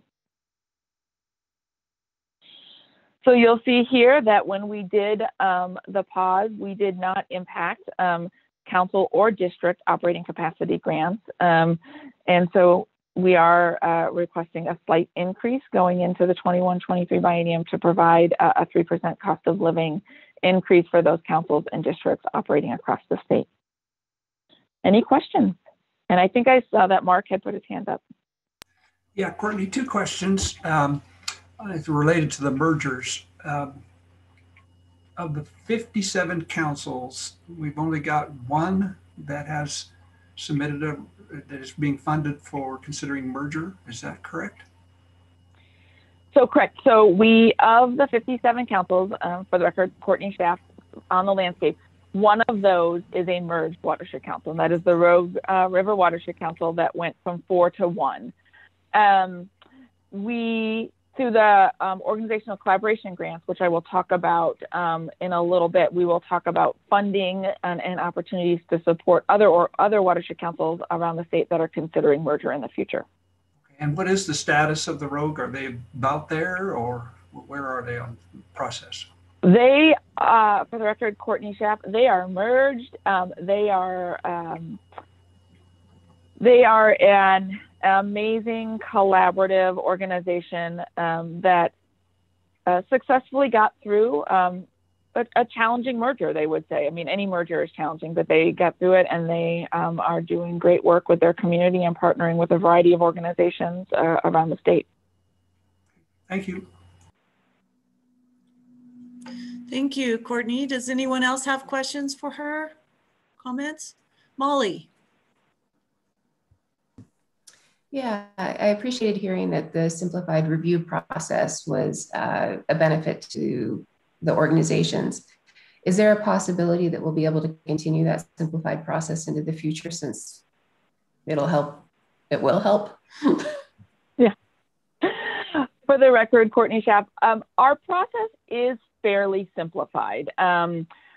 Watershed councils, we ask them to provide a simple application, but then a work plan so that we can see what they've accomplished throughout the biennium, and what they're proposing for the next biennium is the full application.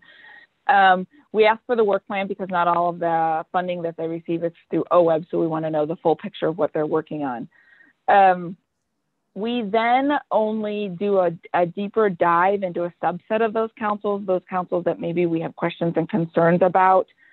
So I do want to continue a somewhat of a streamlined process, and this biennium is giving us an opportunity to figure out how we can refine the process and make it simpler.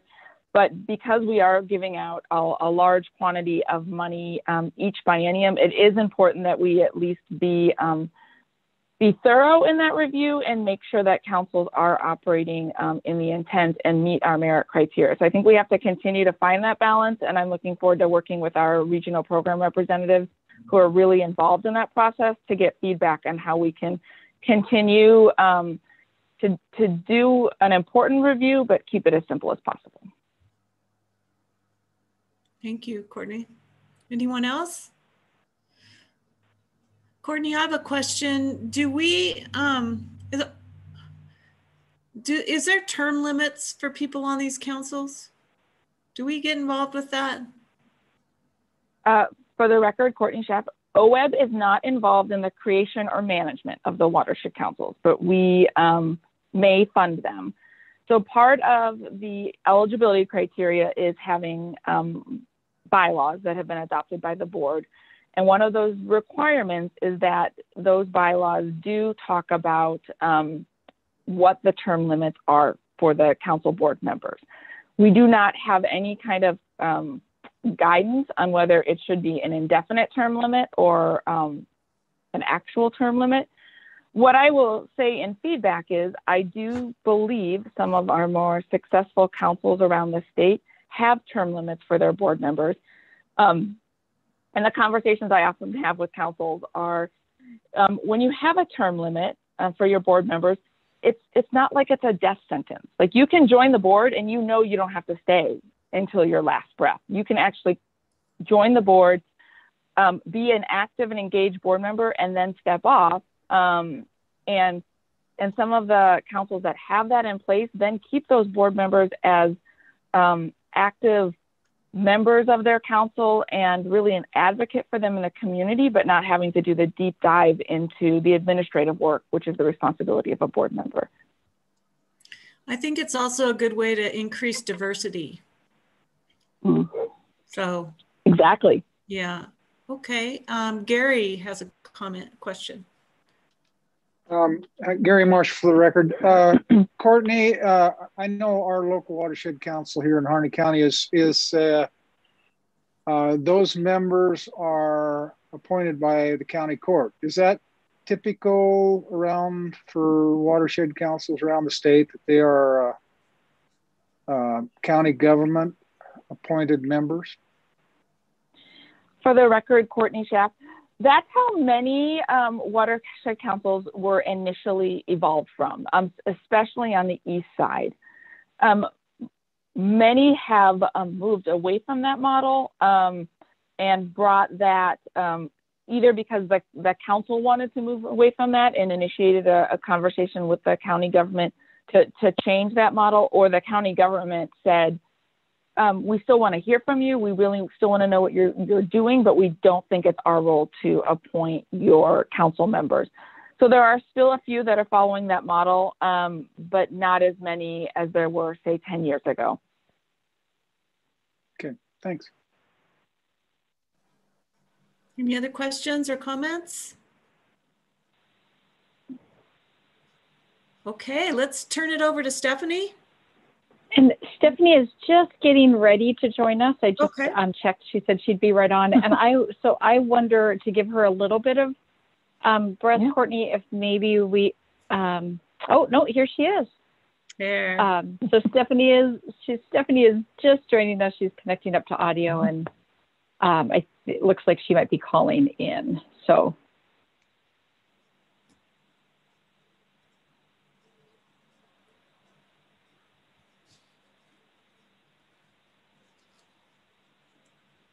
Everyone take a stretch break. Move around. It's a 7th inning stretch.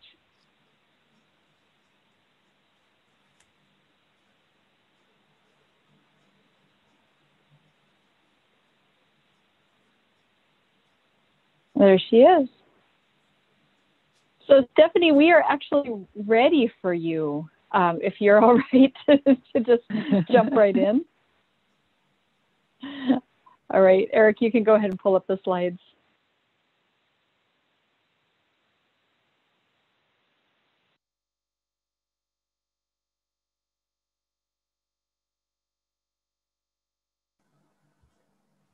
Stephanie, can you hit your mute button for us? We rushed you. Sorry about that. That's all right. Great. All right. I'm glad you can hear me now, it sounds like. So good afternoon, co-chairs McAllister and Robeson and board members. For the record, again, Stephanie Page with Oregon Department of Agriculture. Thanks for the opportunity to discuss the capacity funding for Oregon's 45 soil and water conservation districts. Soil and water districts are political subdivisions of state government, and they are led locally by volunteer boards of elected directors. They have a longstanding history of working on conservation issues, and I'll discuss that more in a minute. Because of that longstanding history, Oregon's Agricultural Water Quality Management Act, passed in 1993, directed the Oregon Department of Agriculture to involve soil and water conservation districts as local management agencies to the fullest extent practical, and with the timely and effective implementation of ag water quality plans.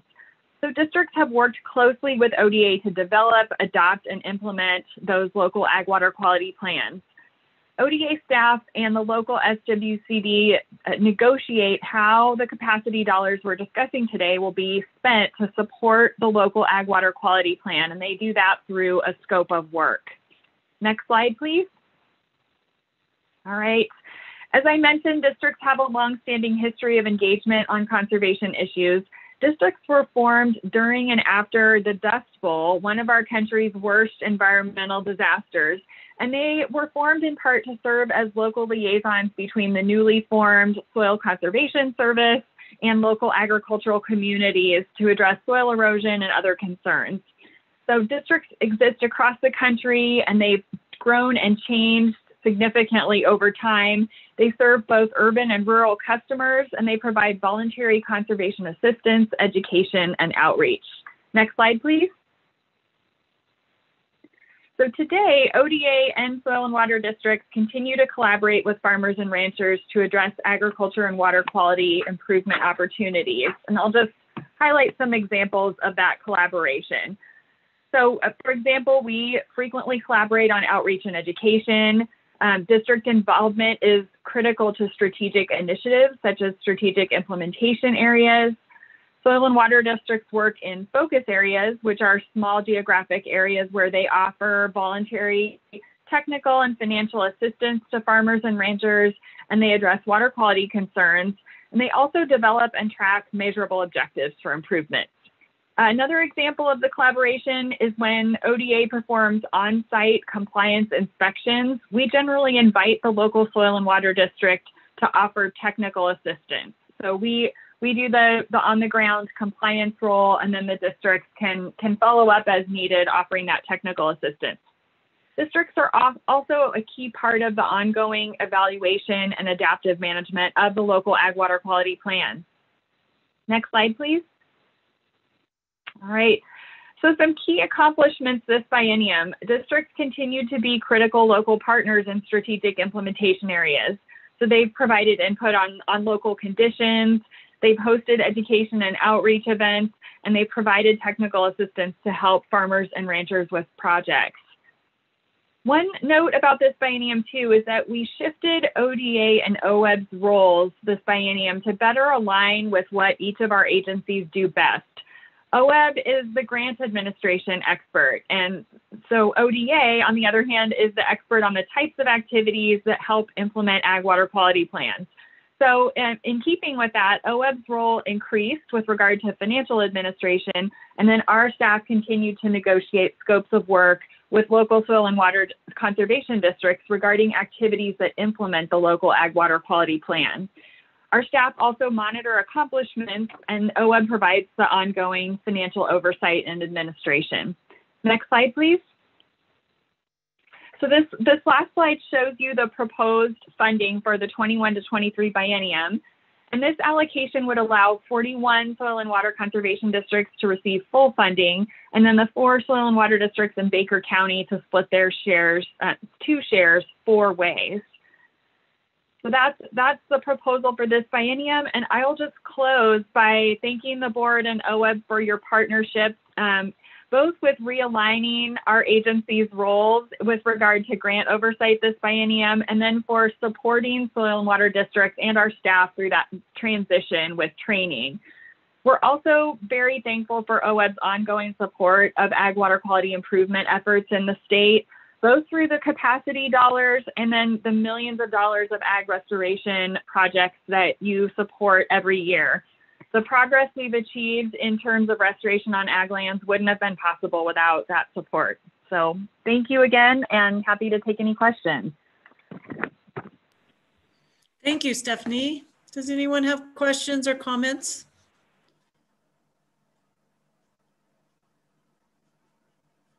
Great. Okay, thank you very much. Courtney, I think you have the next 2 items. I do. For the record, Courtney Schaff. And I would just thank Stephanie also, and point out that I've been working really closely with Stephanie's team, amazing people, to move the district capacity grants into our online application system, doing training with districts, rolling out materials, and it's really exciting to move them into our online application system. All right. The next group of, the next grant here is the Statewide Partnership Technical Assistance Grant. This grant goes to the Oregon Conservation Partnership, which is made up of the Network of Oregon Watershed Councils, the Oregon Association of Oregon Coalition, the Coalition of Oregon Land Trusts. I can spit that out this afternoon. Oregon, gosh, my brain has like stopped this afternoon. OACD, Oregon Association of Conservation Districts, and OCEAN, the training arm of our soil and water conservation districts. Okay, I finally spit that out. So we, this grant opportunity, Statewide Partnership Technical Assistance, is really a critical funding opportunity that supports this collection of local partners to deliver local programs and ongoing support and communication to the councils, districts, and land trusts that are our grantees in applying for our grants and working with us through all of OWEB's various grant programs. Next slide, please.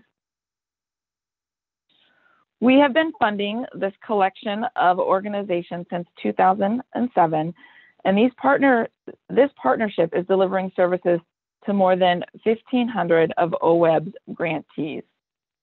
The partnership received a significant increase in funding in the 2017-2019 biennium as they began a collective approach to delivering communication, education, and outreach to our grantees.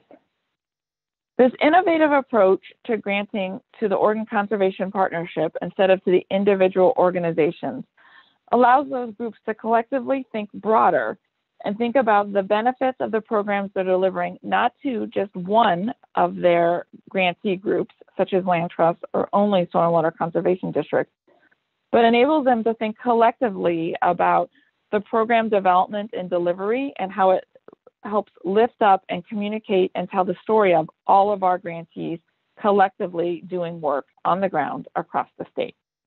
Next slide, please.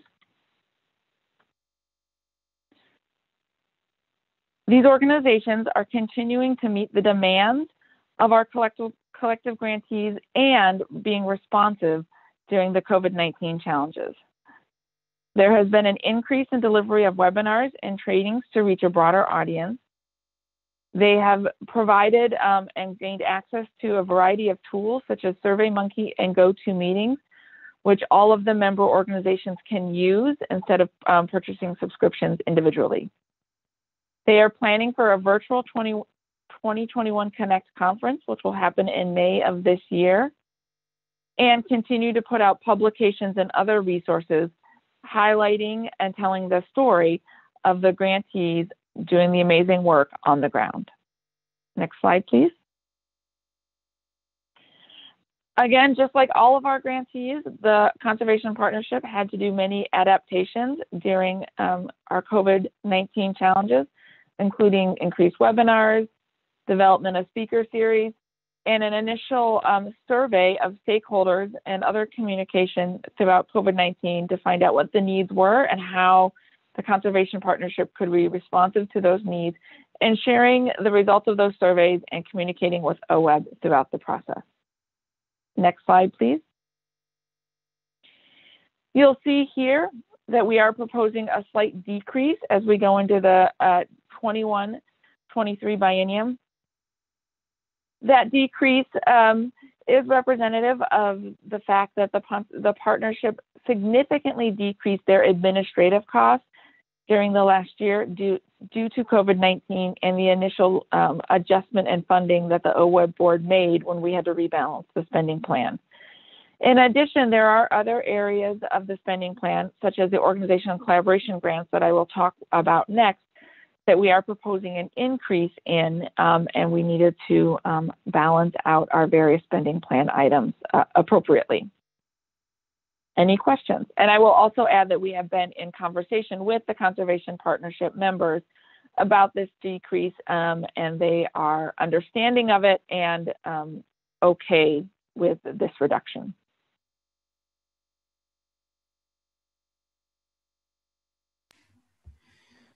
Thank you, Courtney. Jamie has a question. Yeah, thanks, Courtney. Two questions actually came to mind. One, you talked about the reduction due to COVID-19. Fingers crossed, we're going to see that turn around in this next biennium. So I don't know if I should now be throwing salt over my shoulder, whatever is necessary to address that, that assumption. That said, is whatever was ramped down going to need to ramp back up for them to do some of the functional items? And then all within the context of really understanding your point of we have limited funds and trying to find that best place where those funds are. So that point's understood, but still to that point, this first question about COVID, and then also, as you know, we've been talking a lot about how do we roll out some of these DEI efforts, and is this one of those opportunities, given what you said about it being a more kind of broad-based and exploring other opportunities? Ultimately, obviously, we want to tie that into all of our work, but is there an opportunity specifically here that we could be that we may be missing if we step back on some of these resources? For the record, Courtney Schaaf, thank you for raising both of those points, Jamie. A big piece of some of their reductions is they were significantly they did significantly cut back on their administrative costs, such as getting rid of the building they were renting and changing how they were managing the finances of the collective partnership. They did have to cut back on some of the communications tools and the telling the story and getting out the messaging of the work our grantees is doing to broader audiences. I have not yet seen, and we haven't begun the conversations yet of what their 21-23 biennium work plan will look like with this reduced funding and where they will have to rebalance. So we can definitely bring that information back to you in the future about what they can and cannot deliver on with $400,000, and also where we can start to have conversations around the role they can play in helping us continue to move diversity, equity, and inclusion forward amongst ourselves and our local partners.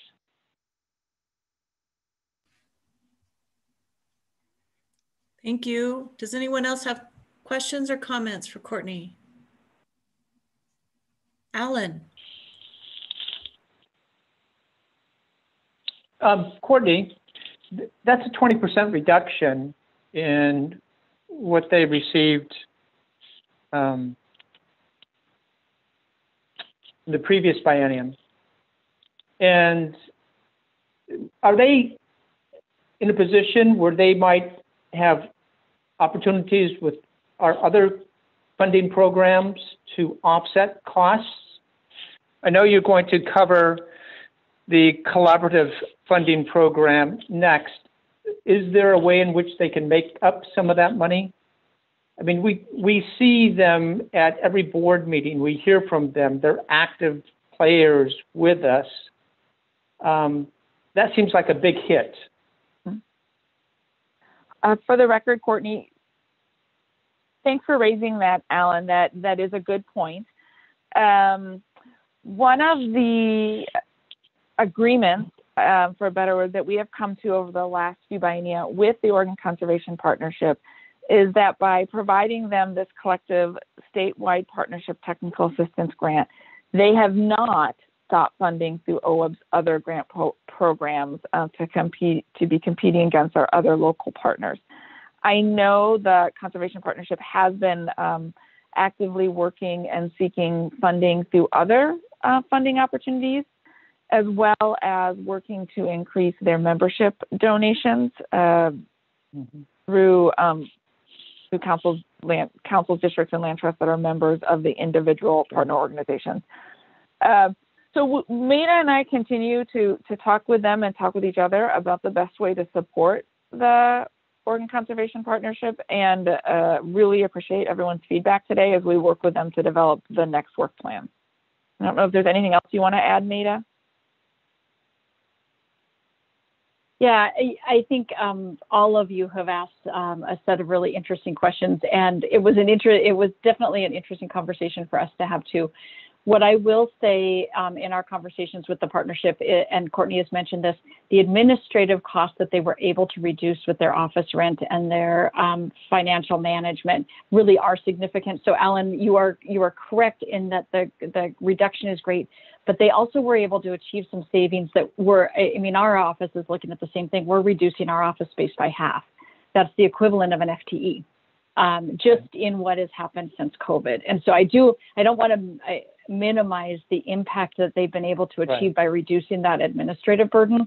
And again, I think it's something that we can look at moving forward. I do think that they have also looked at some ways that they can deliver some of these services differently. And I will say, and they've heard me say this to them directly, so I'm not saying anything to you that they're not hearing on YouTube. And haven't heard before.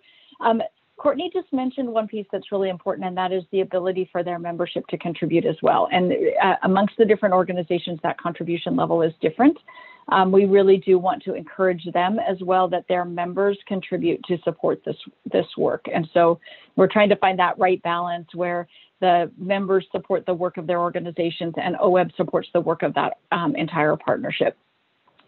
We think this is the right balance, but we also really appreciate the feedback that you've provided. And as we look at the revenue forecast, can definitely take this one into consideration as well. I appreciate that. Thank you. Okay, does anyone else have comments on this section for Courtney? Right, looks good. All right, the last one you'll hear from me on this afternoon, for the record, Courtney Schaff, organizational collaboration grants.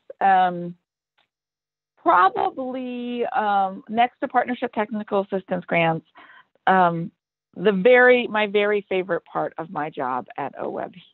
Again, a really innovative and bold granting opportunity that the board first announced in July of 2013. And so kudos to previous and current board members for really allowing OWEB to think outside the box and meet our grantees where they were and provide a critical funding source to help grantees think strategically, work together differently, reduce organizational costs in order to improve delivery of restoration actions on the ground. Next slide, please.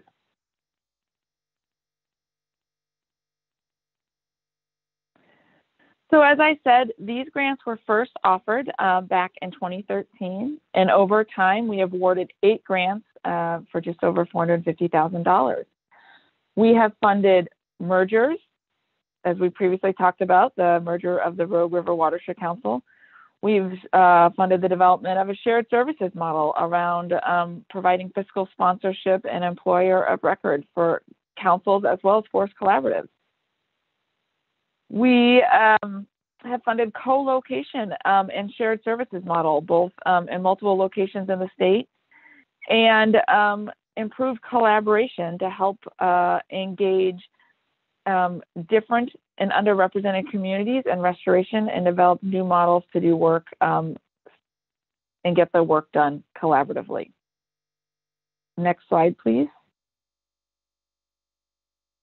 So when we first announced this program, each biennium, when I gave this presentation, there would still be money left over. And I kept telling the board, just hang with me. I promise the demand's going to grow. People are really thinking and talking. Just hang with me. Well, now we are going into a second biennium where we have spent all the funds that have been allocated by the board at the beginning of the biennium, and interest is continuing to grow. We have, I've currently completed consultations with 3 different groups of organizations that will be applying for organizational collaboration grants by June 30th. Well, actually, before that, because we will be bringing those and having a conversation with the board regarding those applications at our July 2021 board meeting. This program also complements work being done both in the partnership technical assistance grants, stakeholder engagement and restoration grants done by OWEB, as well as other local partners.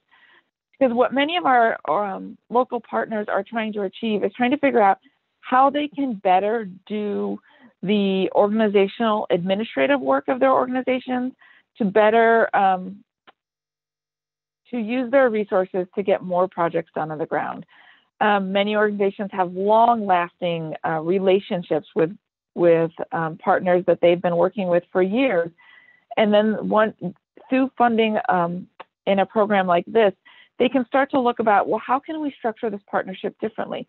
How can we operate differently so that we can work together more seamlessly and get the work done on the ground? Next slide, please.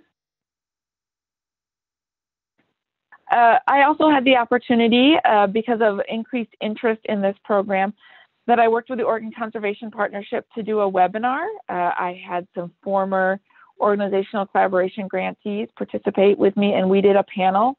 We had more than 30 different organizations participate in that webinar. And I know both the panelists as well as myself have fielded many follow-up conversations with interested organizations about what does a shared service model look like? How did you come to the decision to be co-located, and what were the conversations that you had to get there? How do you engage board members and staff in these difficult and complex conversations? And so it's exciting to see, especially during these challenging times of COVID and where people are reducing office space and footprint and trying to reduce administrative costs. Many of our grantees are starting to think outside the box and starting to think about what do these relationships not only look like with their regular partners, such as a council, district, or land trust, but what are other partners that they could be working with and could be thinking about to be co-located with or sharing services with. As we go to the next slide, I'll leave you with the example of... Courtney, can I just interrupt? Go back? Of course. I just got to say something. That dog has got, I mean, he knows what's important, and it's the person taking the picture who's paying attention. That's a great photo. I'm paying attention to you. You're taking the picture. I don't care about those other photos. So. I will give credit to Kelly Beamer at the Coalition of Oregon Land Trust for that photo. It made me smile. Yeah. Thanks. Yeah. So I'll just leave with the example of thinking outside the box. So in Benton County, there is what began as 3 organizations, a council, a district, 4 organizations, council, district, land trust, and watershed council, district, land trust, and a nonprofit began a conversation about how to be co-located. It is now up to 8 organizations, some of which have not been their normal regular partners, are going to be co-located in a building that is being built right now on 2nd Street in Corvallis by a local builder. And they are looking about how to, and through their collective partnership, they have been able to receive funding to do diversity, equity, and inclusion training collectively and set up a kind of a vision statement of how they want to operate in their new space together and what kind of support they want to provide to their local community and other community partners through that shared space. In addition, up in Portland, we provided a grant to 3 organizations, including Verde, to work together to move from a transactional, this grant, this project, this contract, to an MOU to really support each other and support the staff of Verde to not only have continuous employment and good paying jobs, but opportunities for career advancement through the other organizations and thinking out and training and thinking outside the box about how they could work together and support each other. And I heard back from one of those partners that relationship and that MOU were critical during this time of COVID. Verde went through some financial and personnel challenges. And the partners, because of the MOU and the commitment they had made to each other, stuck together through that challenging time and continued to employ and train the Verde staff so that they did not lose employment opportunities during COVID. And with that, I'll see if, and just point out here, we are asking for an increase from 200 to 300,000 for this coming biennium because of what we see as an increased demand. Known demand and what I anticipate will be future demand as we go out throughout the biennium. And I think I see Bruce's hand up. Mm-hmm. Bruce? Yeah, thanks, Courtney. I'm probably missing something. In the ebook on this program, it stated that there had been 8 grants totaling $450,000. Then I look at the investment chart and it shows to date upwards of $1 million. Where's the disconnect? Where'd the money go? For the record, Courtney Schaff. What you see here is the amount that was allocated in the spending plan, and then what, and I'm, okay, so there's 2017, there's a typo here also. So it should be say 2017, 2019. So 2015, 2017, we, to my knowledge, we did not spend all the money, but it was rebalanced and reinvested in the 2017, 2019 biennium. But I don't have all of those figures right in front of me. But I'm fairly certain in the 2015, 2017, we did not spend all of the money that the board, and this is one of those programs where the board delegated in 15, 17, the funding to MEDA to distribute. Now we bring each grant application to the board for board consideration. And so I think it's one of those technical things where when we rebalanced the budget, we rolled the money over into 17, 19, but I'd have to go back and talk to the fiscal mind of Cindy to get those details out. Courtney, this is Maida. I think that might be correct. Thanks. I think it does send the wrong message. I mean, it's so if we put money back in, how do we, maybe we're just, that's comparing the spending plan versus the budget. I Actually, no, Bruce, what Courtney's saying in a very, very polite way is I typed in the wrong, I'm pretty sure I typed in the wrong number there. So it should have showed that we didn't spend all the money, and I accidentally zeroed it out. Courtney thinks there might be something else, so it might not be entirely my fault. No, I don't think it's entirely your fault, Maida. For the record, Courtney Schaff. What, Eric, if you could go back up and share the screen, and go back to the slide that talked about the 8 grants at the $450,000. The other piece that I want to point out, Bruce, and this is a little bit of complexities that I did not dive into here on this, and probably should have, because you guys are all very attention to detail this afternoon. So during the 17-19 biennium, we provided what we called merger transition funding to the Rogue River Watershed Council. That was provided to them in their council capacity grant application, but it came out of this organizational collaboration pot of money. When the board,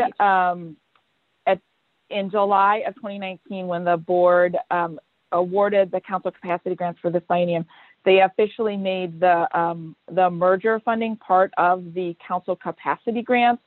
And so when I put together this slide talking about the 8 grants and the $450,000, those are the 8 organizational collaboration technical assistance grants. That $450,000 does not include the Rogue merger funding that did come out of this pot of money in 17-19 biennium.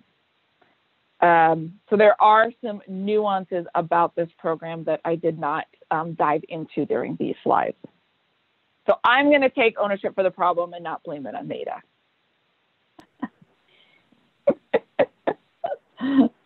Thanks, Eric. Bruce, does that get part? I do think we need to make sure that we are telling the right story here. So thank you for that question. And when we come to the board, potentially in July, asking for you to consider organizational collaboration grants, we'll make sure we have a clear story when we ask for your money. Thank you, Courtney.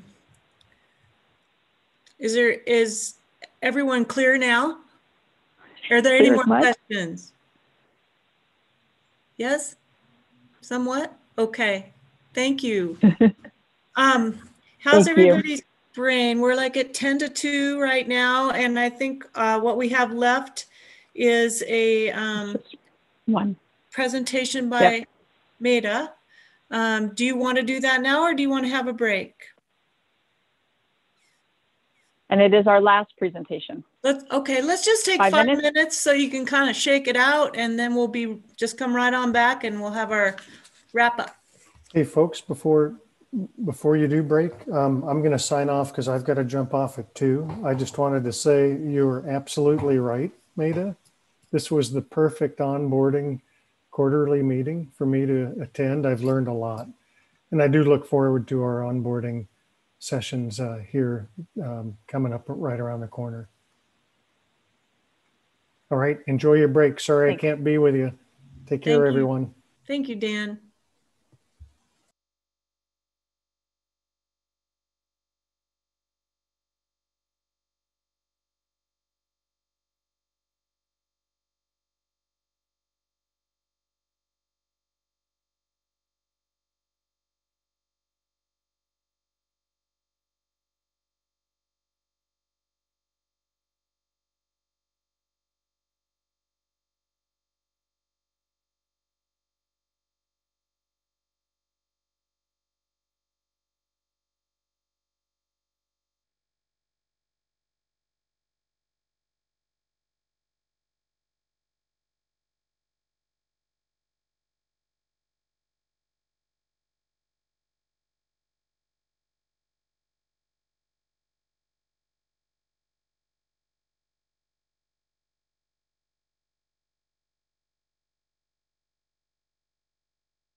Maida?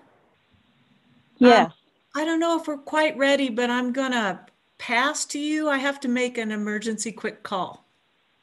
No problem. I'll give another minute and then we'll go ahead and get started. Okay. I'll be here listening, but I have to make a call. Yes, no problem.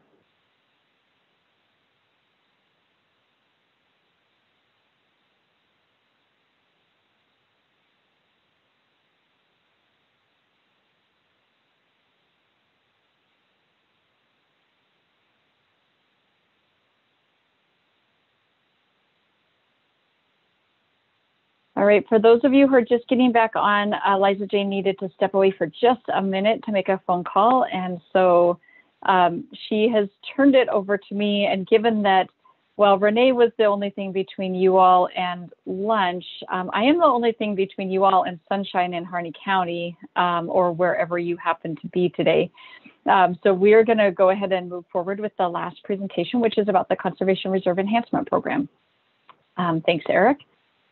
So this program has two components to it, and if Ken Beerley was still on, and he might be listening by via YouTube this afternoon, I want to give a big shout out to Ken Beerley and Lois Loop, who used to be with the Farm Service Agency, because this program was really their brainchild. As Ken mentioned, Oregon was a very early adopter in the Conservation Reserve Enhancement Program, which is a subset of the Conservation Reserve Program. Providing state cost share match through the Oregon Watershed Enhancement Board. April Mack sent out to you all a revised CREP staff report. We found a saving error in the CREP report that we sent out to you. Somehow our computer system had a glitch and saved a halfway early version and didn't save the later one. So this is actually the latest staff report is an attachment in your email. It has been updated on the web for those who are looking at the board book on our website. So CREP was established to support implementation for conservation practices really focused on improving riparian function on private lands throughout the state. Like we talked about with Harney CREP this morning, the program is pretty amazing in that the Farm Service Agency through the Commodity Credit Corporation pays 100% of the rental rates for 10 or 15-year rental agreements for this program. That is a very big deal. On the other side, there's cost share for conservation practices that are put in place for the program. For the vast majority of those practices, Oregon contributes 25% of the cost share for those practices. There are some practices that we pay 75% for certain water developments. And then just on heavy duty tree protectors, we pay 100% of the cost. In addition, there are pretty specific standards for the program. And so from time to time, we will have a restoration grant for an approach that might go above and beyond what a traditional traditional CREP planting program might recommend. And so sometimes our restoration dollars get tied in with this as well. NRCS, Oregon Department of Forestry, provide the primary oversight and technical assistance for the program. And then it also includes a partnership with the Oregon Water Resources Department, Department of Agriculture, and us for in-kind assistance. It has grown from a very small experimental program into really a robust and one of the basic statewide programs here in Oregon. Next slide, please.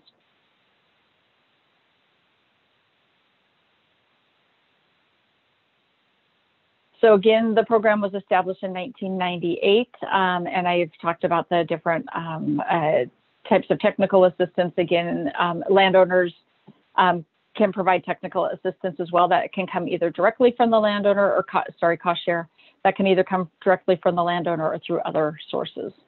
Beginning in 2001, we established technical assistance grants and continue those through today. The interesting thing about the CREP program is that it is a first come, first serve program. That's the requirement of the Farm Service Agency. So if a landowner comes in, they're eligible for the program, they can apply and get cost share. That becomes a bit of a challenge when you don't have strong technical assistance to help go out, do the outreach to promote the program, especially when we're focused on specific watersheds. The 15-mile watershed in Wasco County is a great example, where the goal was to really get that entire watershed enrolled into that program. If you're just waiting on a first come, first serve basis, it makes that kind of strategic approach a challenge. So beginning in 2001, we established what are called CREP technical assistance grants. And so that's why you actually see two line items that are connected with this program. That technical assistance, that local support, does outreach to the landowners. They design the plans. They go out and they help with mid-contract management, which means halfway through the contract, what can you do to help increase the ecological value of those properties? And they have become an incredible resource across the state where we see that technical assistance. We definitely see an increase in on-the-ground projects through this program. Next slide, please. So one of the requirements of this program, and this is very different than anything else that we provide, we are required to provide the match for the program. So if a landowner signs up for this program and they go through the process and they're doing cost share, OWEB has to provide the match. We can put a pause on the program, and we actually talked about that this year with the severe cutback in lottery revenues, but there's a lot that goes into putting a pause on the program and restarting it, and so we decided to just go ahead and continue with the program for this year. However, if demand goes up markedly, our agency is always responsible for covering the cost of that program. The costs are very small compared to the leverage that we receive for the program, so that's all right. So what we do in coordination with Cindy Silbernagel in our office is we track how those payments are looking over the course of the biennium and have been pretty good at being able to make an estimate. Right now, that's tended to range every biennium right about at $750,000. So we expect that money to be spent this biennium, and we'll be asking for that same amount next biennium. However, to be clear, if we are ever short on that amount and the cost share needs are over $750,000, this is one where we would have to come back to you at any point in time during the biennium that funding was running short and we needed additional dollars. There are 12 programs for CREP statewide for technical assistance in the state, and they are serving, some of them are serving multiple counties. The programs actually cover 21 counties in the state, those 12 programs. In 2020, we funded CREP technicians, 11 of the 12 grantees, to implement a monitoring approach to track contract performance and inform the management of CREP buffers. And we do expect a similar number of organizations to apply next biennium. There is an application process for folks to go through, and we review those with our agency partners. Next slide, please. So I already mentioned this. Again, we have 11 who have implemented a monitored approach to track contract performance and inform buffer management. Monitoring is a required component of our agreement with U.S. Department of Agriculture. A huge shout out to Ken and Renee and others who helped do an initial set of monitoring that was completed a few years back, and then working with these local grantees to implement more on-time monitoring within each of these agreements where we have a CREP technical assistance program. Next slide, please. So again, this has two components. The cost share component, our request again this biennium is $750,000. It's what our expectation is. Again, that can shift during the course of the biennium. We tend to ramp up in a county for program dollars. And then you'll see down below that we've been right on at $1.375 million over the last few biennia. That includes both money from us and money from the Natural Resources Conservation Service, who receives federal dollars to manage the CREP program in the state.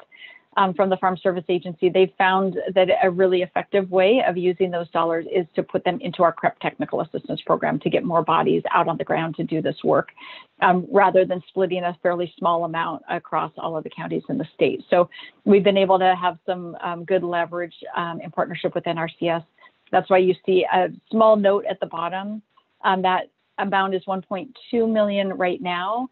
We are in current conversations with NRCS to see if they will have funding available this biennium to add into this agreement. If they do, we will bring that back to you in July and ask for your approval of additional funding at that point in time.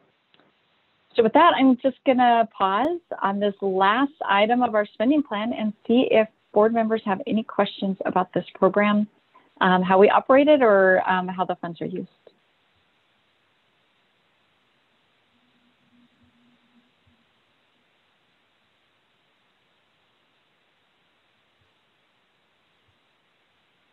Gary. Oh, you're on mute, Gary. Okay, thank you. Gary Marshall for the record. I don't have any questions, but I do have a comment, and I just want to brag on it a little bit. The CREP program, I've had one over several miles of Malheur River at Druzy it's in like the 12th year now. And a couple of years ago, that was picked as a strategic implementation area over there, the North Fork and that reach of the Middle Fork. And because of that CREP program, there was reaches below me and above me, I think, that didn't meet the standards. But because of the CREP program, I feel like that stretch of river through our place is in great shape. So just a little bit of a thumbs up for that. Thanks. Yeah, it is. It has been a tremendous program. I think what it gives the opportunity not for landowners to really choose how they want to manage their property, whether they want to have a riparian pasture and manage within that, not be in the CREP program and manage that way, or whether they want to narrow up those buffers and participate in the CREP program and receive a rental payment. So what I appreciate coming from a state that didn't used to have a CREP program is just that it just gives a suite of options. And I think every landowner manages differently, and there's just an amazing opportunity here to be able to do some great work based on how each landowner likes to manage their property. So glad to hear it, Gary. Yeah, it's a great program. Thank you. Barbara has a question or comment. Two things. Barbara Boyer. I'm a big believer in CREP too. I'm in year number 17, maybe 18 of 24 acres of CREP, and definitely seen a difference in the river, the coolness and the cleanliness. So yeah, big believer. But I have a question. So only 11 of the 12 are doing monitoring. What's up with the one that's not? I might defer. I know Ken is not still on. I don't know, Renee, if you have that answer. I think it might be in process, but I'll see, Renee, if you happen to have an answer to that. So thanks, Maida. For the record, Renee Davis, Deputy Director. I actually don't have the most updated information, Barb, but my understanding was that there were some kind of capacity challenges, but I haven't checked in more recently with Ken to know if there's been some progress on that front, but we will circle back with you. Yep. Absolutely. Yeah, it was a really effective strategy that they worked to set up. So we definitely want to see it being utilized. And thanks to both Gary and Barbara for having an enrollment in CREP, and also to Liza Jane, who manages in a slightly different way, but also has phenomenal riparian areas. And I think that's the great value of these options in the state. So with that, Chair, I don't know that Mark has a question. Well, it's are we done on the budget stuff? Sure, go ahead. Okay. Well, I think we are. I just want to I just, you know, as I was going through these presentations, it was very helpful for me because this is the first time that I've been through the entire budget process and the spending plan. So I want to thank you and the staff. I just, you know, watching this, I can't think of the amount of work that has gone into each of these individual presentations, both from the staff and from people that you brought in to talk about their program. So I'm very impressed, very comprehensive. I do have one question, Maida.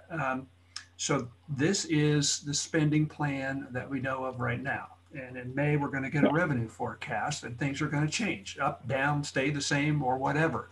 So help me understand, you know, the budget's going to get approved before our next meeting through the legislature. And so how is that all figured into, you know, we're going to change this category, we're going to take away, we're going to add. How does that all fit now? Help me understand that.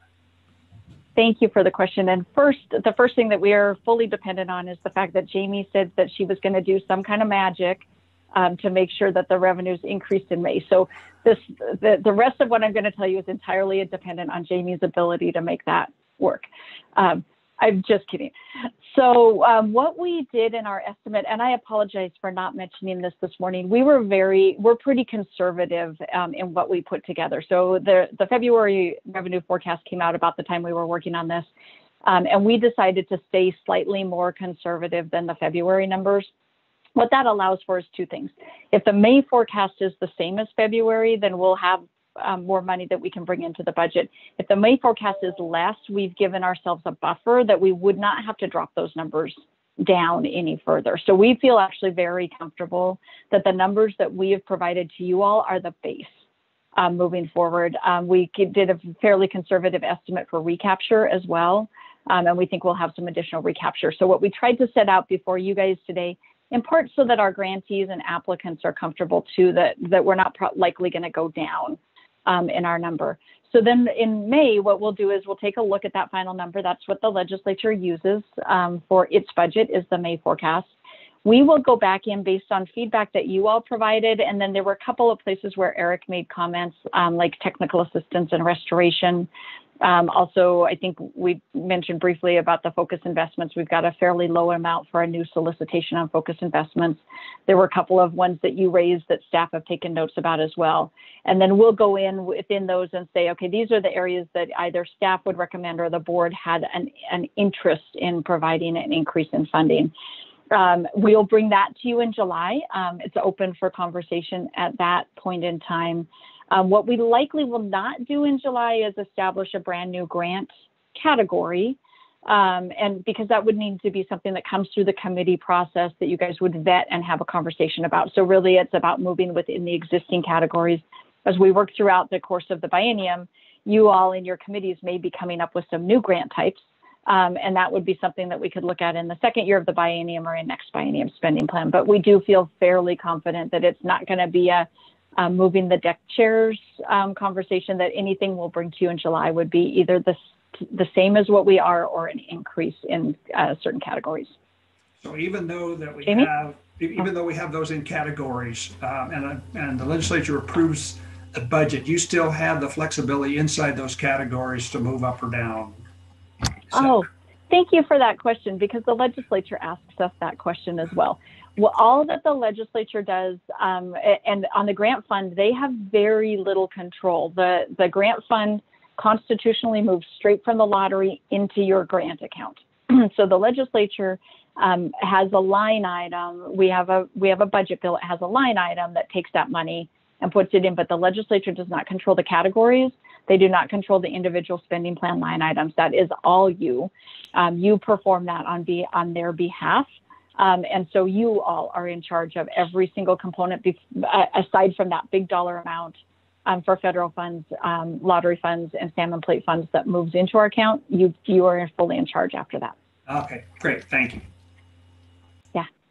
Jamie, Ms. Wizard. Mark, thanks for that great question. And I want to say I was going to raise my hand before Maida made the remark, and it's the end of the day, people are getting punchy. I was going to ask some off the wall question, but I held back because I usually reserve that for Bruce. He's usually the one I take a shot at. But I did just want to make a general comment, and that's twofold. One is also with the wrap up of the day in the last 2 days. So appreciate the reports both from staff and our partners who were well prepped by staff, I think, to talk to present things to this board. I know one of the things that really jumped out to me in the presentations was that how much you all have been listening to the questions that I and other board members have been asking over the last 2 years. And so you really now have woven that into your staff report. So it's really, you know, sometimes the lack of questions or limited questions that I think we have as a board is really a reflection on great staff work and all the work that's been done to address the questions before we have them. So I did want to note that and say thanks, Maida, to you and your team for doing that. There was you did a great job on that, and you've I know I had a lot more questions when I got on the board initially, and you guys are now answering those questions as part of your staff report. So thank you. And then just another comment I wanted to make to my some of my colleagues on the board, especially with the comments at the end of this last discussion with Liza Jane and Barbara and Gary, the work that you're doing that's related to this, your report out. I know Liza Jane, yesterday you said something about kind of making a shout out or a plea to say, hey, if you can keep the work we're doing in mind or keep the experience of our communities that are and our you know, our family businesses that are doing this work at the same time of trying to be the good team players and help to protect our natural resources. I know that I always, your comments always really strike me and are really taken to heart. So want to also just encourage my colleagues who are doing this work, obviously our resource agencies as well, to never hesitate to point things out and share things, because I think it really makes for a richer conversation and really informs the discussion. So just a thanks all around. Thank you, Jamie. Alan. Sure. My comment's consistent with what Jamie had just said and what Mark had said. I think with the one thing that's inconsistent with what Mark said, and that is that while this is his first time through this, I've been through this funding process, this budget process, several seasons now. And I really think by far this one was the best. You guys just nailed it with your presentations. I think that the way you went through item by item really helped define the specific program. We have this specific program being talked about. We have 18 different funding programs, and they all have idiosyncrasies. They were well explained. There's a lot of detail to them, but you couldn't have done it in a better way for us to understand what we're all about. One question I do have, and I appreciate that, Maida and Renee and staff, you guys did a heck of a job, and the partners who came in as well. I do have a question as to whether or not it would be possible to get the slides you all used. I mean, they would be great reference materials going back to look at a particular program and get a better feel for them. Granted, yes. I only have 3 months to take a look at them, but for new people on the board, I think that it'd be an excellent tool to have in their back pockets. Yes, we will be glad to share. We actually post them and we'll provide you guys the link so that you've got it and don't have to have the 100-slide deck saved down to your computer, but we will make sure that you guys get the link to those. Absolutely. Thank you for that. And on behalf of staff, thanks for all of the comments on this. This is a big lift board meeting for our staff. I am incredibly impressed with every single one of them and the work that they do as well, and really appreciate your recognition of that as well. It's fun to watch the questions that you have and see that what they're talking about is resonating with you all. So thank you for your engagement and your commitment to this work as well. Okay, anybody else have closing comments? Well, I'd like to thank all of you and the staff, especially taking material like this, giving us all we need and not too much, taking numbers and making them real for us to understand.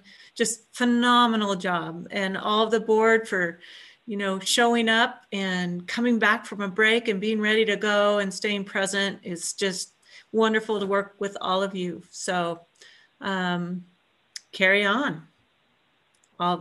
This meeting's adjourned.